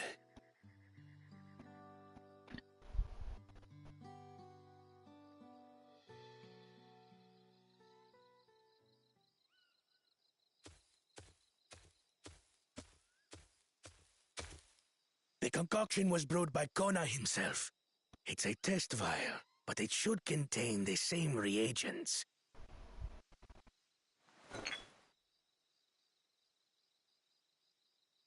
Good work. We'll use whatever we must to win. For win we must.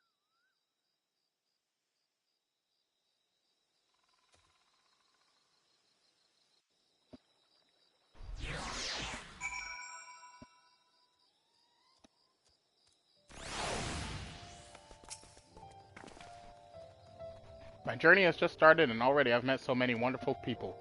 Wakabu for one, he's a bit eccentric, but everyone can stand to be as respectful of other cultures as he is.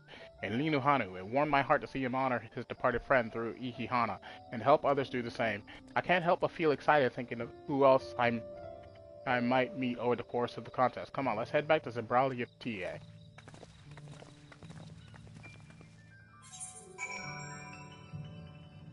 Hold it.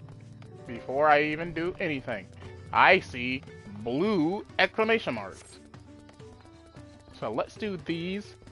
I'm willing to bet they both eat. One will probably give me a piece of gear, but the other will probably give me an ether current. So let's do that before we leave this area.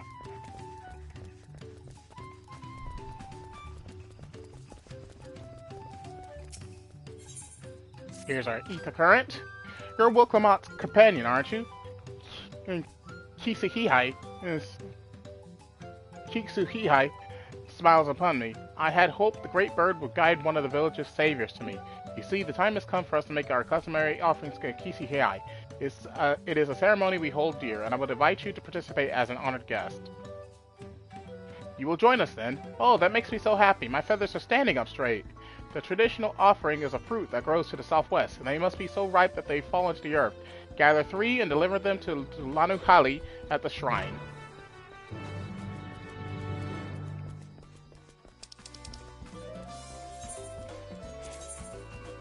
Okay, so that's back into Leola. We'll grab that, and we'll go back for that, and that as soon as we get these 2 quests out of the way.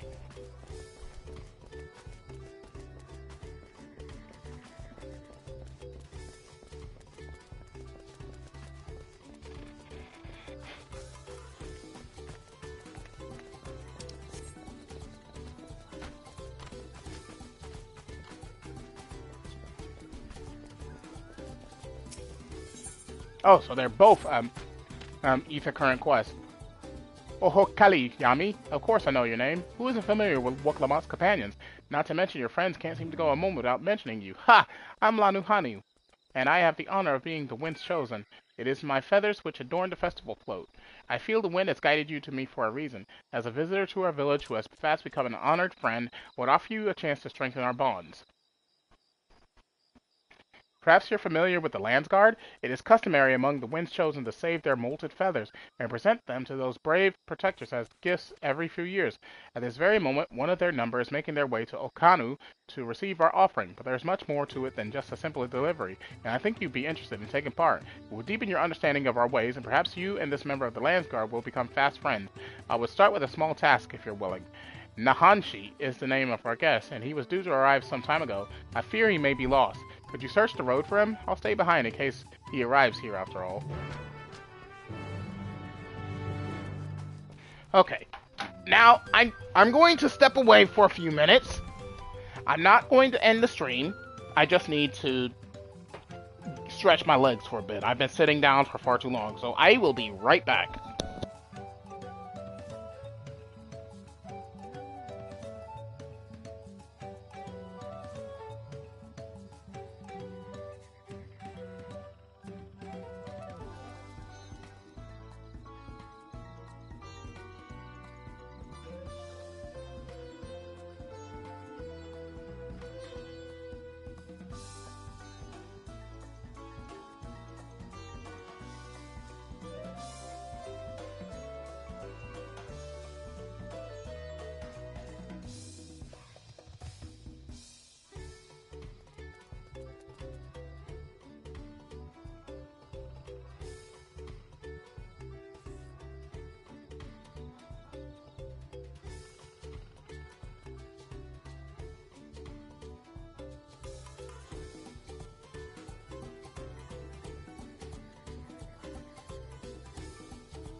Okay, we're back.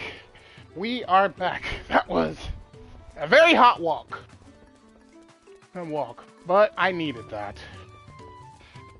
Needed to get some sun in me today.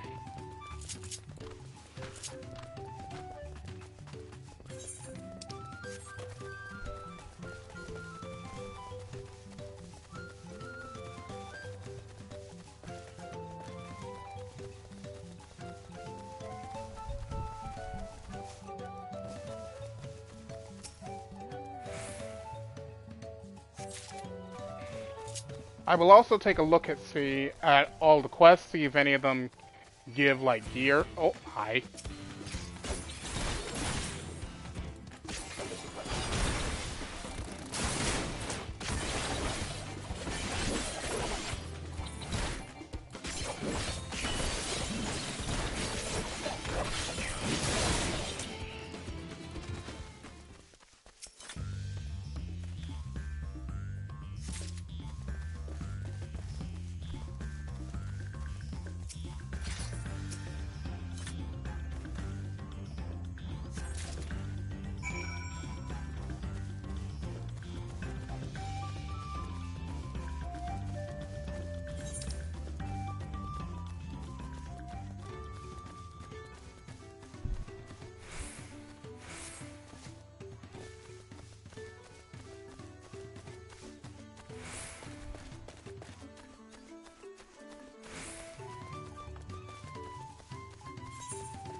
Ooh, I need to talk to you. You have a ring.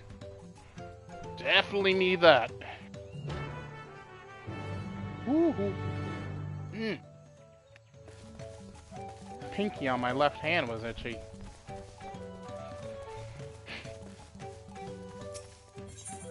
Okay, you give me nothing.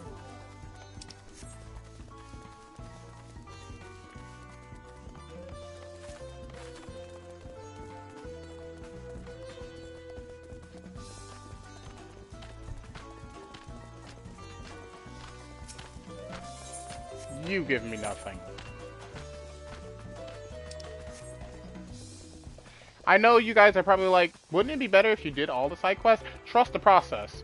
Because if there comes a day that there's another job that I want to level up, this will be used, leaving side quests behind is actually going to be way more useful than doing them all in one big batch.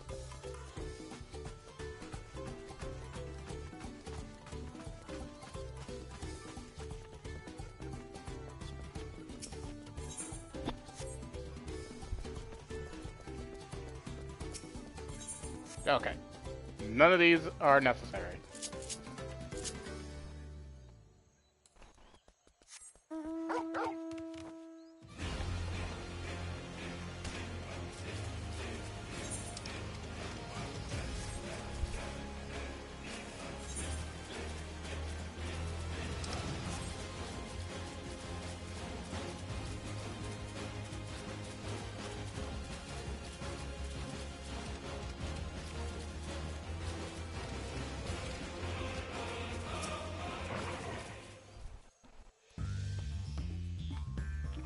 What the?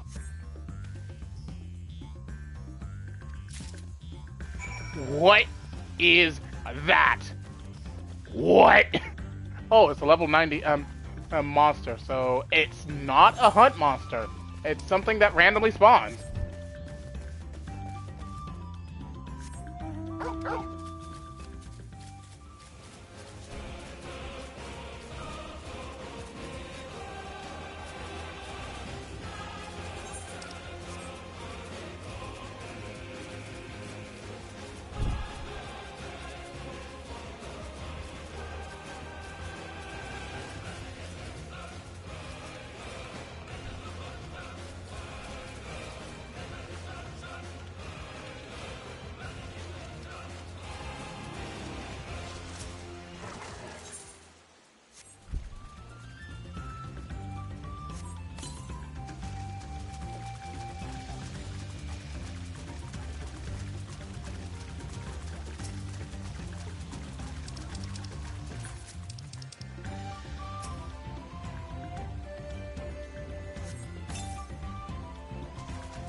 Ooh, there's a quest above my head.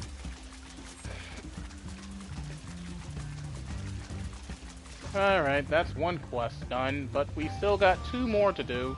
So I'd rather do those first, then head back.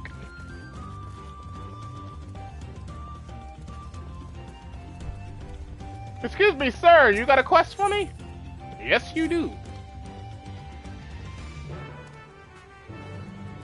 I know I should have read that, but...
No, it's above me.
I'll take that ring, I need that.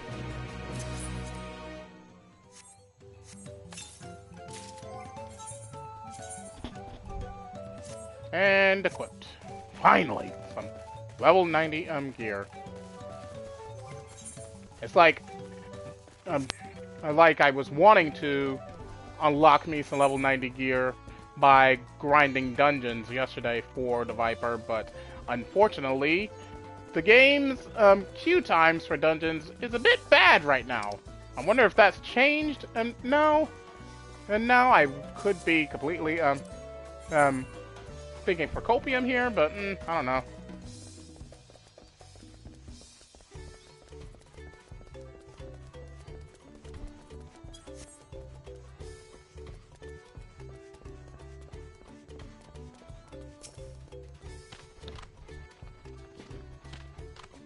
Whew.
Alright, that's the neck piece I needed.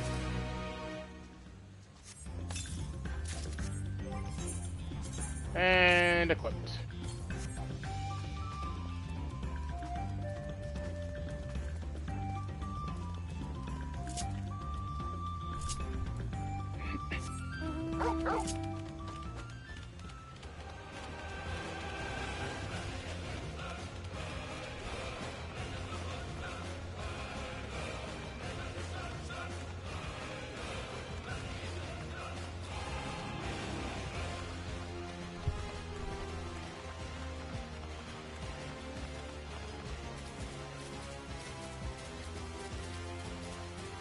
The interesting thing is that the dog leans to... I keep saying dog. Dog. Torgal is obviously a wolf, but... I guess because of the way he acts, and people call him a hound instead. I don't know.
Now this quest I will actually play to its completion because this is usually a multi-step quest. Quest. There's more than one quest attached to this.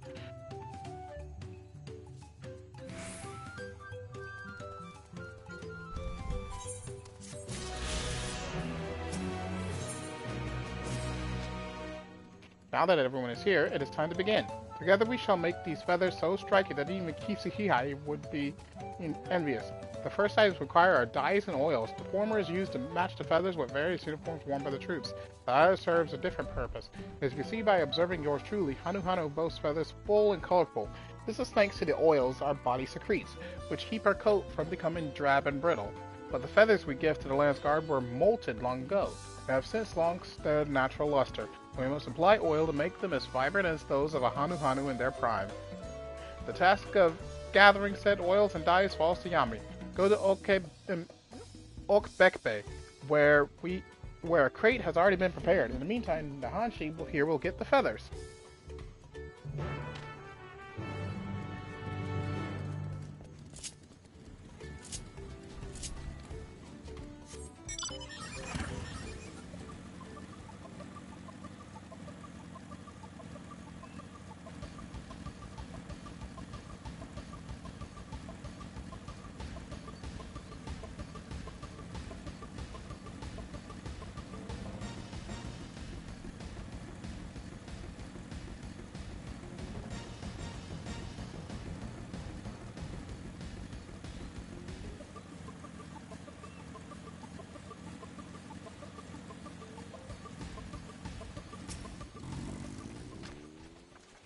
You hear about the supplies? Good, good. Everything's in that crate over there. It's heavy, so be careful not to drop it on those dainty toes of yours. Worse still, you might break a bottle of dye. The Lance Guard artisan who designed their uniforms was very particular about their coloring, so not a single one can go to waste. There's nothing a soldier loves more than their equipment, so every detail has to be just right. Tread as carefully as you can back to Lanu Hanu. Deliver the crate of dyes and oils to Lanu Hanu Okanu before the time runs out. Oh no. It's a timed mission.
What's wrong with him?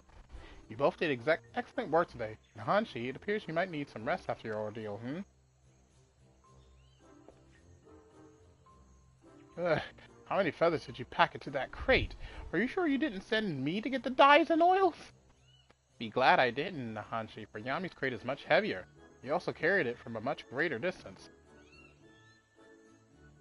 Really now, and here I thought I was the stronger. Damn, bested during my first assignment!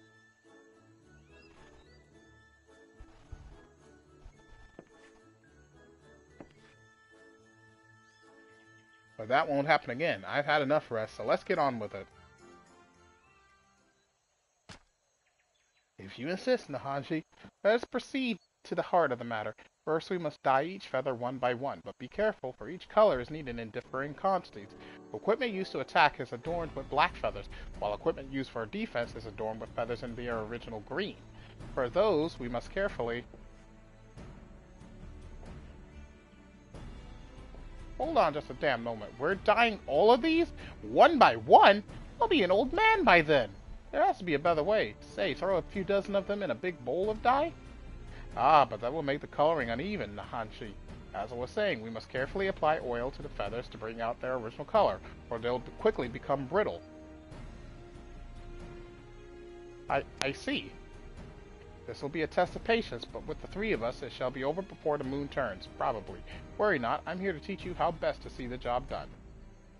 I suppose I'm thankful for that. Truth be told, I never knew so much hard work went into our uniforms. For our brothers and sisters in the Landsguard, no effort is too great. The Hanu are honored that you wear our feathers. You are surprised? As the wind's chosen, seeing my feathers become a symbol of the great Kishihahi fills me with a joy unequaled in this world. And to have them adorn the Landsguard armor makes me joy all the sweeter. Few in Tural can claim such an honor, so there can be no mistakes. There's really more to this than I thought. I would like to apologize for how I've been acting. I see now that things are done a certain way for a reason. So while I may grow old and gray in the doing, I'll see that every feather is dried or oiled properly. At least we're in this together, eh, Yami?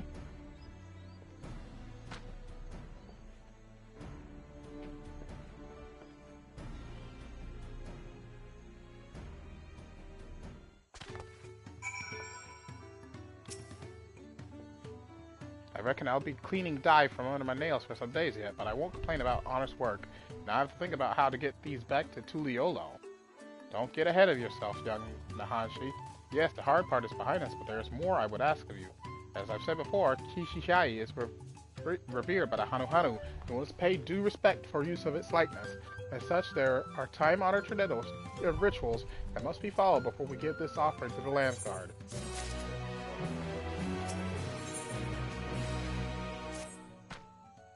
Our next step is simple. We must bring the feathers before the likeness of Kishihahi and Kozonakui, and have the priestess beseech the great bird to bestow the wind's blessings upon them. More lugging that crate around then. I could do it, but if we're going any further than last time, I might need a couple of breaks. So do not worry, Nahanshi. I will carry the feathers. I have something different in mind for the both of you. A friend of mine awaits you on the road to Kozonakui. Speak with him and do exactly as he instructs.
Whoop. Wait, too far. Welcome, welcome. I understand you seek the blessing of the wind. The priestess requires a special type of bark to complete the ceremony, and your job is to gather it. You must tread carefully, for the shores where the trees are found teem with hungry beasts. I suggest clearing the area first so one doesn't sneak up on you. I don't mind a bit of hunting, but these arms aren't meant for... apologies. I suppose complaining is a habit I should aim to break. This is all part of the process of making our equipment, isn't it? There's a reason we need this bark, so get the bark we shall. I'll search the south side, Yami, you take the north.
Well done, you two. You brought exactly what I asked. I suppose you're still curious as to why the bark had to be from those specific trees. The answer lies within the land of Kishihiai. You see, our ancestors hailed from a different land, and were guided here by the great bird, but upon their arrival they found perilous woodlands overrun by hungry fiends. Many Hanu were lost to the gluttonous appetite of the wild, and they had nearly succumbed to despair. Then Kishihiai let out a mighty screech. It echoed through the land, setting the trees aglow. Taking this as divine guidance, our beleaguered ancestors took bark from the trees and burnt it. The smoke wafted through the air, and the beasts found it so repugnant they were forced to flee, one and all. Since that day, warriors would burn incense before battle in the hopes it would ward them from harm. Thus, we blessed the Landsguard feathers in the same way, that they too might bask in Kishiai's protection. Now take the bark to Kosanokui, and on the way I would be glad if you offered your sincerest prayers to the great bird.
We're finally here. Mind giving me your bark? I'll deliver it to the Hanu priestess.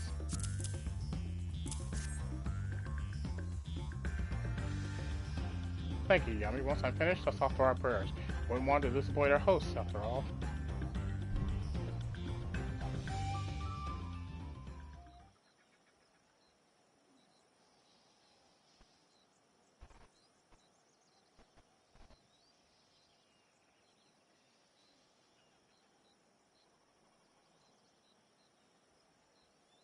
The Hanu take their tradition seriously, don't they?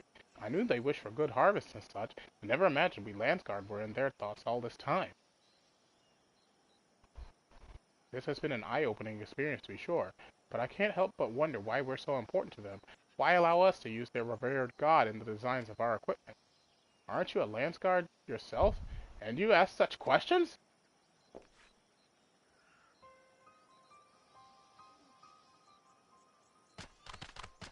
Uh-oh.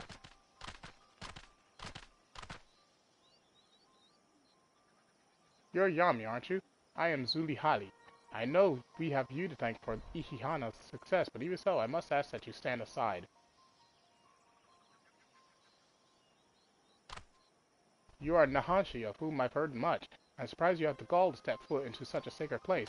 While the others may swing the praises of the Landsguard, their minds have been warped by too many molting. The new generation is sick of their ceaseless chirping.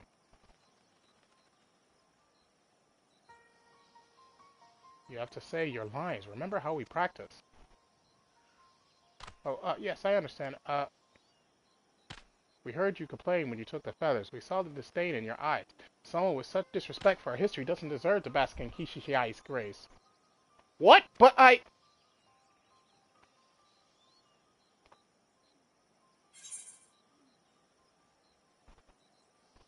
Is this part of the rite of passage?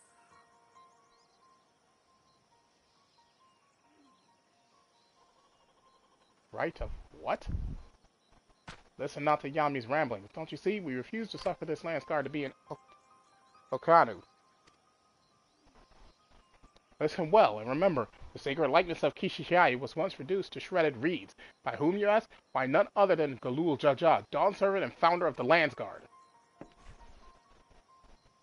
No, the Dawn Servant would never! This misdeed will never be forgiven. If you have any pride in your position, you should be ashamed at your ignorance and lack of respect. How will you answer for that? Yes, you must answer, and answer well, or we will be very angry with you.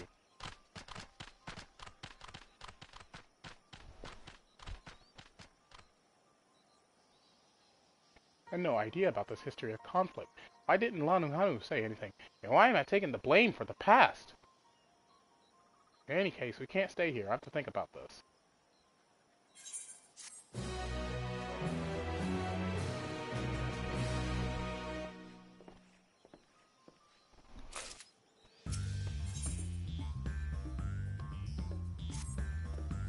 I don't see why Zuli Hali would lie. But how have I never heard of the Dawn Servant's affront to the Hanu Hanu? And why would Lanu Hanu act so proud to have his feathers adorning our equipment? I'm no good with numbers, but even I can tell something doesn't add up here. We'll have to find the truth ourselves. You might be right. It is my ignorance that seemed to set her off after all. Whatever happens, I'd like to leave here on the Hanu's good side. Well, our best bet is probably to return to Okanu. If anyone could tell us the truth about what happened with the Dawn Serpent, it would be Lanu Hanu.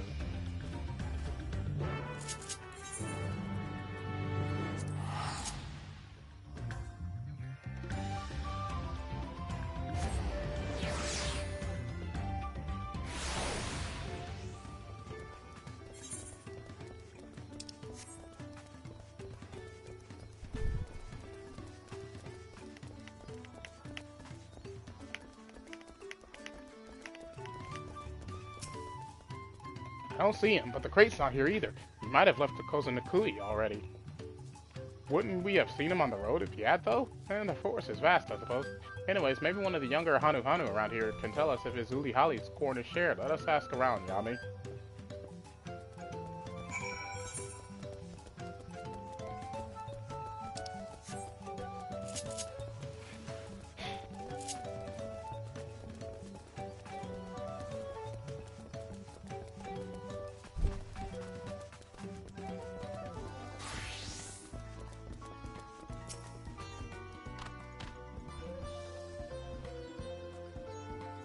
The likeness of Kishiyai? My father actually worked to repair it. He told me that the Dawn Service slaughter of the beast was swift and brutal, but left many of our shrines and homes damaged in its wake. But what choice did he have? The fiends were at our doors. My father and his friends agreed that it was better to be alive. At least that way they could rebuild.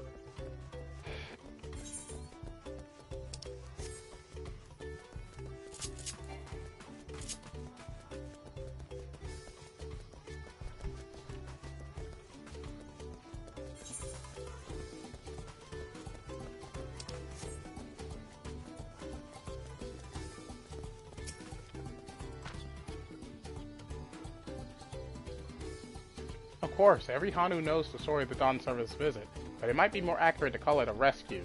For at the time, our home was beset by beasts and fiends. When Galul Jaja heard this terrible news, he personally came to drive out every last one.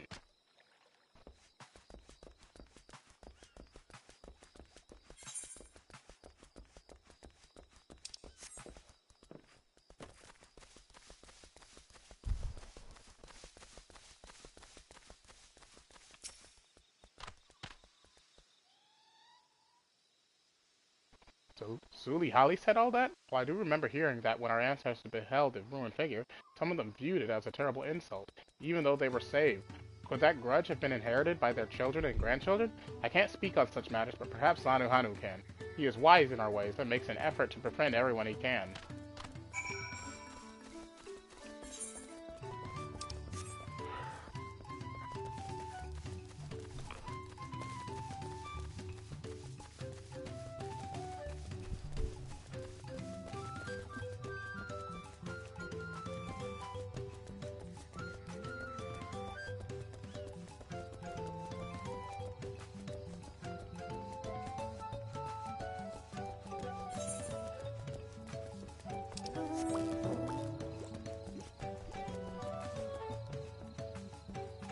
Oh! I was like, what is that sound effect? And then I realized, oh, it's a giant cactuar.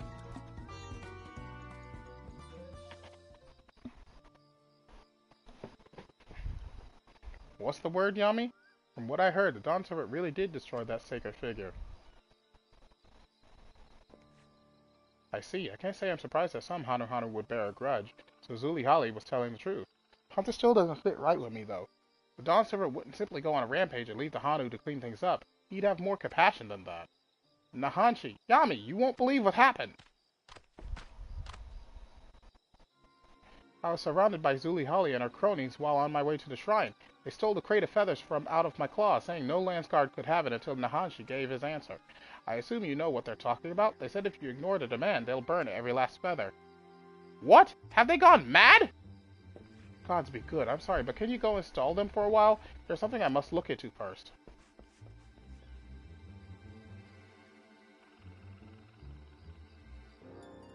I know what you're thinking, Yami. Isn't this going a little too far? I would answer that the results shall speak for themselves. Now we simply wait and see what Nahanshi brings us. Zuli Holly and the others are waiting to the south of the shrine. Let us go there and stall them as Nahanshi requested. Oh no!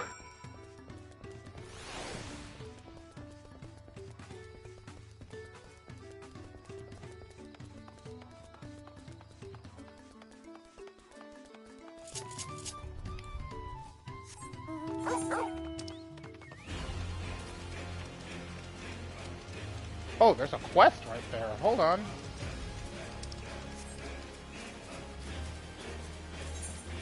How long has this quest been here?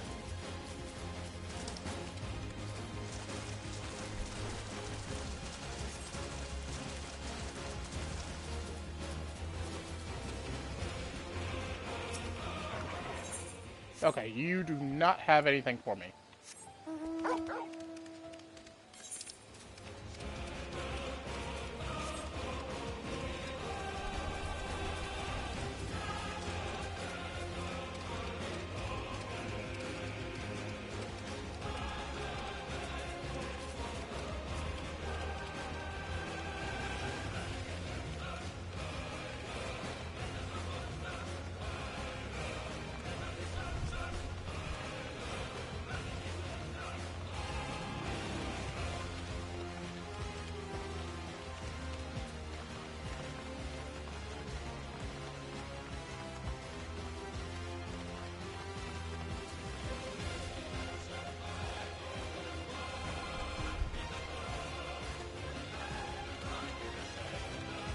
You know, as much as I like the Torgal mount here, I would have loved if when he takes flight, the mount actually transformed into his empowered form, you know? I feel like that would have been such a nice touch. I mean, I get that might have been a little bit more work behind the mount design, but I feel like if you go the extra mile with something, it's always the better.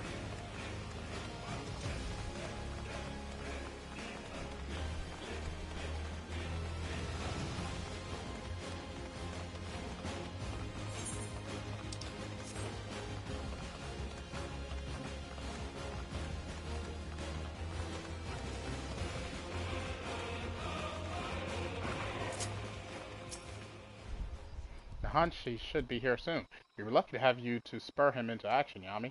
And while our methods may appear rather blunt to you, wait until Nahanshi speaks before you judge us. Wait quietly and hear his answer.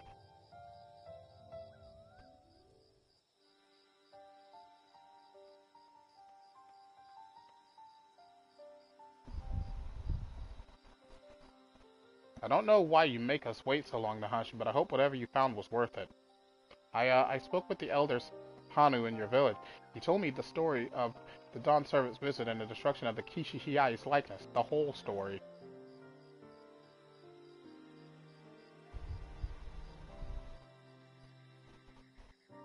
It seems he, particularly the head of reason, was filled with anguish at the sight, and offers his deepest apologies.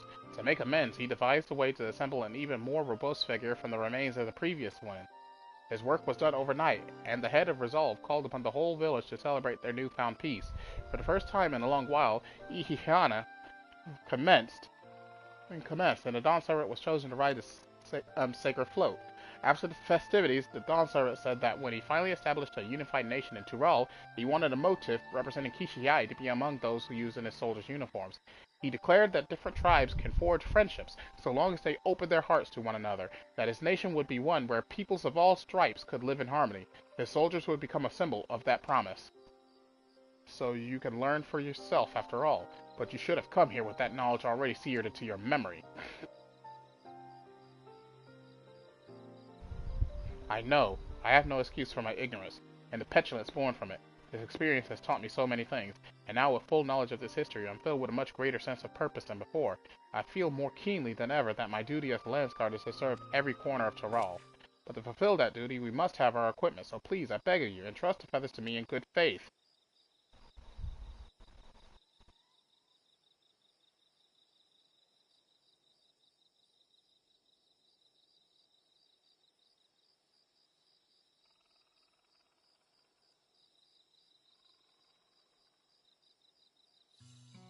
He'll be a fine soldier. Don't you agree, Lanuhanu? What?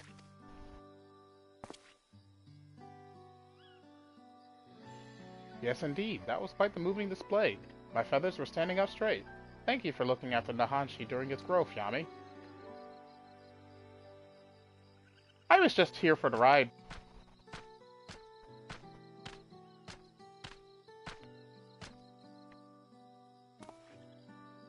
My growth? What are you talking about? Why, this was all a performance. A performance to guide you along the path to become a worthy Landsguard. Your rite of passage is complete.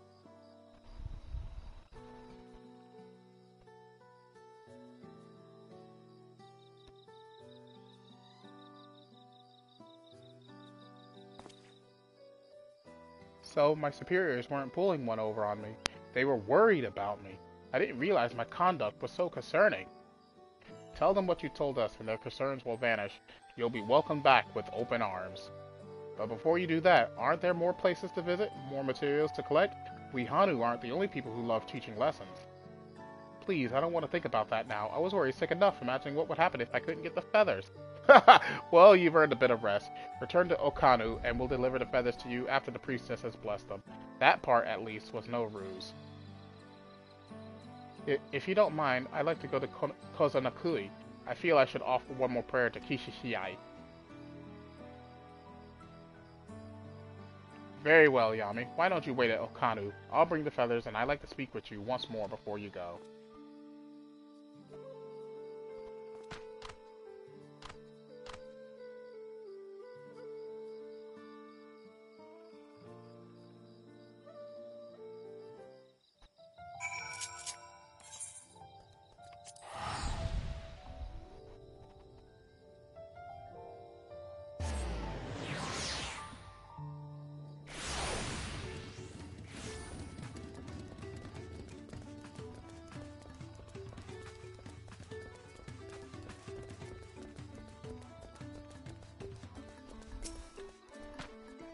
Now that our rite of passage is behind us, allow me to offer my thanks for all your help. I would also offer my apologies for making you party to our little deception.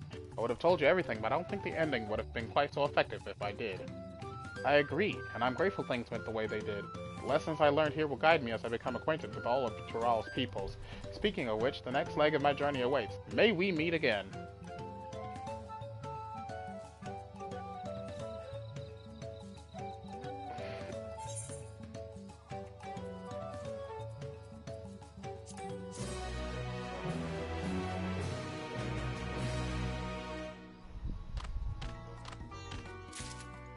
That's it. Now we return to Tuliolog.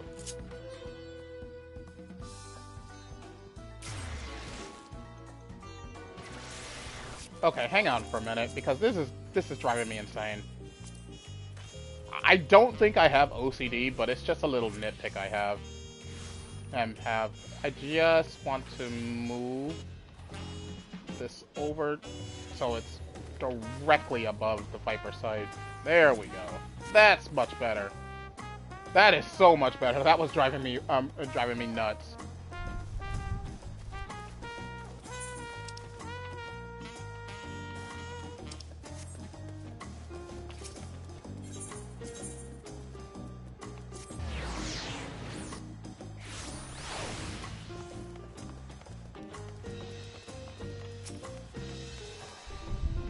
And just like that, we found an elector and won our first keystone. I knew I was right to trust your instincts. Come on, let's keep things moving and march onwards to Urkopacha. Chances are good we'll find an elector there as well. Before we do anything, however, we should see what your opportunistic Pelu friend has to say.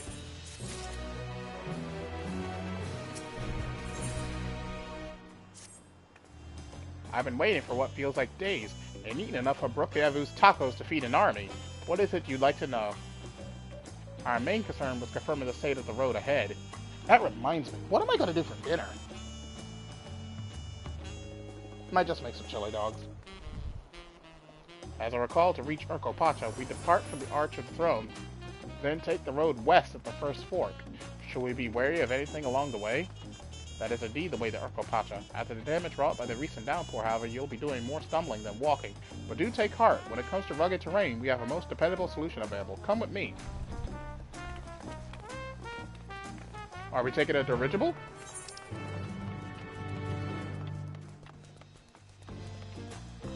Oh yeah, that reminds me. I need to check these side quests while I'm in town. See if any of them give gear. If they do, we'll do them right fast. If they don't, well, they'll just get ignored.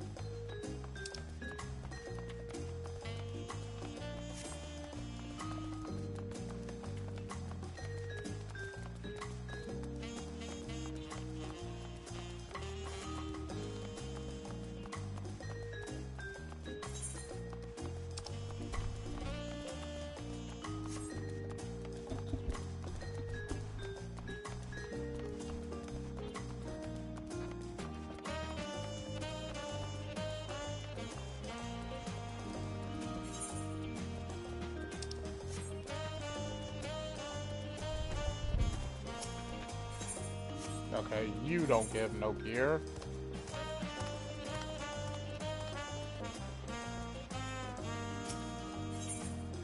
What the, huh?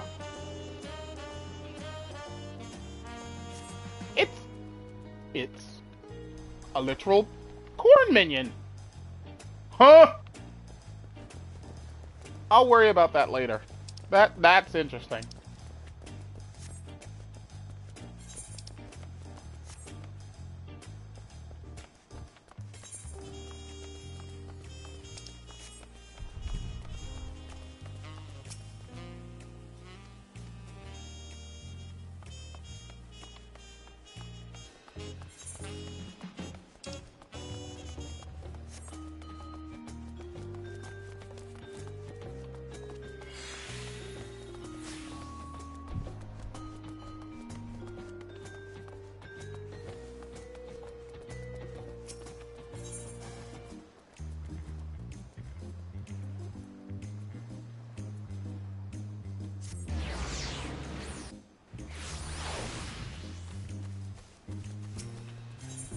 Okay, no side quest, and none from there.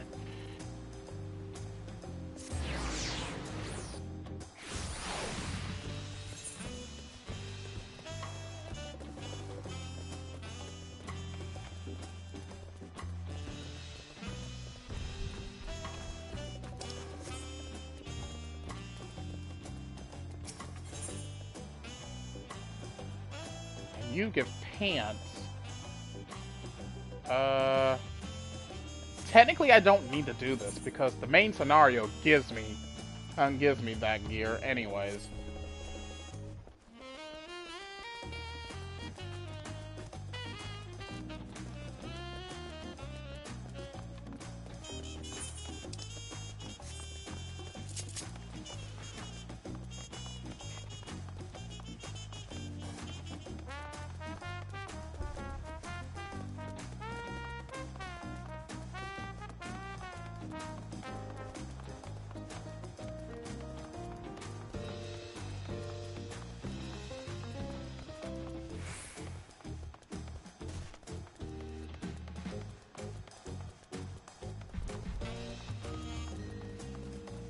And at the moment, I don't really need the level 91 gear anyways, because my level 90 gear is strong enough and to last me until level 92.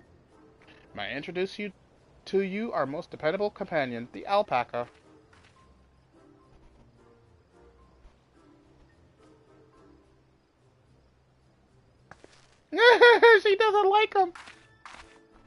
These animals can traverse Urkopacha's steep mountain trails as if they were gentle field, and all while carrying heavy loads. Our merchants would be lost without them. So they fill much the same niche as our chocobos back home. You don't have alpacas in Eorzea? Alpacas are native Yogg-Toral. Eorzea has its chocobos, and the Eastern lands have their horses. Why go to the trouble of breeding another pack beast in a place which ill suits its qualities and where it is not needed anyway? But must we ride these little monsters? I get the impression you aren't fond of alpacas. When I was small and being a bit naughty, I went around pulling on their wool. One of them spat on me, and it was the foulest stench you can imagine. Ha! I see. What are they like to ride? Alpacas bred as mounts are inquisitive and docile. Even those without experience find them easy to handle. We're really doing this then. So, was my information useful to you? Yes, very helpful, even if it wasn't what I wanted to hear. Good, I'll take my payment now. You want me to pay you? I guess I should have expected as much from a Pelu merchant. Let me see what I have on me. The Pelu followed the act of spreading joy through trade. As you should know, they take pride in making deals that benefit both parties. Oh no! Here you go, a fair price for your fair advice. Yes, I made a trade with Third Promise herself. My friends will never believe this. I shall be on my way now. I wish you safe travels. Off you go then, and thank you.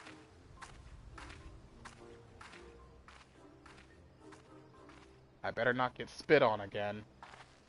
You brought that on yourself. Remain calm and gentle, and so will they.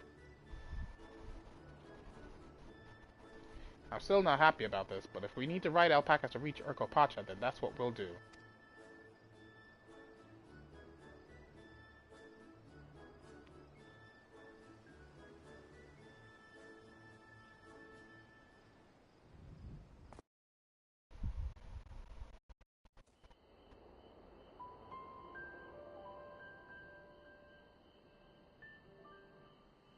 Turali poets of yore sang of a mountain that would stand tall, even should all other lands sink beneath the sea. Indomitable and eternal, it arises from Urkopacha, the 100 peaks of time. Of all the beasts which crawl and fly, only the legendary Valigarmanda could hope to disturb the summit's serene majesty. Yet, with that flying calamity imprisoned by the Dawn Serpent, what great feat remains for those who would claim the throne?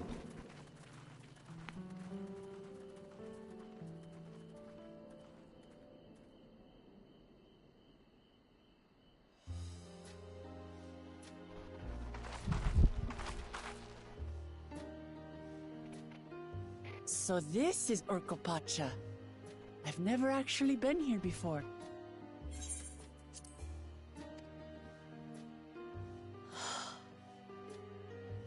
The air is so crisp and clear. Mountains everywhere you look. That one massive peak in particular has quite the presence. It puts me in mind I can't see it because it's foggy! Ugh! That is Warkor Sormor, the tallest mountain in Yogg-Toral. Its sheer height makes it an imposing climb. But there are other reasons the ambitious keep their distance.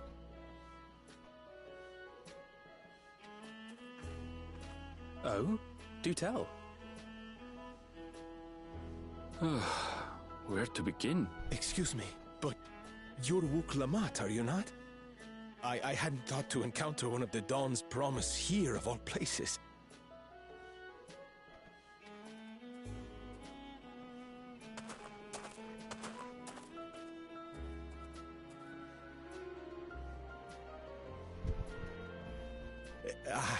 But I should introduce myself. I am Bolnok, a weaver by trade. Well met, Bolnok. We're on our way to Watranpelo. Oh, truly. I've just come from there, as it happens. I'd asked the Pelu who sell me their wool to give me a tour of their alpaca ranch. The head rancher and I shared a bottle of mezcal while he explained the finer points of wool production. Mezcal, is that a local beverage? It's an Urgopacha specialty. A spirit made from distilled agave heart juice. Yes, and it must have done wonders for my mood, for I tripled my usual order of alpaca wool. They did offer me a discount, though, so it wasn't a bad deal in the end. But listen to me, boring you with my tedious stories. I will leave you before you are lulled to sleep. Goodbye, and safe travels.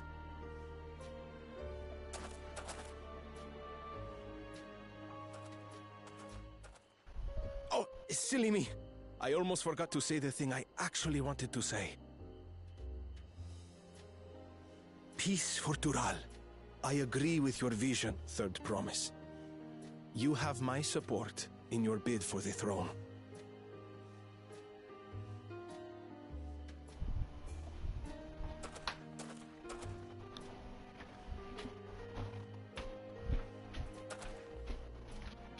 I gather from his tale we would be foolish to underestimate Pelu Pelu merchants.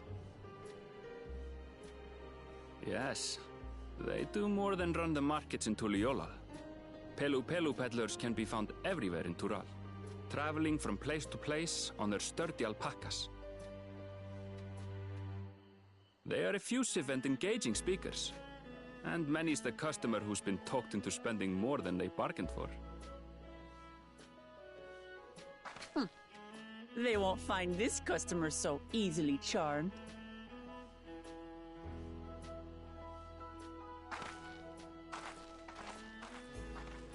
Watchun Pelo's down the path! Off the main road! Don't get lost! It's right there!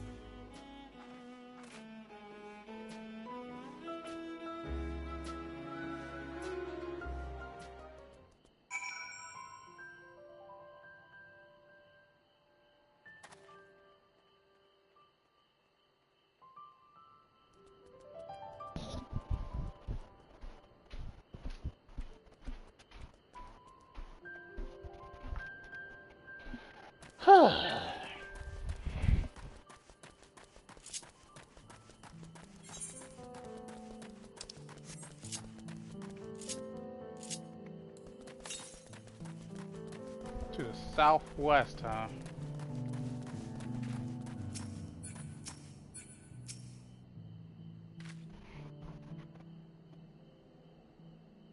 This is it, Watchun Pelo, home of the Pelo Pelo. Ah, damn it. I keep forgetting to turn this off every time I read this. That's not good. Don't tell me she's getting fleeced! You come all this way for the right of succession? Oh, so this means I'm exchanging words with the future Dawn servant. Please, the outcome is far from decided, but it is a possibility. How fortunate, then, that I deal in cloaks woven from especially luxurious alpaca wool. Such a garment would look magnificent when draped over the shoulders of our budding ruler. See, they're trying to fleece you! And a nation's ruler should dress her best for her adoring people, yes? Finery for our finest lady. That's right, come, Third Promise, my well-stocked shelves are but a few steps away. Finest lady. I like the sound of that. Alright, I suppose a quick look wouldn't hurt. Stop! Ahem. What did we just talk about? Erinville, when did you...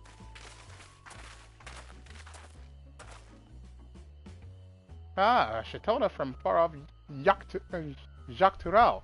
Northern winters are bitterly cold affairs, I'm told. I cannot imagine how you survived them without a lovely warm cloak of quality alpaca wool.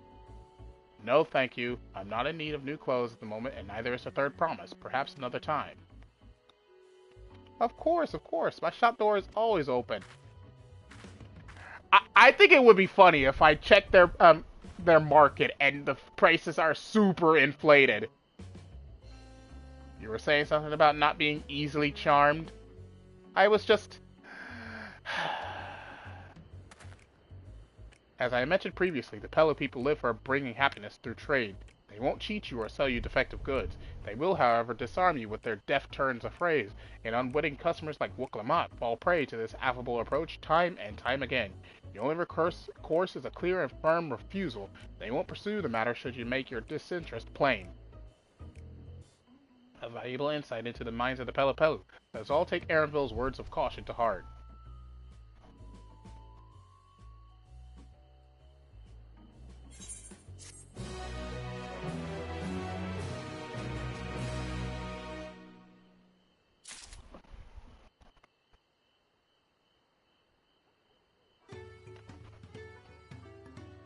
First things first, Aetheryte!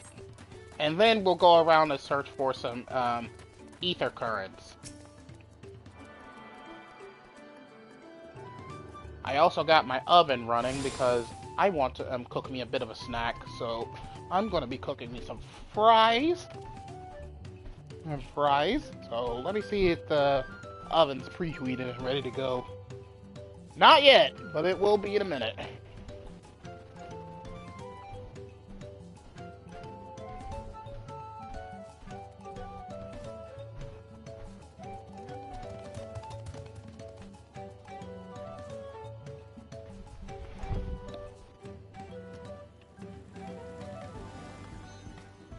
Alright. Now, ether current.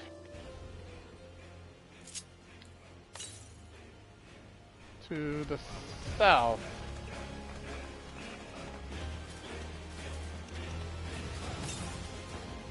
Well, that's going north.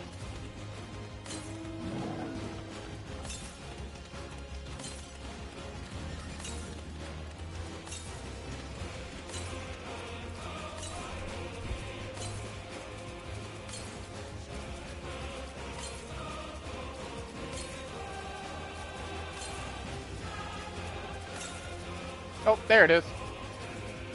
Silver Lobo? Is that... What the fuck is that? What the actual fuck is that?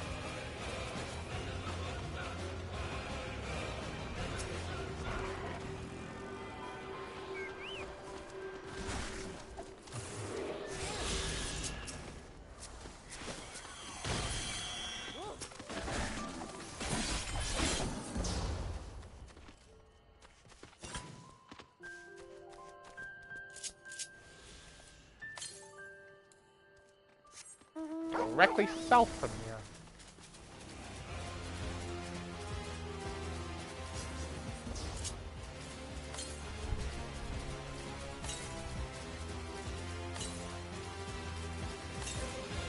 I'm moving further away from it. I need to go up, that's the problem.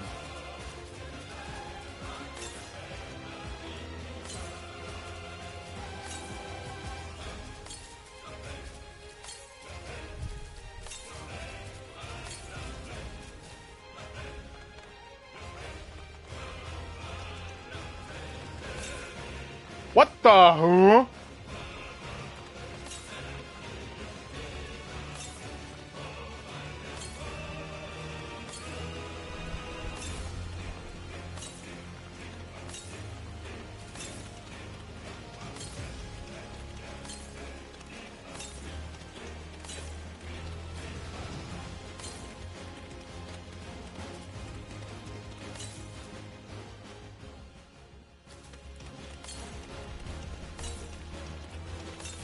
Okay, so it's somewhere right here.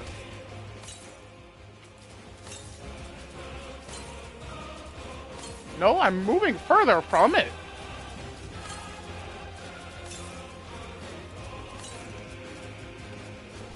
Is it?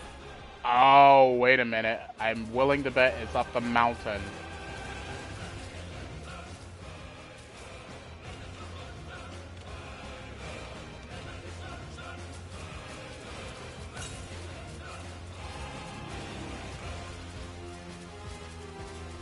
Yeah, it's gotta be up there.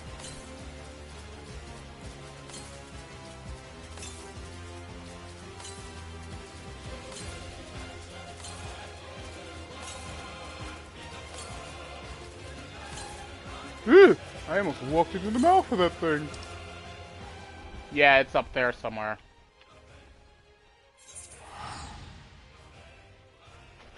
Okay. Oven should be hot enough for my fries. Ow! I hit my hand.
Not my finest moment, I'll admit, but now that we're here, let's do what we can to do. Find the Elector. Allow me to propose a strategy then. Kral, Alize, and I will speak with the merchants. Wilcamont, you and Areville might try approaching travelers and passerby. Yami, pray investigate any of the other establishments which catch your eye. Should we learn aught of use, let us relay it to the third promise.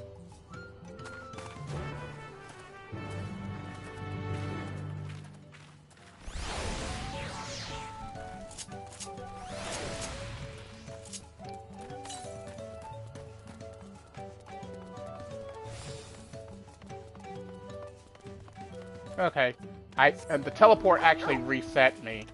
Reset my thing. So I'm going to go search for this ether current. Damn it! I didn't mean to do that. You know what? Fuck it.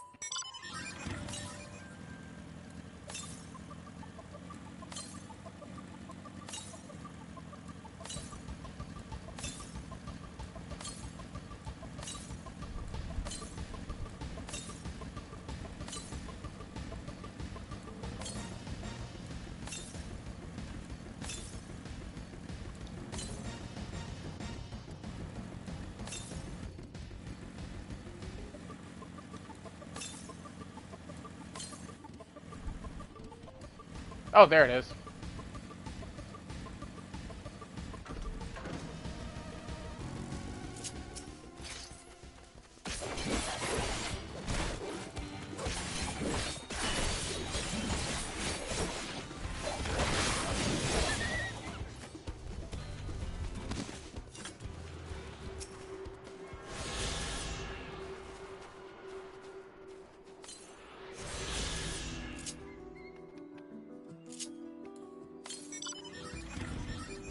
Directly west from here, huh?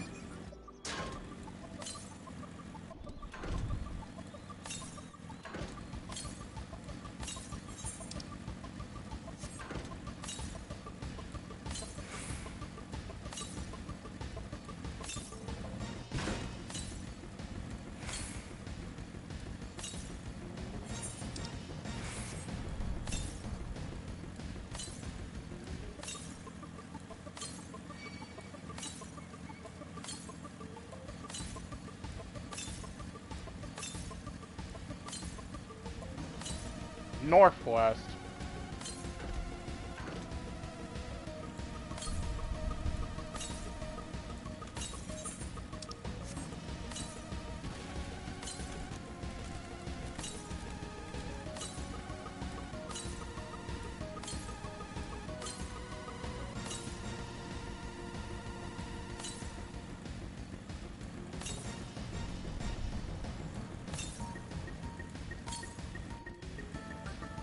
It's up there.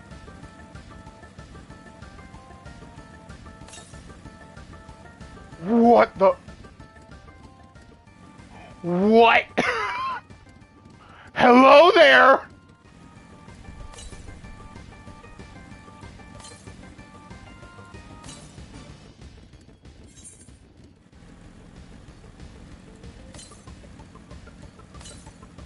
There it is.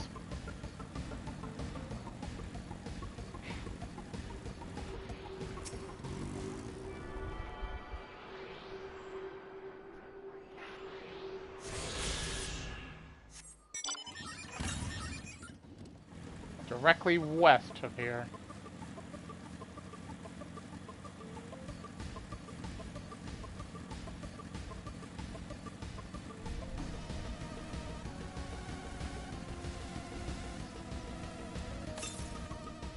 Oh!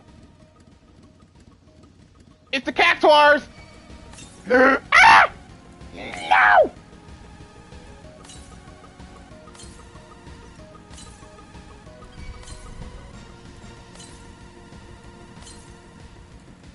Oh, I see it.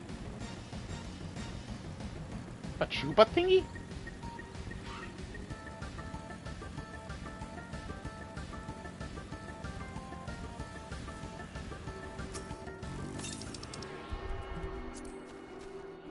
Oh, where on earth are... Oh, they are on the other side of the map. And I'm guessing that was the 5th one, yeah? No, there's one more. Southeast.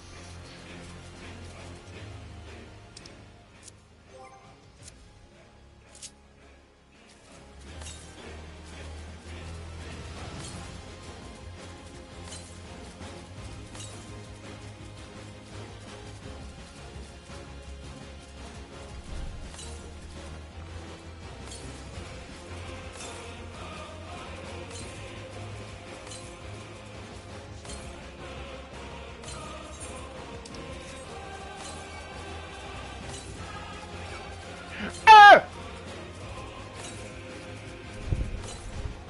Wait! What? Question mark?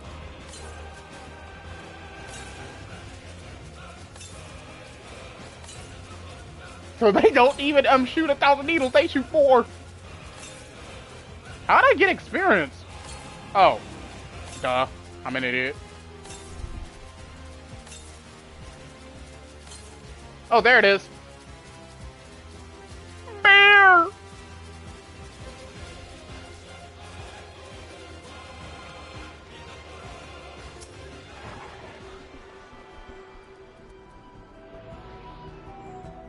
Go check my fries.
Ah, so that's what alerted me. My battery is almost dead. I have been playing most of the day.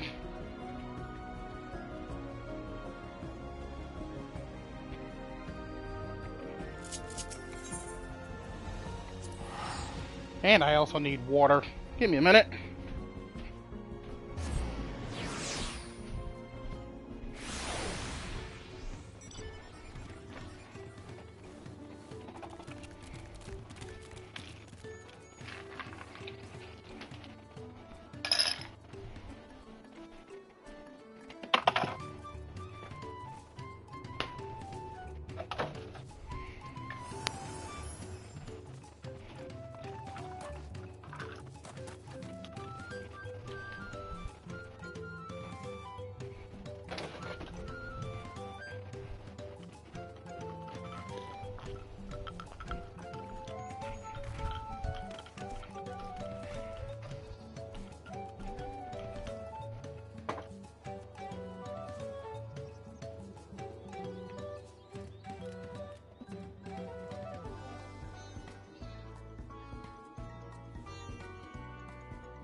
Okay.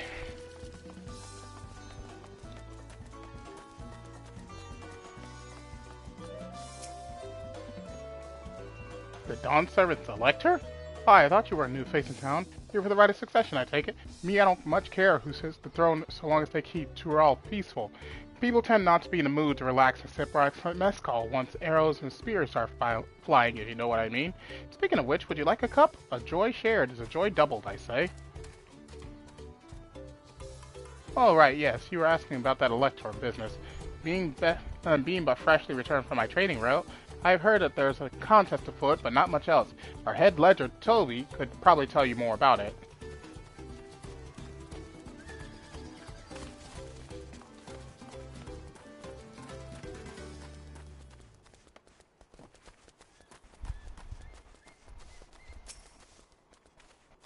Electors? Oh yes, I've heard all about the right of succession. They're looking to put a new ruler on the throne, eh? Personally, I'm rooting for Soral Ja. If the first promise wins, he'll look to expand our sphere of influence. That means access to more resources and more customers. In the thousands column, potentially so many new trading opportunities to spread happiness far and wide. Others have been coming around to my way of thinking, so I've begun crafting goods inspired by the resilient sun. Would you care to purchase something? No, I would not. Very well. You said you wanted to know about the Elector. I could help you, but I won't. I can tell you're no supporter of Zorolja or his policies.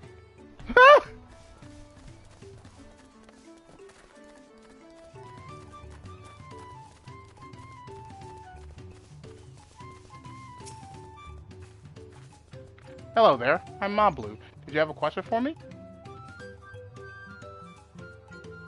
Sorry, I don't know about any Electors. You should take a moment to see our prized alpacas before you leave, though. Oh, but be sure to admire them from a respectful distance. Get too close and our nervous dogs may be tempted to spit on you. And that stuff stinks. It happened to a visiting buyer not so long ago.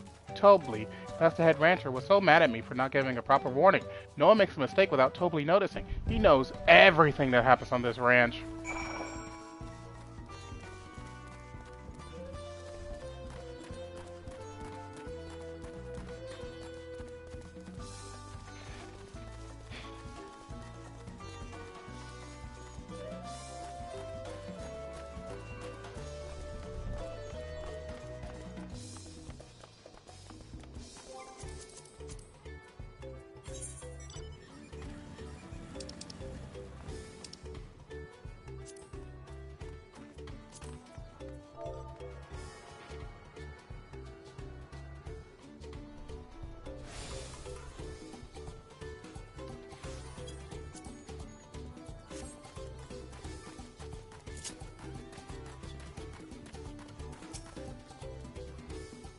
You really have to watch yourself around these silver-tongued peddlers. Someone's bought a bottle of mezcal and a stack of blankets, and then there was this enchanting ornament. Anyway, I did manage to learn that Tobley is the man to talk about the contest. Now, if only they share where this head ledger of theirs is to be found. Really? He's also the head rancher? Well, the alpaca ranch is not far from here. I say we pay it a visit before the others return.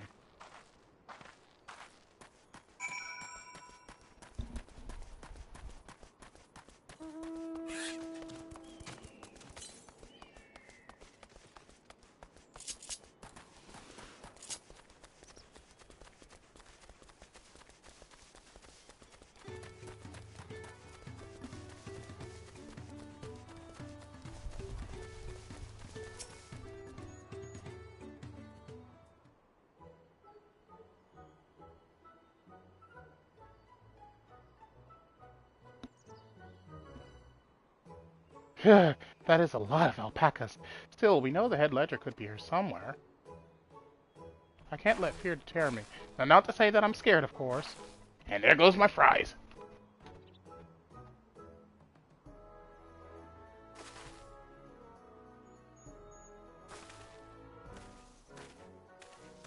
Excuse me, is one of these workers Tobley?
Tobly? Oh yes, he likes to mingle and with the ranch hands and keep an eye on things. I can't tell you which one he is, though.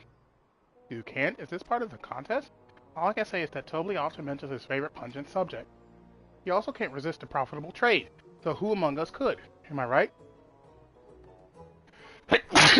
Still, if you bring him a very good deal, he might let his identity slip. Ah! Stop! So it's like a game. Easy enough. All I have to do is offer Tobly a deal he can't ignore. No problem at all. Well, maybe one problem. I don't think my purse is deep enough to pay everyone we think might be Tobly. Let's ask some questions first to narrow down the field.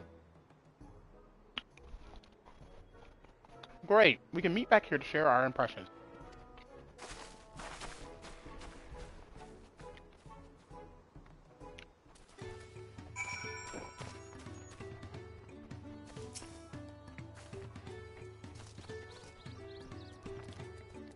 Well, obviously I'm not Tobly. I mean, oops, I shouldn't have said that. You're meant to find out for yourself who Tobly is, or if an elector is even in the village at all. Good luck! Ah, visitor from across the salt, if I'm not mistaken. Be warned, the alpacas will spit if you startle them. I suggest you keep your movements slow and deliberate.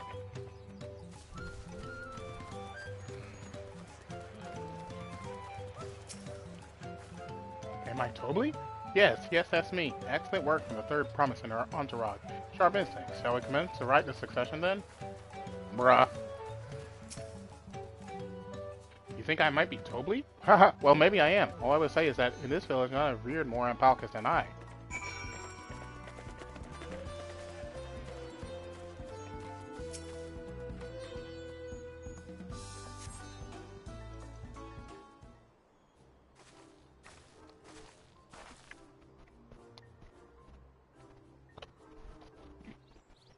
I see we're both done with our interrogations.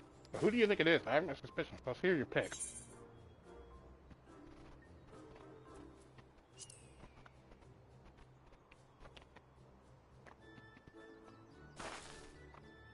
You seemed unconvincing to me, but if that's your choice, then that's who we'll talk to.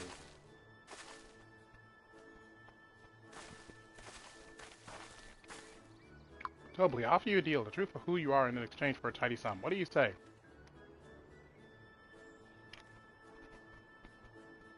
I say hand over the coin. The truth is, I'm not even a ranch hand. I just like to come by and watch the alpacas. What? You don't even work here? I knew I should have gone with my gut on this one. But now it's not the time to mourn waste the coin. We need to regroup and rethink this.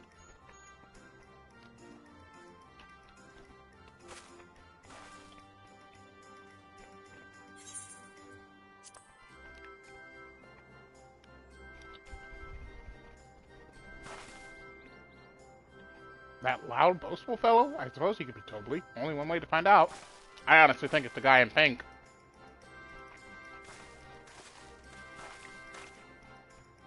Nothing would make me happier than knowing your identity, so how about we make a deal and you tell me the truth? I have money.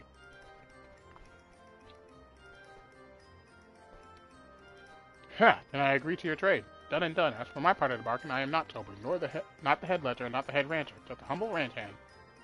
You're not him? Damn it, Yami, I trusted you! That coin could have brought me 300 gourmet tacos! No, I can't let this taco tragedy distract me from what matters most. We need to determine which one is Tobly. It's not my fault. My fault because they're all lying.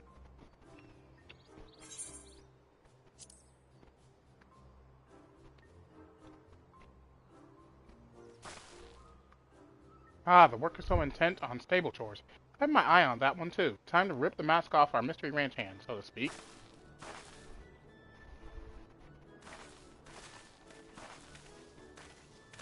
We know it's you, Tobly, and to prove it, I propose a deal. A generous sum of coin for confirmation of your true identity.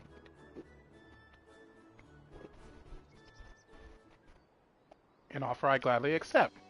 As you have correctly guessed, I am indeed Tobly, head ledger of Wachun Pello, and head rancher of the family ranch. I am also one of Gulul Jalja's chosen electors. Aha, and a place featured in the Tulio saga, just as we thought, though it took more coin than I would have liked to know for certain.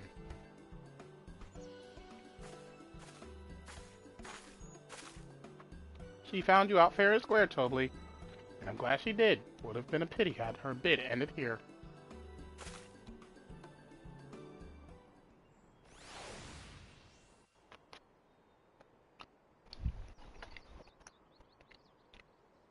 Deducing the Dawnservant's elector was the first step of the feat. Too simple a task for this aspiring ruler, eh?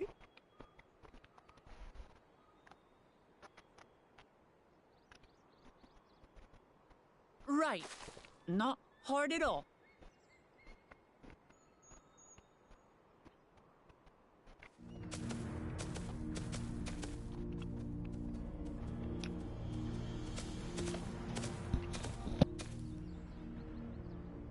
Zorolja.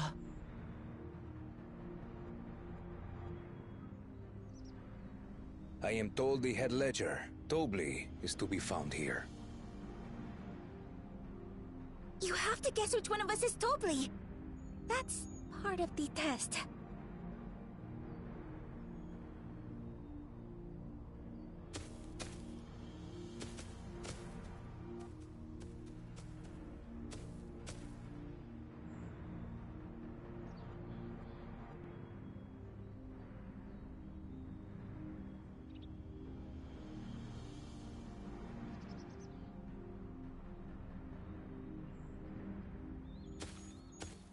You're Tobli. Without even asking a single question. Very impressive indeed. With that amusing prologue out of the way, we can proceed to the actual challenge. Per the Dawnservant's instructions, I was free to devise any manner of feat. I considered the number of possibilities in the 10th column. But I think I have a good one.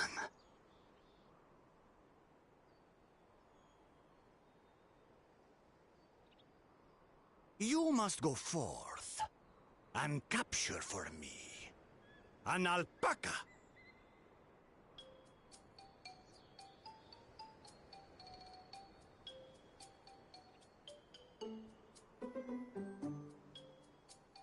While I've not had the best experiences with alpacas, aren't they generally docile creatures? That doesn't sound like much of a challenge.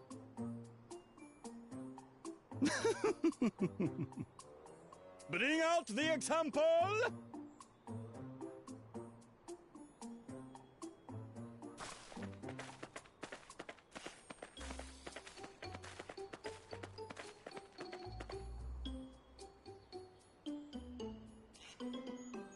This is a special kind of alpaca.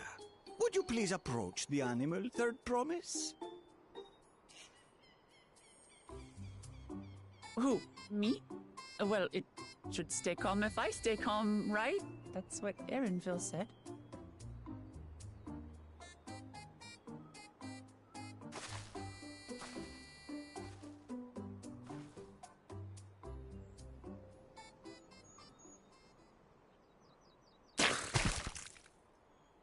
Ah! The little monster spat on me! Oh, that stinks. I can't.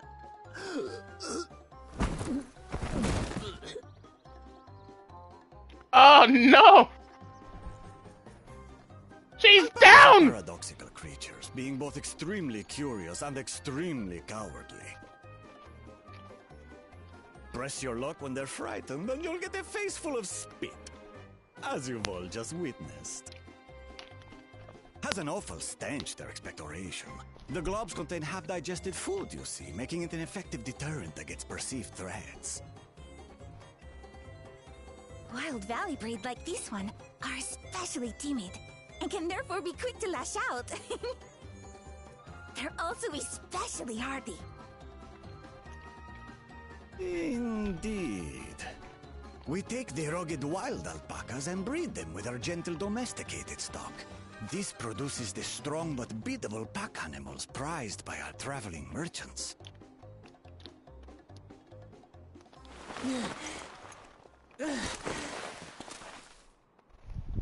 That's all well and good, but did I need to bathe an alpaca spit for you to make your point? So, the task is to catch a wild alpaca. That is correct. But be warned that it is a feat easier said than done. I suggest you prepare well before you enter the valley where the creatures dwell. And by you, I mean the claimants only. Allies are not permitted to assist with their catching. Huh? The alpacas will help me judge which of you is worthy of receiving a keystone.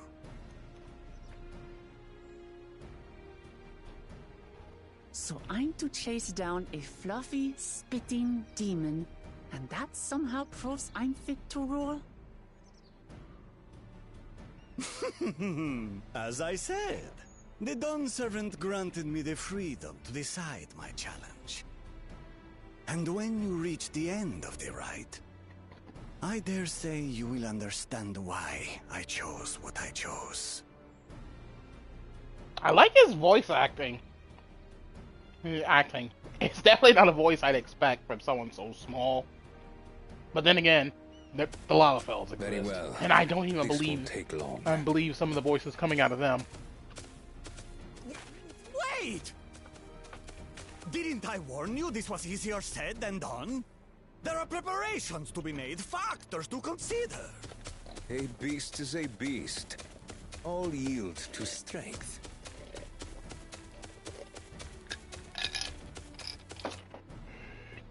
Good water. So far, this experience has done absolutely nothing to improve my opinion of alpacas.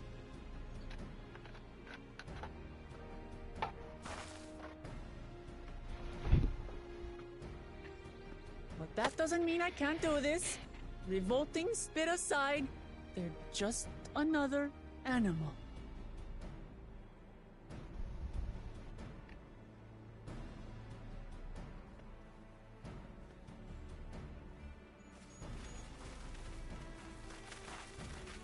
Are you all right, Orclamat? We thought we heard you scream.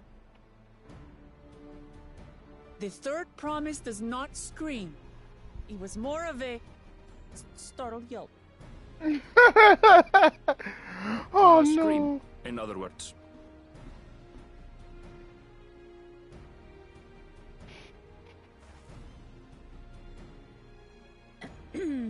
Did you find the Elector? Oh, we certainly did.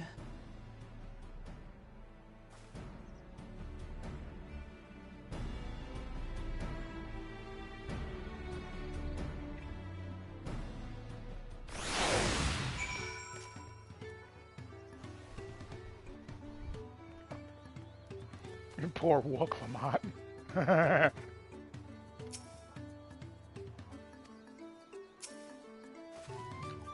I had to go and wash that nasty stuff on my face. I think I got all of it.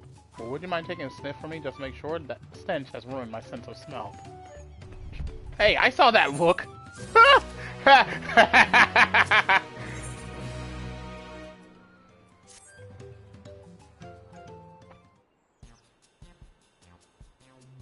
As Wooklamat helped demonstrate, the Valley Alpaca are wary of people. Getting close enough to catch one will not be an easy task. You might have warned me about that earlier. I have enough trouble with tame alpacas. How do you expect me to wrangle a wild one? With the proper saddle, we infuse the leather with a relaxing scent that soothes the spitting beast. Wonderful. Give me one of those then. Have you perhaps forgotten we are a clan of merchants? If you want a taming saddle, then you'll need to find a saddler and make them an offer. They don't come cheap, of course. Crafting a saddle will cost you the equivalent of 10 pel in the thousands column. What? You mean 10,000 pel? I don't have that kind of coin. Converting to guild, that comes to around 1 million or so. Perhaps if we all pitch in. I'm broke! No, this is my feat to accomplish. I wouldn't feel right about having others pay the cost. I'll find the money somehow.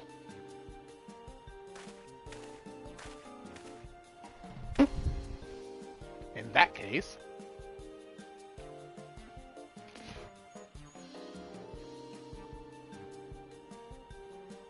that basket of wool is worth the sum you paid me earlier. 1 pel in the hundredths column. Beginning with the wool, you can trade for ever more valuable goods, until you have something suitable to bargain with for the saddle. That's a nice gesture, but you think I could turn 100 pel into 1,000,000? That's 10,000 times more. We need 10,000 pel, not 1,000,000, so we're looking at 100 times more. Oh, right, I panicked and got it confused with Alphino's million gil.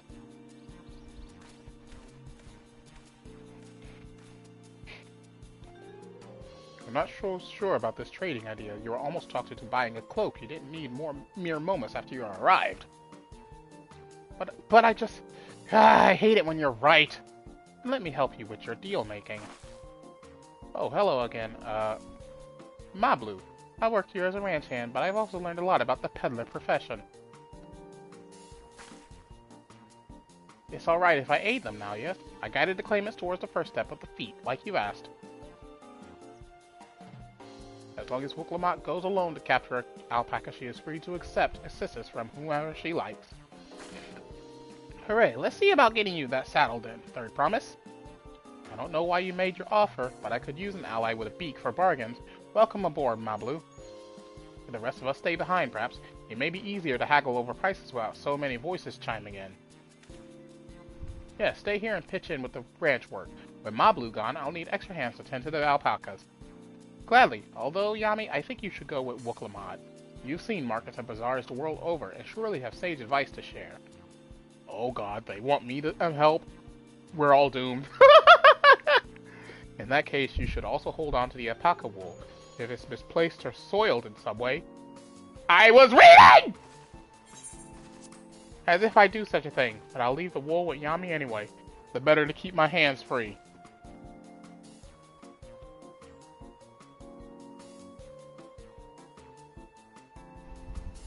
To begin, I suggest we try trading the wool to Habli, the saddler.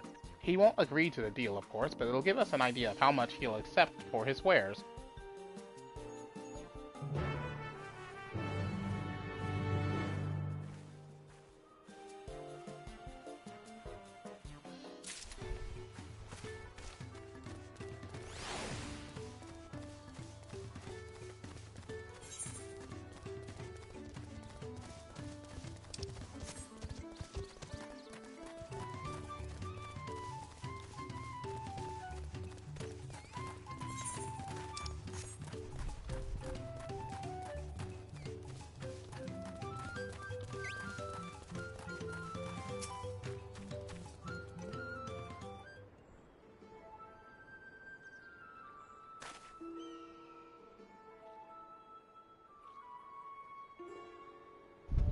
Something I can do for you?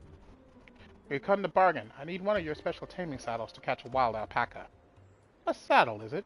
And how will you be paying for it?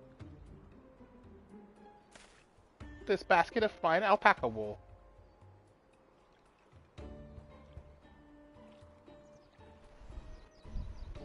What use does a saddle maker have for wool? Besides, this would barely cover the cost of a single strap buckle. Offer me something I actually want.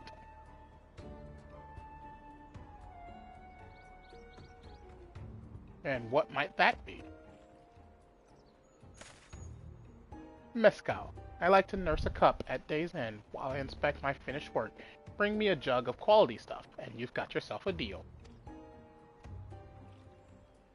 This bodes well for us, I promise.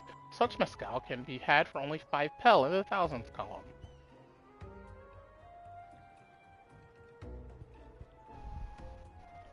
Hold on, did you say... Third promise, then my offer has changed. The saddle is going to cost you a jug of premium mezcal. Aged 3 years at least. 3 years? That stuff is valued at 10,000 pel or more. Why have you doubled the price? Because I must support the man of ambition who will see my business prosper. Sorol Ja will go to war, and his cavalry will need saddles. Lots of saddles. It's nothing personal, third promise, but I won't sell you my craft for anything less than my asking price.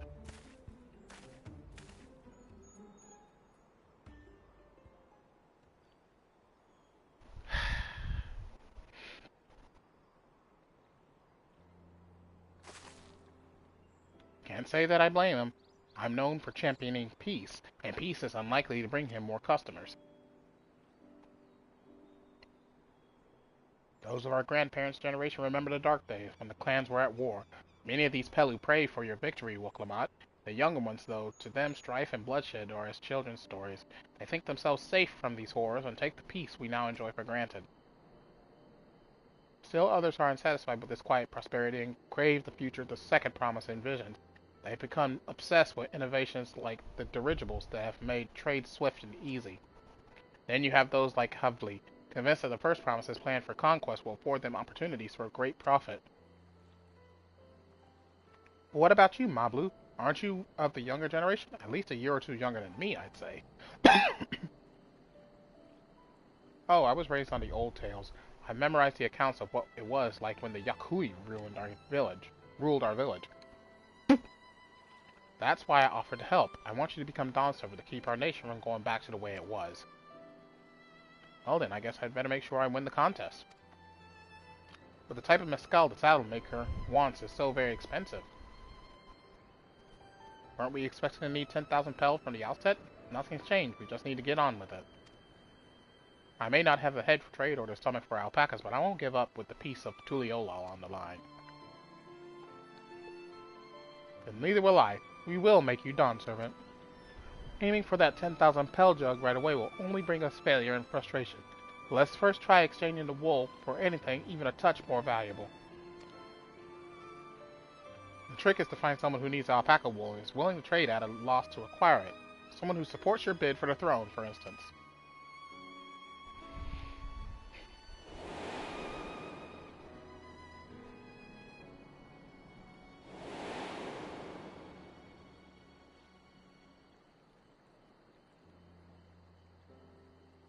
Of course, the Weaver! Bolnock was his name, I believe. He went out of his way to say he agreed with my vision, and he was here to buy wool. I think I remember the direction he was going, but for now, let's head back to that road where we first met him.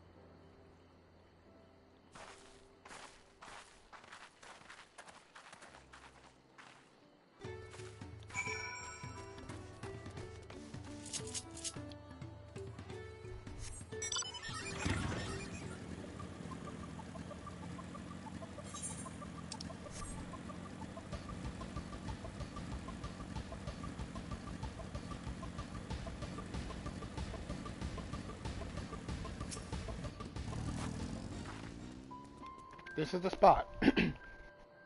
After Bolnock talked to us, he walked off to the south, and he was probably going to Isuvio's Inn. Most visitors to Huachumpelo end up staying there. Let's go and check, shall we?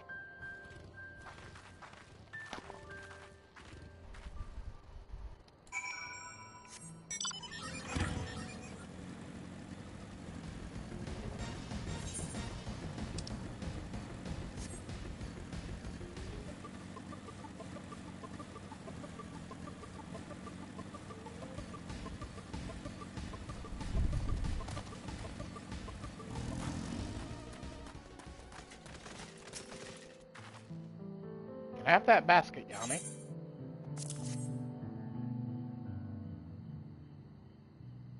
Thanks. Now let's see if we can turn a profit. Bolnock, I'm glad we found you. Are you interested in making a trade? Third promise. You wish to do business with me? Might I ask what this is all about?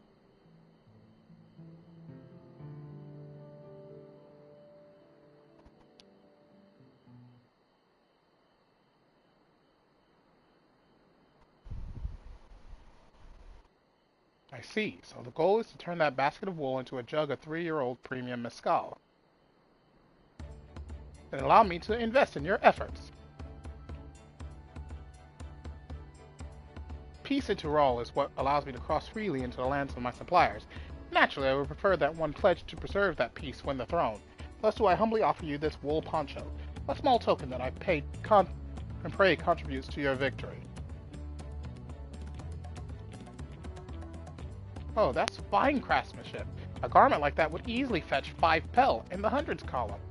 That's very generous, Bolnock. Thank you. I promise I won't let you down. I have every faith in you, Third Promise. May fortune bless your future dealings.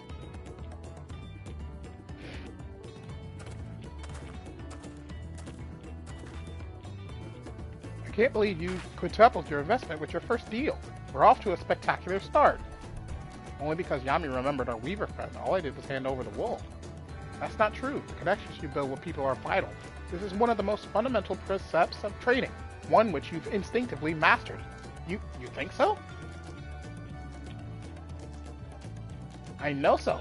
Now, let's take our 500 Pel poncho and trade it for something even more valuable. Here, Yami, you take the poncho. If I lost it somehow, Aaronville would never let me hear the end of it.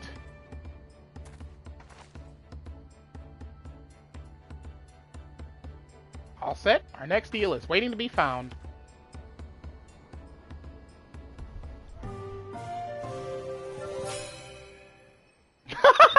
It's an actual mini game. What?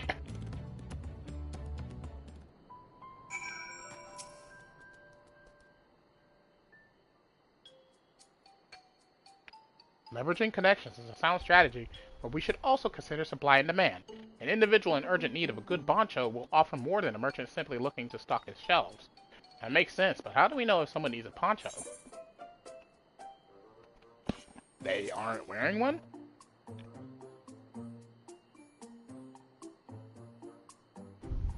That's the obvious answer, isn't it? We look for a person without a poncho and hope they're eager to buy ours. Yes, there you go. We find the demand for our supply. So where should we begin our search for prospective buyers? There are any number of places, but we could do worse than starting right here at the inn. There might be interested travelers.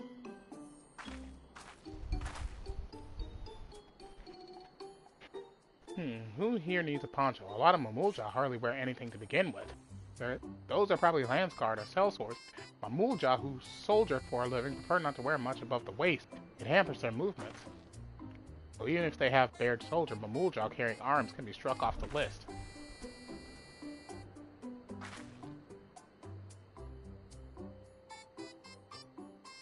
If they're carrying arms, strike them off the list. So, this guy, definitely not.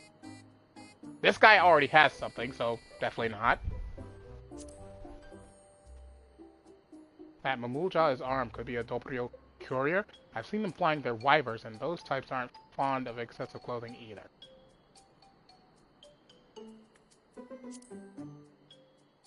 This guy. Let's see, no coat or cloak, but also no weapon. Oh, we might have a winner.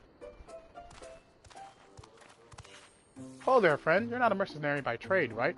I was curious about your bold choice of dress, or lack thereof. Oh, it was no choice of mine, believe me. I was attacked by beasts on the way here and barely escaped with my scales intact. My coat was not so lucky. I'm actually a tool maker from Tuliolao, and was dressed quite smartly. All the better to show the Pelu I am a man who takes pride in his appearance, and therefore his work as well. But now look at me. Well, sir, this is your lucky day.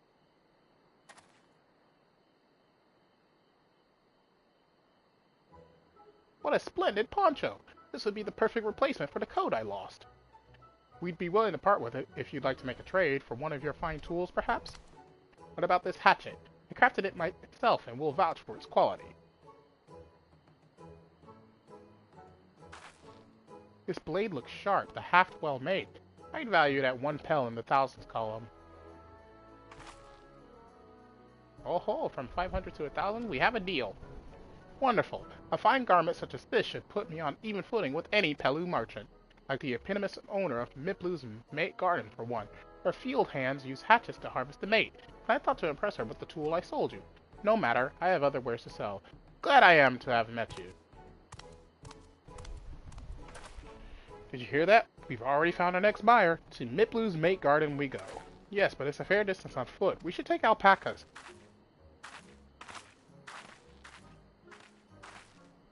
These ones will be the calm type, right?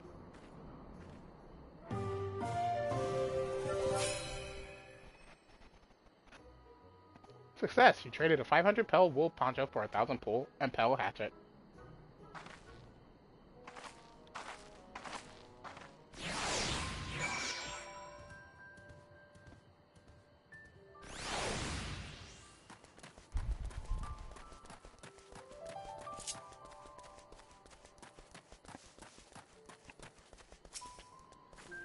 Well done recognizing that tool maker as a potential customer. If you've a mind to change professions, you'd make an excellent merchant.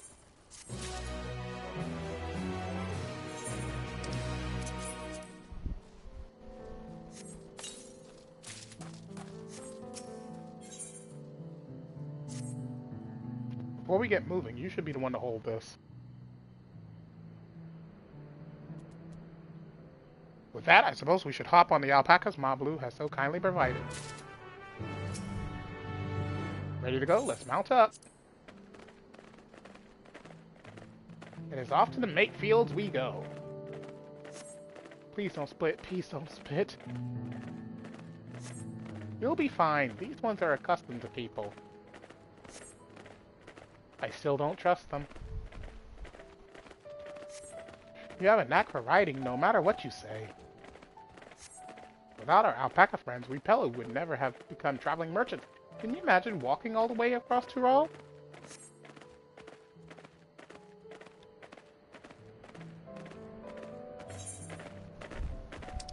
I swear, that mountain is too tall to be real. Work some more. Wasn't that its name? A forbidding sight, isn't it? One I've never approached up close. You have to take the long way around the cliffs to get there, to the highlands belonging to the Yakui.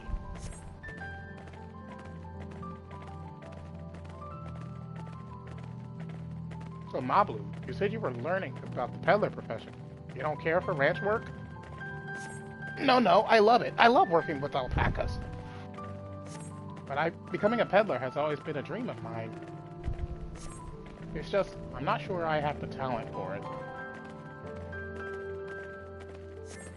If I could help you buy the taming saddle, though, then it'd be proof that I can do this after all.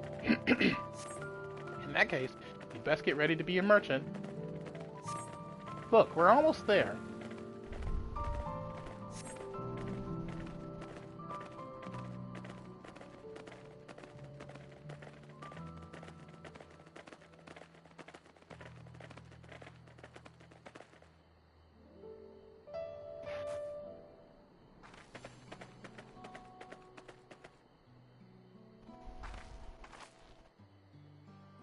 We made it, and without a single smelly incident.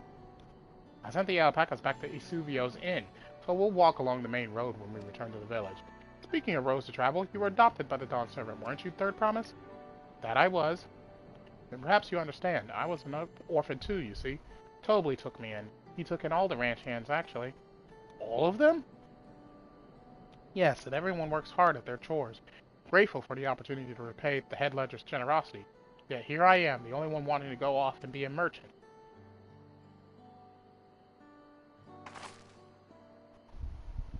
I'm sorry, I don't know why I'm telling you this. We need to keep trading things for your saddle if you're to prepare for the feat of gold. As it's mate harvesting season, they can't have too many quality hatchets. Add to that Woklamat's way with people, and we should have no trouble in making a favorable deal. That's Meeplu herself over there. Pass the hatchet to the Third Promise and let's get to bargaining.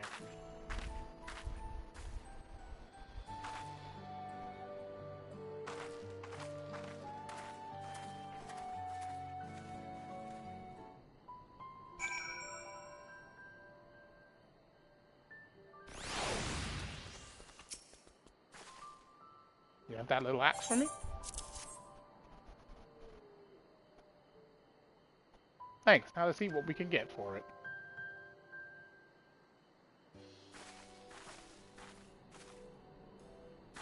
You're Meeplu, the owner of these fields. I have a mind to trade if you're interested. Well, the Third Promise. I might be convinced to entertain a proposal. What do you have on offer? This hatchet, forged by a seasoned artisan. The razor edge of this exceptional tool will make light work of your crops. The quality is acceptable, I suppose.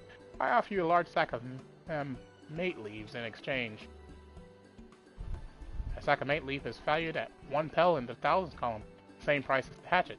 This deal would bring us no closer to the mescal. If I may, Mistress Meeplu, it's harvesting season, is it not? Does not the demand for hatchets afford them a higher value? It is indeed the season, which is why I procured an ample batch of tools well in advance. We've missed a window for demand.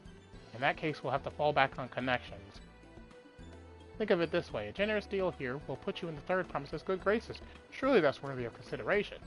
I do not wish to give offense, but I must tell you that I stand with the Second Promise.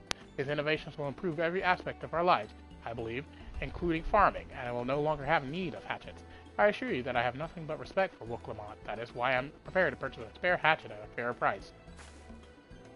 I suppose it is fair given your reasons, but we ourselves would be no better off for the transaction. How about this then? If you were to help bring in your harvest, would you give us a better deal? As a matter of fact, I would. Until Koana's reforms come about, I can always use more hands in the fields. Then you can go ahead and add our labor to the bargain.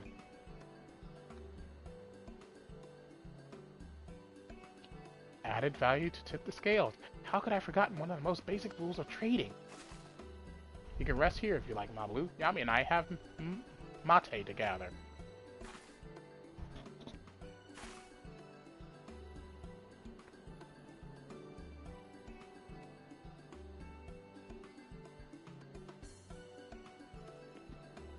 Oh no, I'm helping too.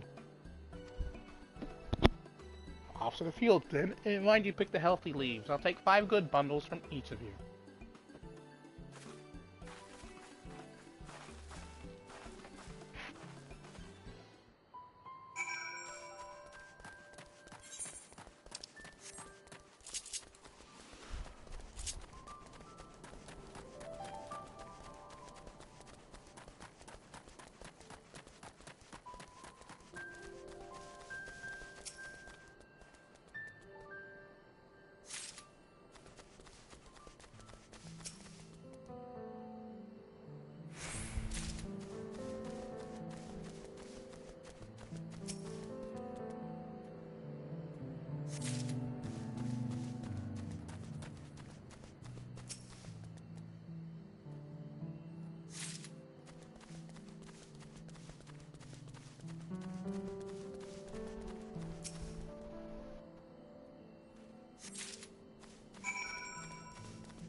You brought me some leaves, then. An acceptable harvest. We'll see how your companions fared before I make any decisions, though.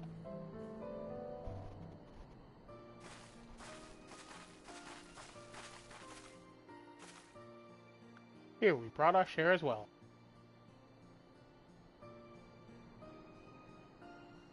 Thank you, Third Promise. This is more than enough to hold up your end of the bargain. Now it's time to honor mine. After adding the value of your labor to the price of the hatchet, I'm prepared to offer you a full sack of our highest grade mate leaves. Premium mate! Bought at the shop, one sack of those leaves will cost no less than 5 pel in the 1,000 columns. So 5,000 pel? Then we can bid farewell to this hatchet.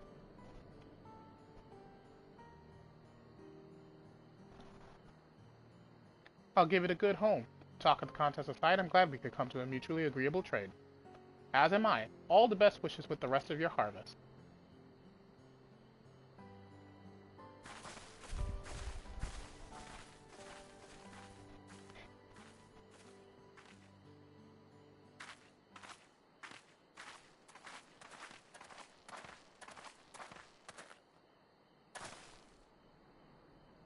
Mablu, what's wrong? It's as I was saying before. Even after everything Tobly's done for me, I'm planning to abandon it all and become a merchant. But then I needed your help after forgetting a basic, a rule of trade. How can I expect Tobly to accept my decision then? Have you mentioned your plans to leave?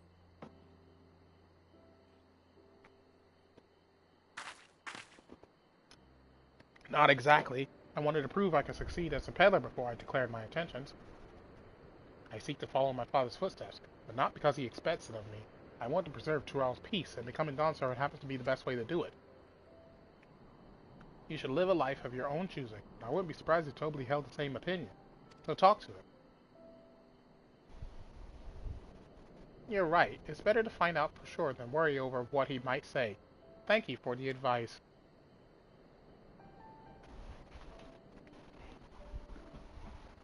But first, we have a saddle to buy. I want that success under my belt so I can be sure of my decision. What's next then? We try to trade our tea leaves for something halfway to 10,000 pel? No, I think we're close enough now. I say we go straight for the premium mescal. bargain our way into double the value, eh? Think you can do it? Trust me, I will make this trade work. I admire you, Third Promise.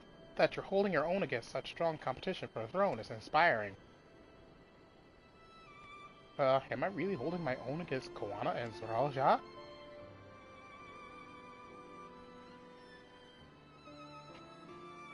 I mean, of course I am. I'm Wuklamat, and of the Dawn's Promise, after all.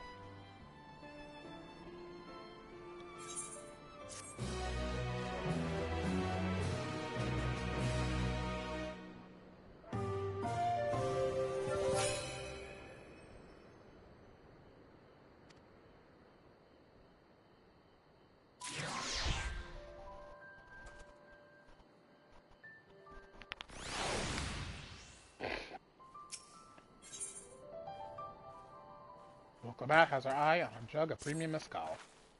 Before we go, let me give you the mate leaves. I don't need to risk proving Ervil's point.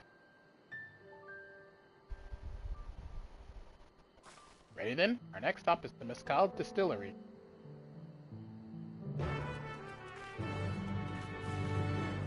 Before I move anywhere, let me check and see.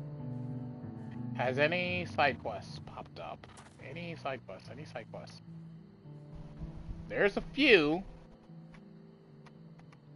I don't see any with blue marks, but I will check these to see if any of these give me accessories. Yep, give me that one.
Okay, I just need earrings and another ring.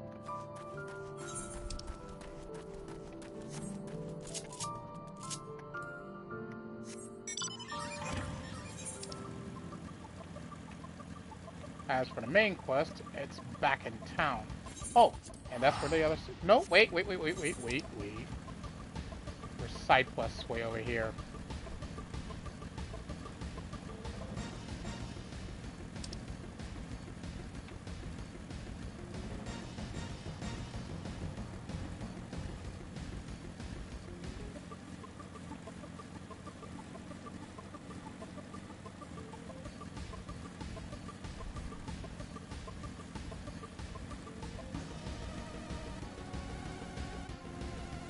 This way.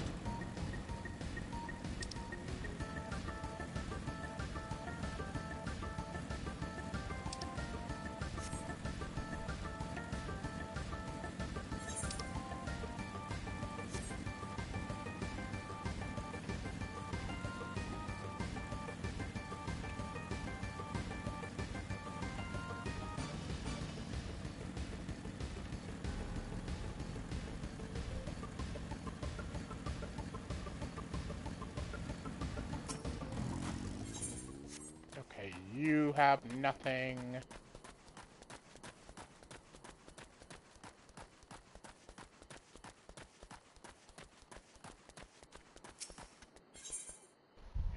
You have the other ring I need.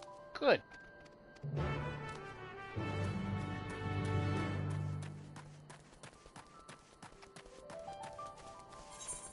And I gotta sneeze again.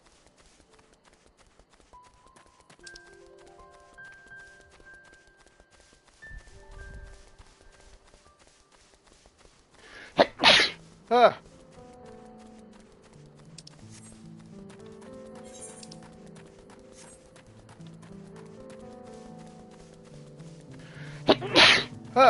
Stop.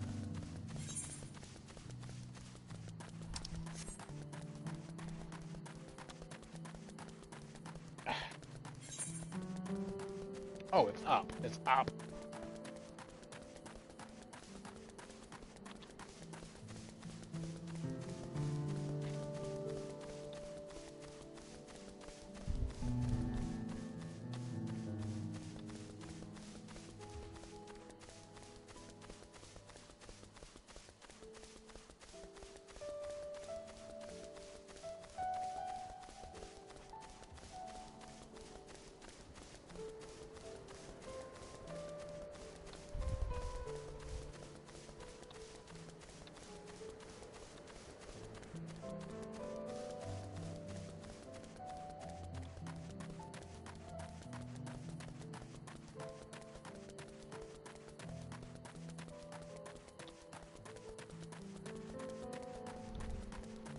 Oh yeah, what is the gear that I've been getting looking like anyways?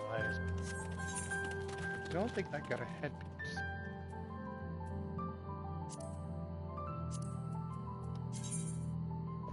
Ew. Nope. Nope. Don't know what the how to work with that.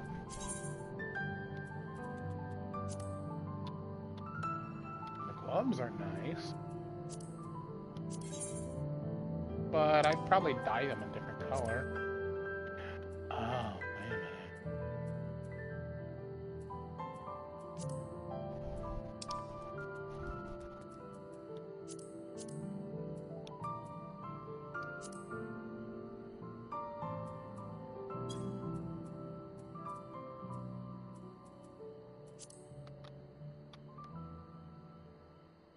That's actually better. The fact that that I can dye them with two different dyes makes it so much better.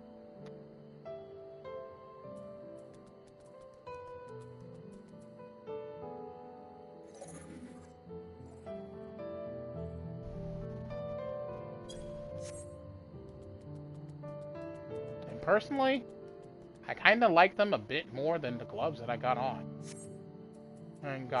Because as I mean, I have a thing about longer gloves, but these aren't.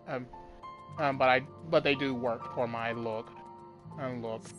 So I'll toss this gear into the glamour dresser by the time I get everything.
And there's my second ring, and there we go.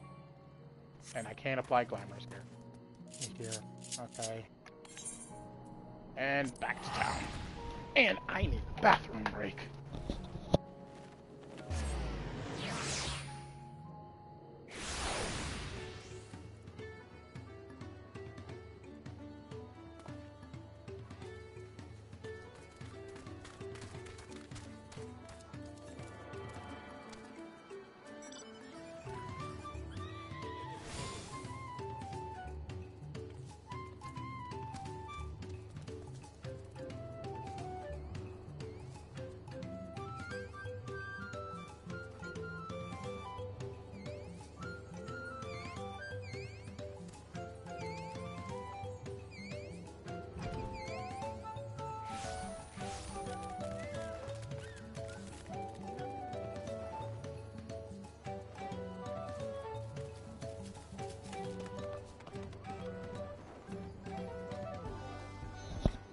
Okay.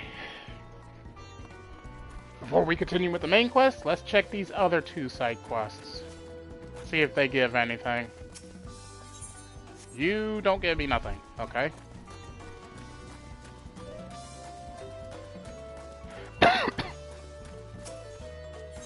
And you give me nothing. Alright then.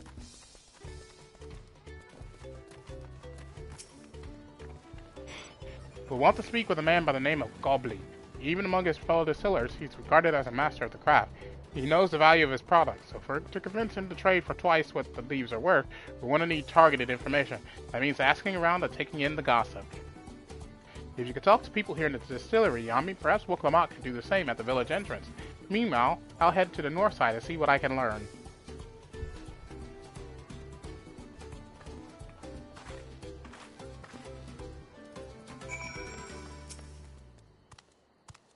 Me? I'm a chef from Tuliolo.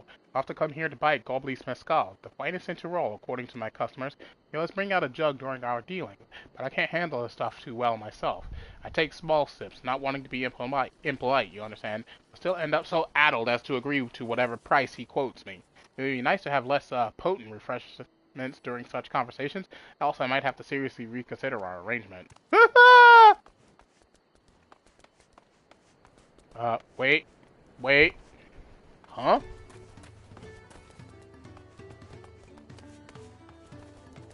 Oh, here they are. There's not much I can say about Gobley, but I can tell you what Gobley's been saying. The other day he was muttering about monsters prowling around Agave Jaws. That's the field where they gather ingredients for the mescal. Their presence has made it harder to procure said ingredients, and thus driven up the price of his product. A boon, some might argue, but it's hard to celebrate when it affects the work as it does. Can't really bring joy to people if you can't keep making the thing they love. Amen about that.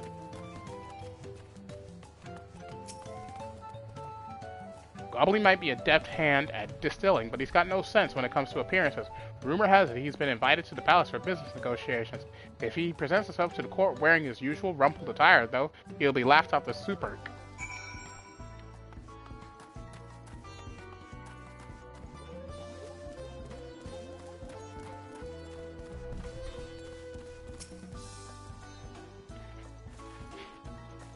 So, what did you find out? Oh, we can make use of all of those tidbits. The deal is as good as sealed. As for me, I found out where Gobley is working. There's a millstone at the top of the slope behind the distillery. You go on ahead and I'll bring Wuklamot.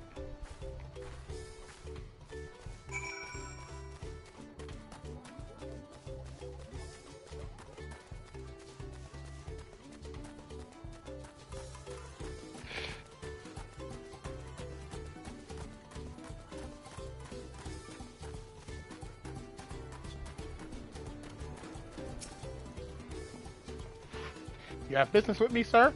Why don't we talk down below so as not to distract the alpaca from his work?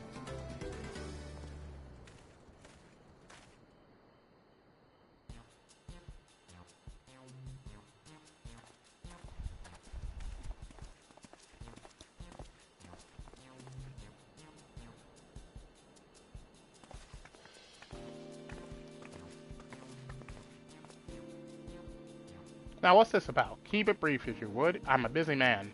We're in the market for a 3-year-old jug of premium mescal, assuming you have any on hand, that is.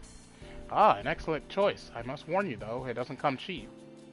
We don't have Pel, but we can offer a sack of mate leaves in exchange. It's top-grade stuff, like the mescal. No deal. Mate leaves are well and good, but I don't have any use for them.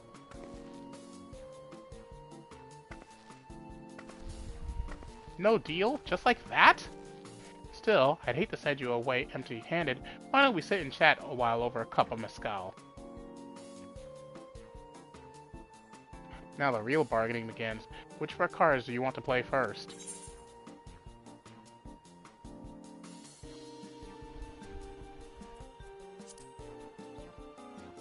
The monsters in the agave fields. Let's hold on to that one. We need to consider our timing.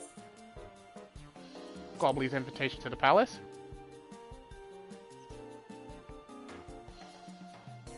Okay. The distaste of a strong drink.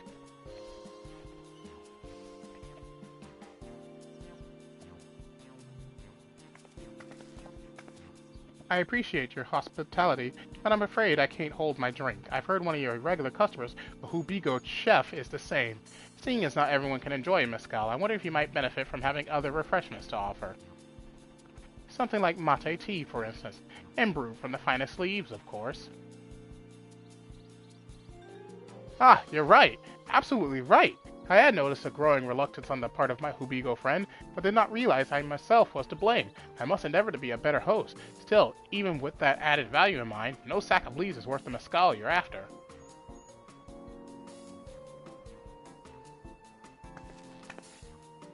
Should we offer to call the monsters causing them trouble? Not yet. We'll keep that card up our sleeve until we need it.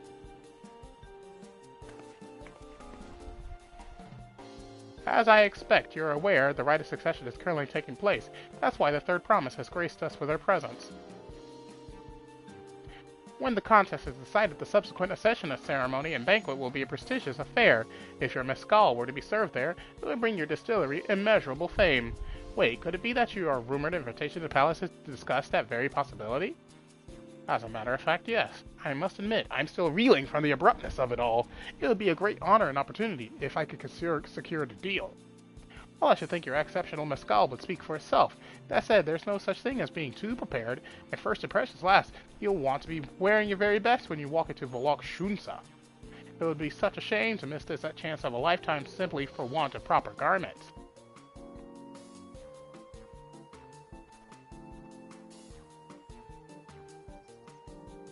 That it would. Are you saying you have garments to offer, something ideal for court? We have no garments on hand, I'm afraid, but we can provide you with the next best thing, an introduction to a weaver. His name is Bolnok, and his works are highly regarded in Tuliolao.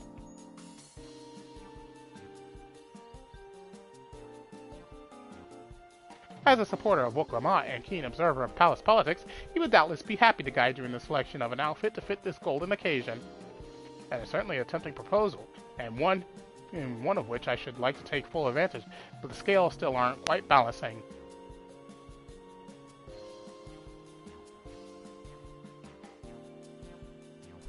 Say, weren't there monsters running amok in Agave Jaws?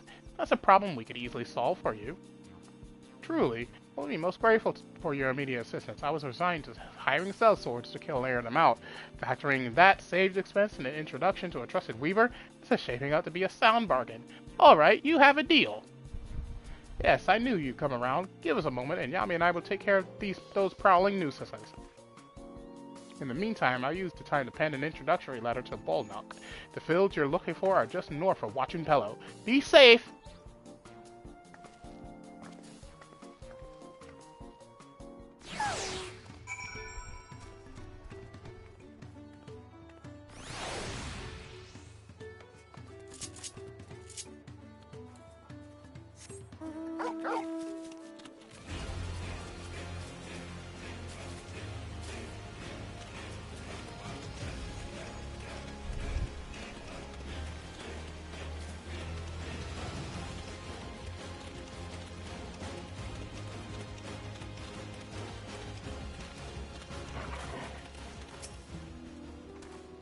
That should be Agave Jaws, just over there.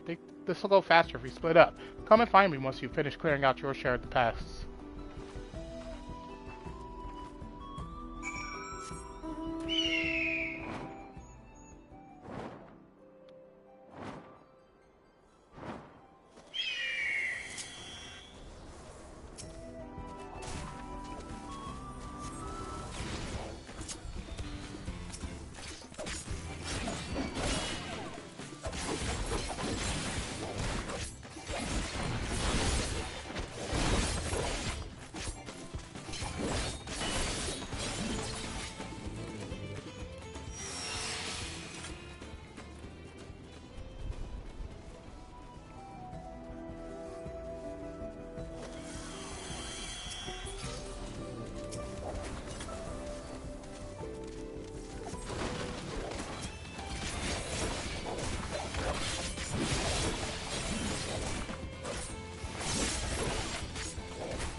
Compared to the creatures I hunted with Papa, this was no challenge at all.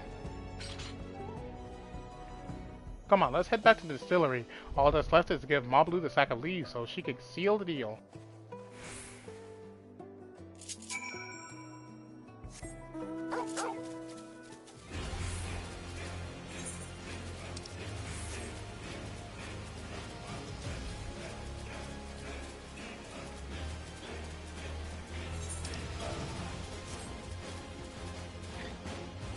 Ooh, hiccups, Jesus.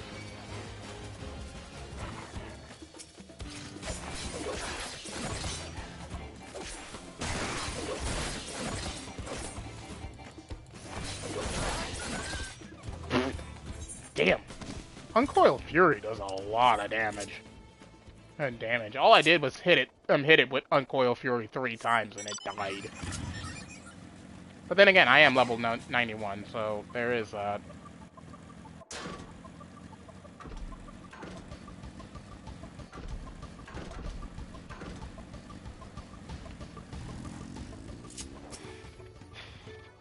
The monsters were no trouble for you, it seems. Now, if I could just have the sack of leaves. Thank you for looking after our precious trading goods.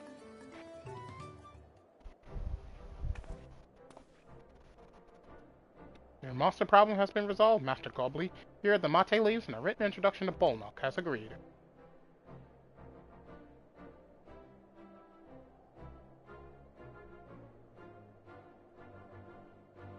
And the deal is done. Here, your jug of premium mezcal, aged 3 years. Please accept it with my compliments.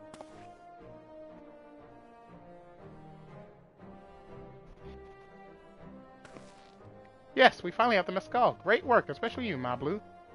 You were the one that inspired me to come this far, Third Promise. But let's not celebrate until we have the saddle in hand. Mablu, is it? You drive a hard bargain, young peddler. I look forward to doing business with you in the future. Thank you, but truth be told, I'm just a ranch hand. For now. Should I ever become a proper merchant, though, I'll be back to strike more deals with you.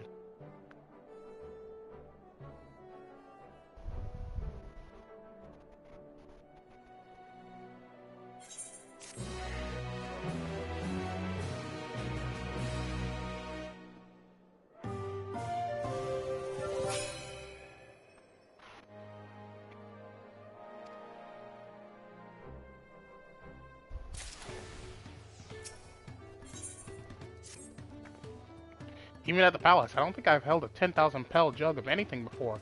My hands won't stop shaking. Here, you better hold on to it until we get to the saddle maker.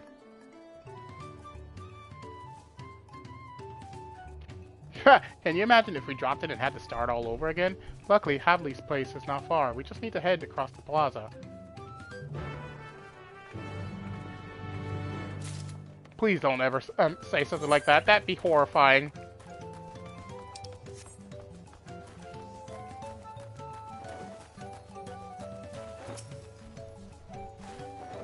This is it, the trade we've been working towards. Phew, still in one piece. Right, time to make our deal.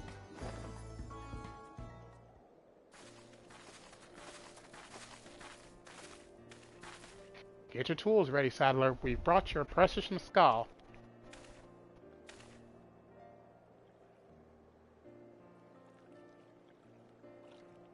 Wait, you actually got your hands on a jug? But you had nothing!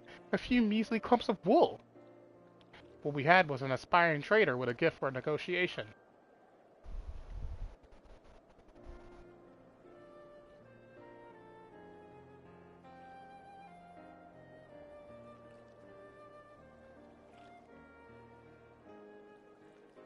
Although I'd sooner aid no claimant but Sorol Ja, I cannot go against the guiding principles of the Pelu Pelu.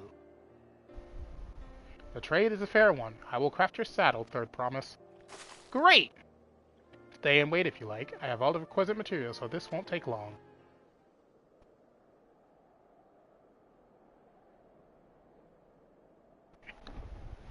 It's snowing! It's snowing in the game!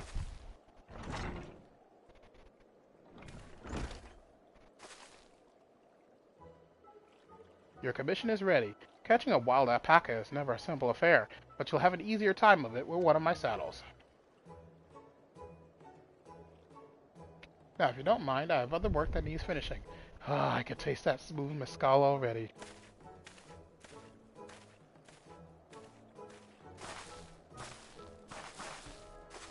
We did it! The saddle is ours! And to think, we started out with only a 100-pel basket of alpaca wool. Mablu, you are going to be an incredible merchant. Thank you, it makes me so glad to hear you say that, Third Promise. We got what we came for, so let's return to the ranch. The others will be waiting.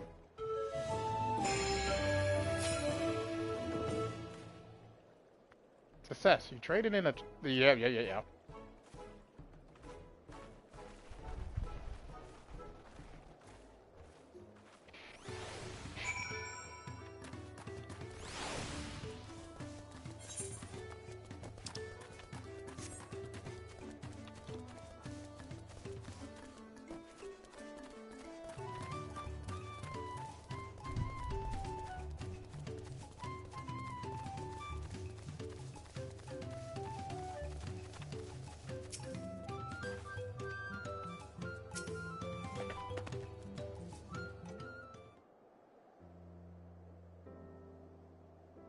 You've acquired the saddle, then?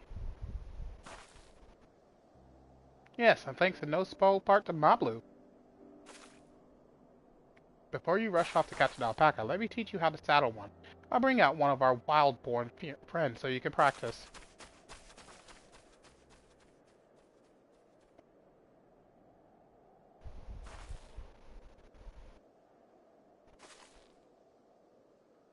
I know, this is something I need to learn.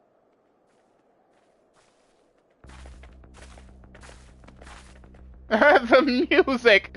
Why are they playing such serious music? Oh my god, this cutscene! Why is it so intense? No! She's terrified! Oh my gosh! It's not that bad! Great sunken gods, I did it!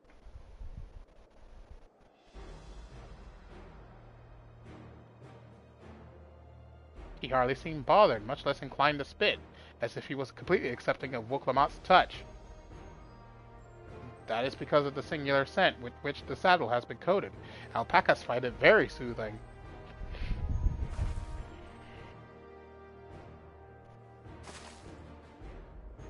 You know, I've never taken a good long look at one of you before, but you're actually kind of cute. You're only now noticing that? Soroja, he's back. What, the gold? Haven't done exactly what he set out to do. The alpaca he's brought, is it just me or is it glowing? I've heard tales of such a beast. They say the golden alpaca lives a solitary existence deep in the valley, where it shuns the company of both man and its own kind.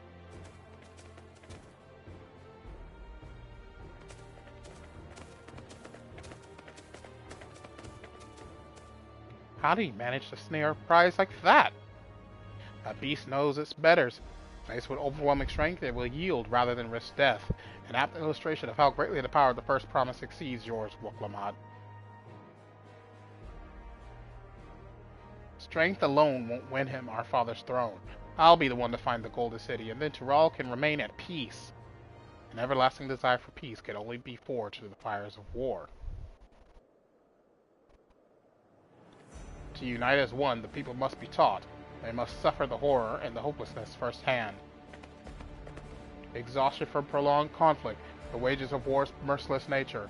These are what moved the clans to join in the founding of Tuliolol all those years ago. Consider the younger generation of this village. Since birth have they basked in unbroken harmony, and behold, they regard war not as tragedy, but opportunity. Thus does the resilient son seek to provide education. He offers much-needed lessons in the realities of conquest, and a renewed appreciation for peacetime. 'Tis true that the war's misery breeds a longing for peace. But I have seen with my own eyes what becomes of an empire forged through the violence you propose, the rebellions it spawned, and the ruins it left behind. The Gallian Empire was a congregation of simpletons.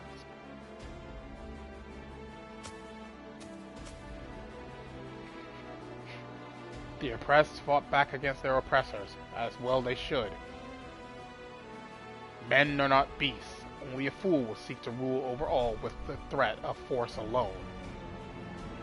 That is why Golul Jaja did not elevate the Mamulja, why he treated all clans with equal respect. However, the first promise has its gaze fixed upon more distant horizons. He would unite not only Tuliolo, but the star in its entirety. What? Why?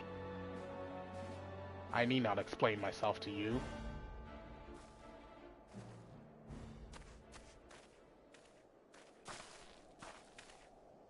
Oh, well done. Well done indeed. The first promise has completed the feat of gold with an appropriately golden flourish. May I present to you your much-deserved keystone.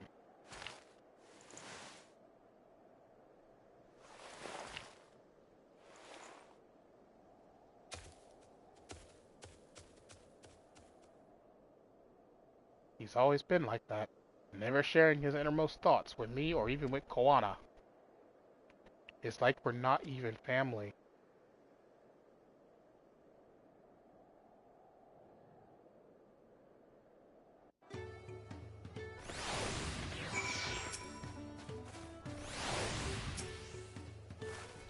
I'll ponder Zorolja and its mysteries later. Right now, I need to think about finishing the feat of gold. I have my saddle, I practice how to use it, so lead on to where the wild alpacas roam. The valley of Urunkanka is northwest of here. Come on, everyone, even if we can't answer ourselves, we can see Wuklama off on our hunt.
I can do this. I know I can.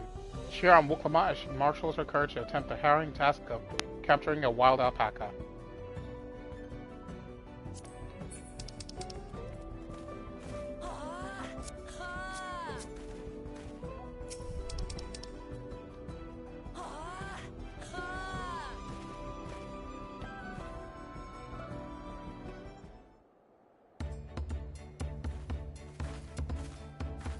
Good luck there, Promise! Oh god, that voice! Thanks. I'll need it. A bit squeaky there. Truth be told, still not sure about alpacas. I'd rather not go near one if I can help it. But if I'm to rule this nation, then I'll need to learn how to live with them.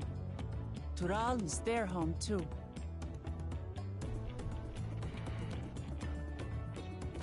Right.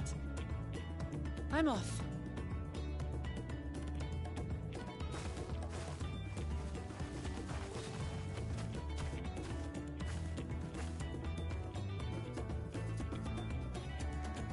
So, shall we head back to the ranch, or...? I'm staying here. As will I. Wuklamat is alone in this. The least we can do is stand watch and await her return.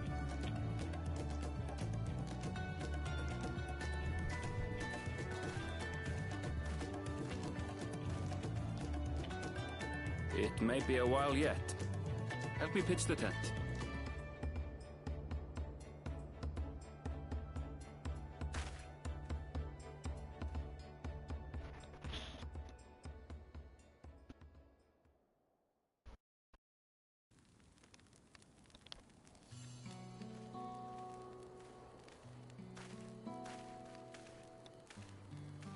trust a gleaner to come prepared for anything.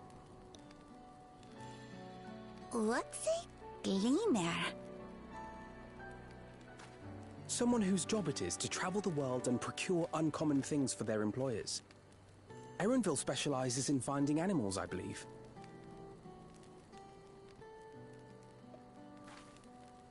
But aren't you a Shitona from Shaktural? Why did you cross the salt?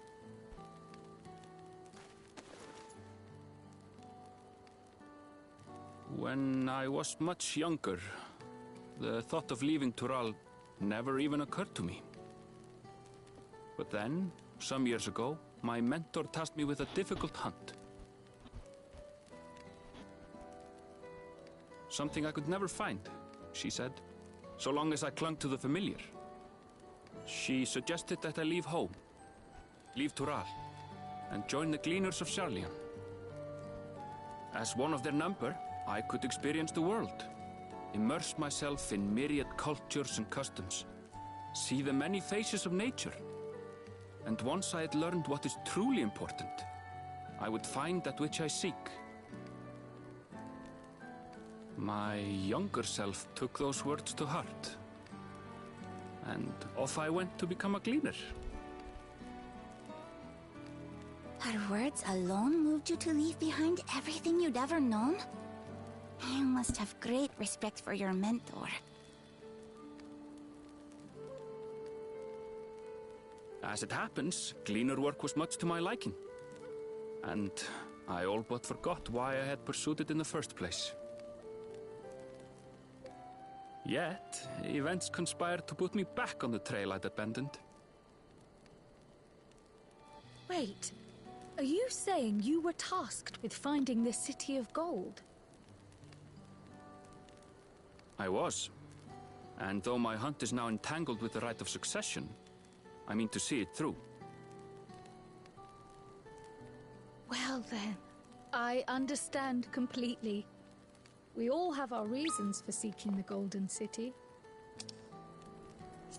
Which is all the more reason for us to work together. Just so.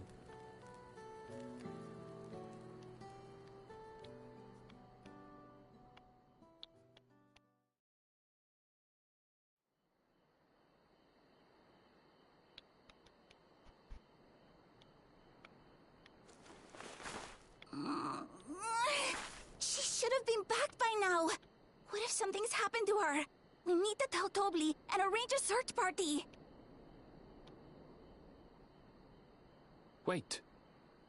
Do you hear that?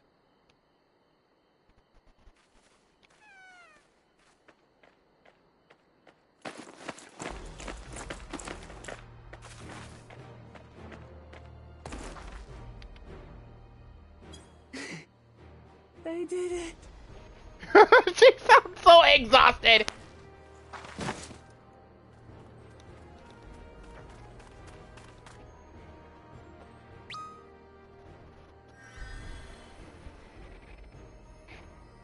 You're utterly spent, and small wonder.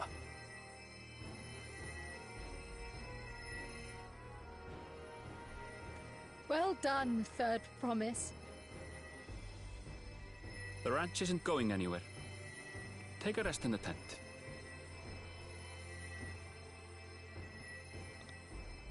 I think I will. Thank you all for believing in me.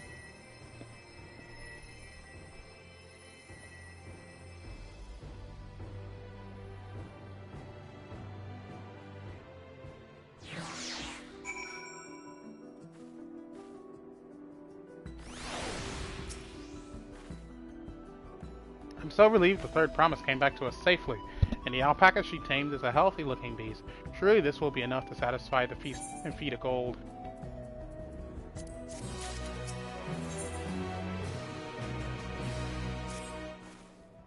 Wolclamot still seems a bit unsteady on her feet.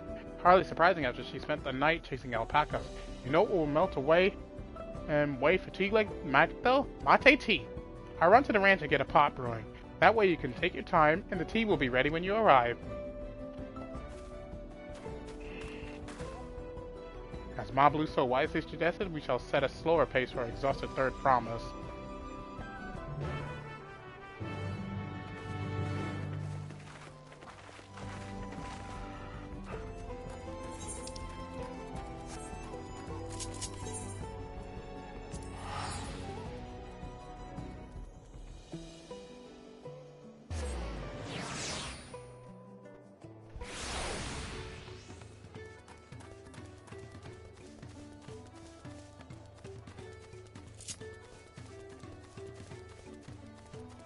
Oh, there's a gemstone trader here.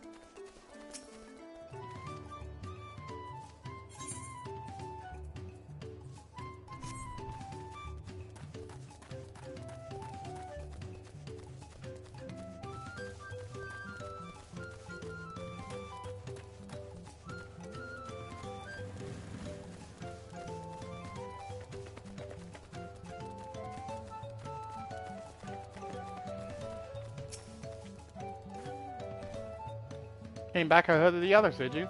Let's hurry along with the tea. And Woklamot can't be that far behind.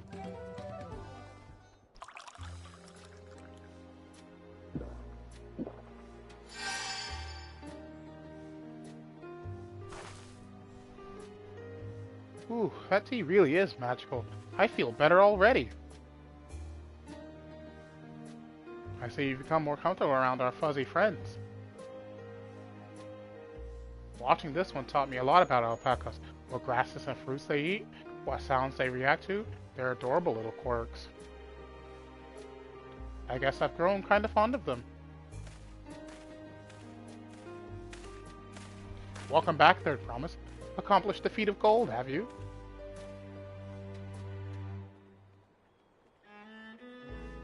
Yes, there is no mistaking a valley alpaca.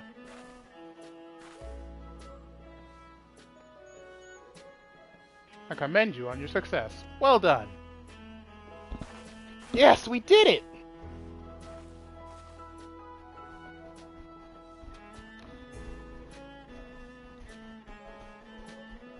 Although, I couldn't find a shiny one like my brother. I'd be surprised if you had. Golden alpacas are born but once every few decades. They are elusive, solitary creatures that are rarely seen, much less captured, thanks to their innate physical and magical gifts.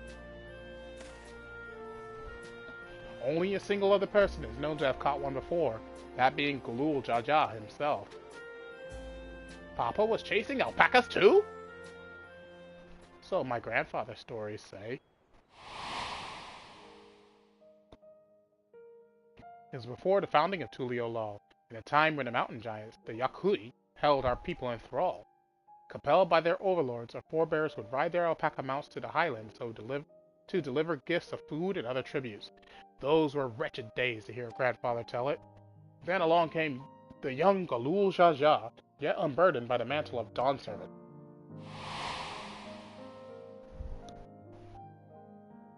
Our people were amazed by this imposing two-headed figure, equal to the Yakui in stature, and puzzled by his entourage of mismatched companions. Some trembled in fear, believing a new conqueror had come. Yet Galul Jaja showed no such inclinations. He sat and spoke with us, sipping from the cups of mate tea we offered him, and grew somber when he learned of our plight. None could have anticipated what their visitor decided to do next. Galul Jaja ascended the cliffs to face the giants, and freed the Pelu Pelu from the Yakui's subjugation. He then turned an appraising eye upon our riders, and proposed we take to the road to peddle our beverages. The suggestion seemed obvious for one who traveled as he did, intent on fostering amity between the clans.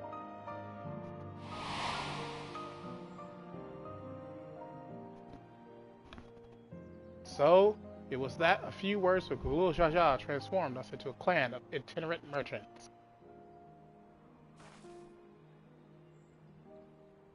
I've never heard the bond Papa forged with the Pelu Pelu spoken of in that way before. The saga is not so detailed. Then you may not know that Galul Jaja sought a sure-footed guide for his trek up into the highlands. Thus did he capture a golden alpaca. So both my brother and my father caught the rarest of creatures, while an ordinary one was the best I could manage. The feat required no more than that, Third Promise. You brought back a perfectly wonderful beast. Mablu's right. You're a perfectly wonderful beast. If anyone's ordinary, it's me.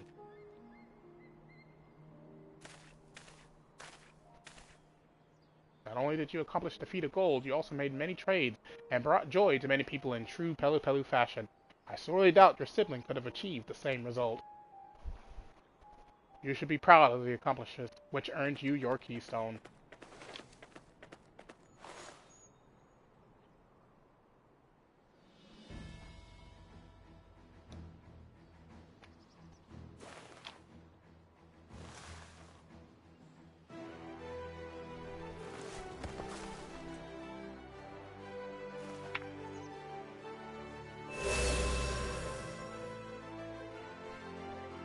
Five more to go.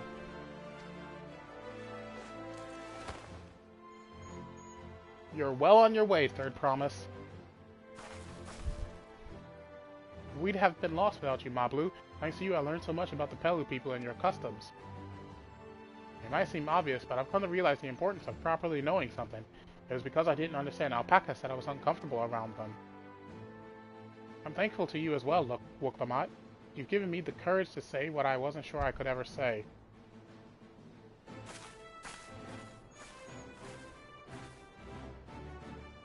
Tobli, I want to leave the ranch and become a merchant. I appreciate everything you've done for me, and I've loved every moment caring for the alpacas. But this is something I need to do. I need to walk my own path and make my own trades.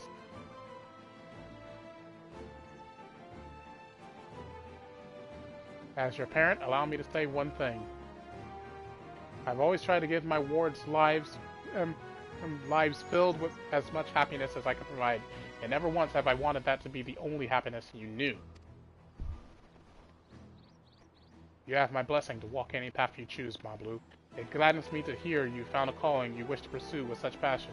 You will make an exceptional peddler, I'm sure of it.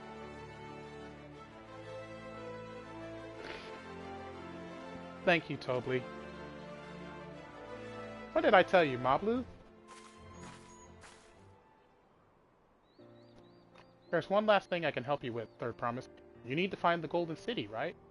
That's the end goal. And I suggest you talk to the Yakui.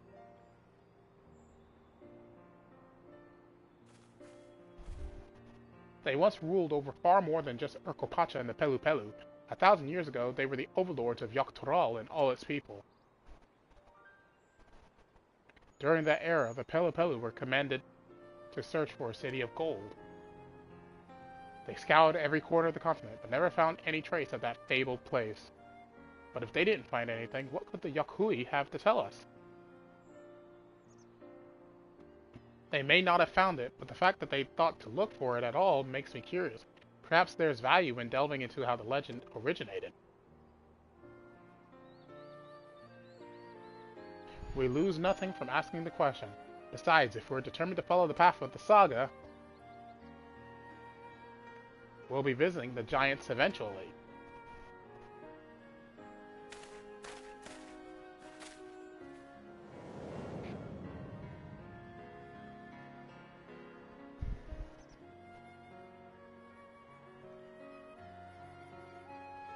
Oh, Cryle, I have a question I've been meaning to ask, and since we finished with the feat, where did you acquire that earring? My earring? Do you recognize it? Yes, pieces like it first became fashionable in Yogg-Togthal around 20 years ago. Since then, it's become common to wear one as a charm for safe travel. 20 years ago, right about the time my grandfather made his journey, yet the Dawn Servant implied the earring was connected to the Golden City in some way. Surely there was more to its significance than simple fashion. If you want to know how it first came to be crafted, I could try to find out. Seeing as it's a regular seller for many merchants, I'm curious to learn about it myself. I would appreciate that very much, thank you. Jumping feast first into the peddler business, eh, Mablu?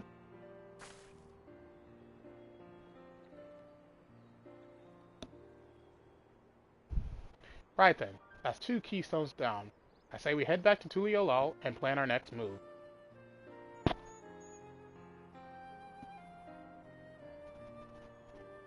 Farewell for now, and thanks for all your help. I will become Dawn Servant, so make sure you set aside your best mescal for the occasion.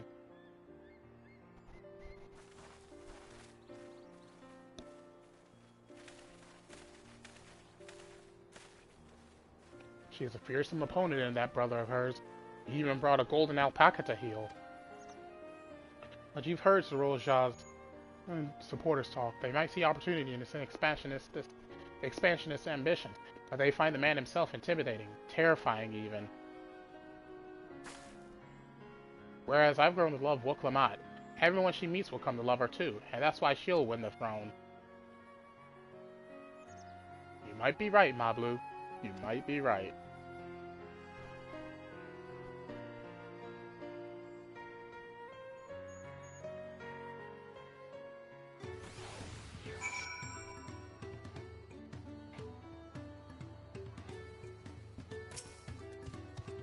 It feels good to have the feet of gold safely under our belt, even if my victory pales beside Zorolja and his shiny golden alpaca. I know I shouldn't let it bother me, and gods know you've all been so supportive, but I want to be strong, or wise like my brothers, to be a promise that people respect. Which is not likely if I stand here carrying on about things. Let's move on. Back to TheAmariaShadow with us, the contest has hardly begun.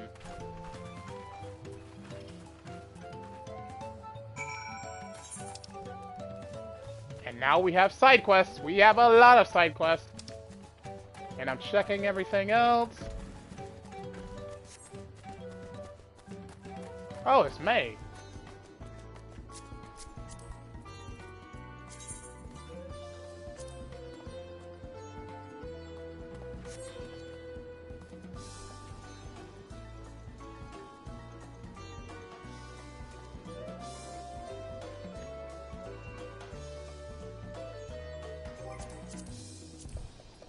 That reminds me.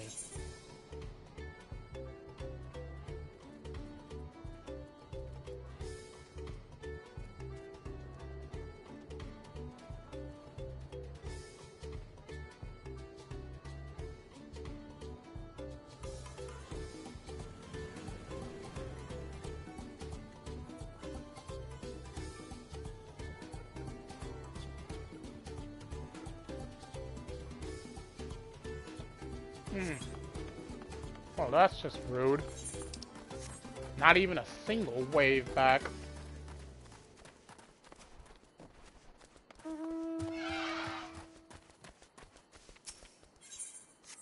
Nope, don't need that.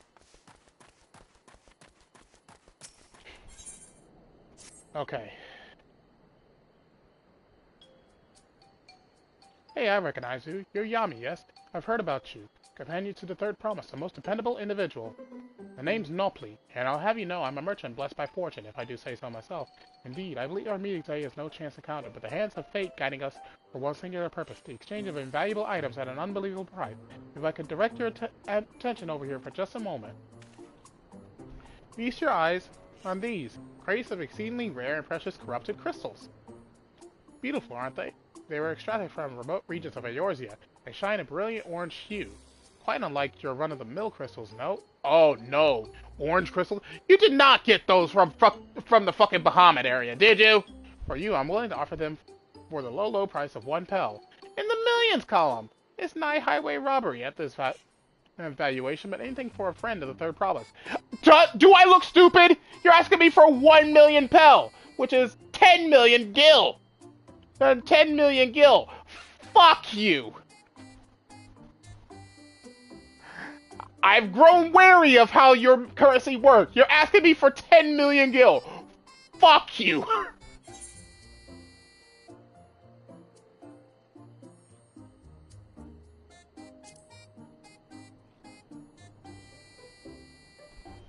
What do you mean? Considering how much it sent me back to purchase them, the price I'm offering should be perfectly reasonable. Strange, these are precious crystals, are they not?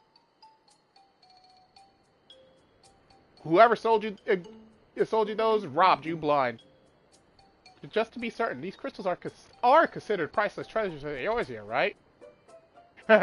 You got robbed, sir!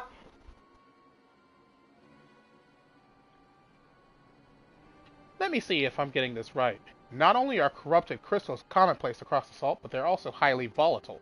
And in the past, you once used such crystals together with an elemental converter to do battle with powerful entities you call primals. What's more, you kept them in a warded container at all times to protect against their deleterious effects. All of which is to say, no practical use for such crystals has been discovered, meaning no one with sense would ever bother to mine them. The peddler who sold the crystals to me never mentioned a word of this. He claimed they're extremely rare in Eorzea, which is why I decided to purchase them in the first place, even at the exorbitant price he offered. Naturally, I believed him. Having never seen crystals of their like, could you blame me? But if they really have no use, you got swindled, man! Have I, Nobly the Lucky, been swindled? But well, at the very least, I was able to learn about the crystal's true nature before selling them to some poor soul. Fortune hasn't abandoned me completely yet. At any rate, I'd like to verify whether these crystals truly hold no value. Would you be willing to help me look into this, Yami? I need someone I can trust, and that you'd be willing to share the truth with me says a lot. No need to answer right away. Give it some thought. If you've no interest, you're free to be on your way. If you decide to assist me, however, I'll be here waiting.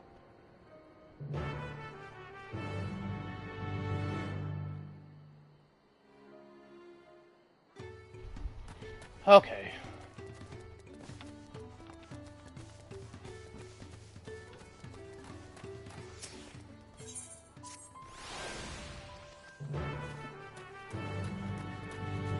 Now, I think I'm going to end the live stream here for today. I'm going to finish these 2 side quests and all the other side quests tied to the story one off screen. If I and I'm going to take me like a good 30-minute break, but I will come back with more Final Fantasy XIV later because I definitely want to play some more. So thank you all for watching. If you enjoyed the live stream, please leave a like. Don't forget to subscribe. Don't forget to check out Mother Droid's Twitch channel by clicking the link in the description below. Help her achieve dreams in Makaka you won't support it. And of course, don't forget to click the little bell button which will notify whenever I upload a video or a live stream to my channel. And most importantly, if you want to see live streams done, you so check out my playlist section. All my videos are there archived for your viewing entertainment, so you can watch Let's Plays like Final Fantasy XIV Endwalker, Final Fantasy XVI, Final Fantasy VII Rebirth, and many, many more. Thank you all for watching. I was your host, TheAmariaShadow, and I'll see you for the next adventure. Goodbye, everyone!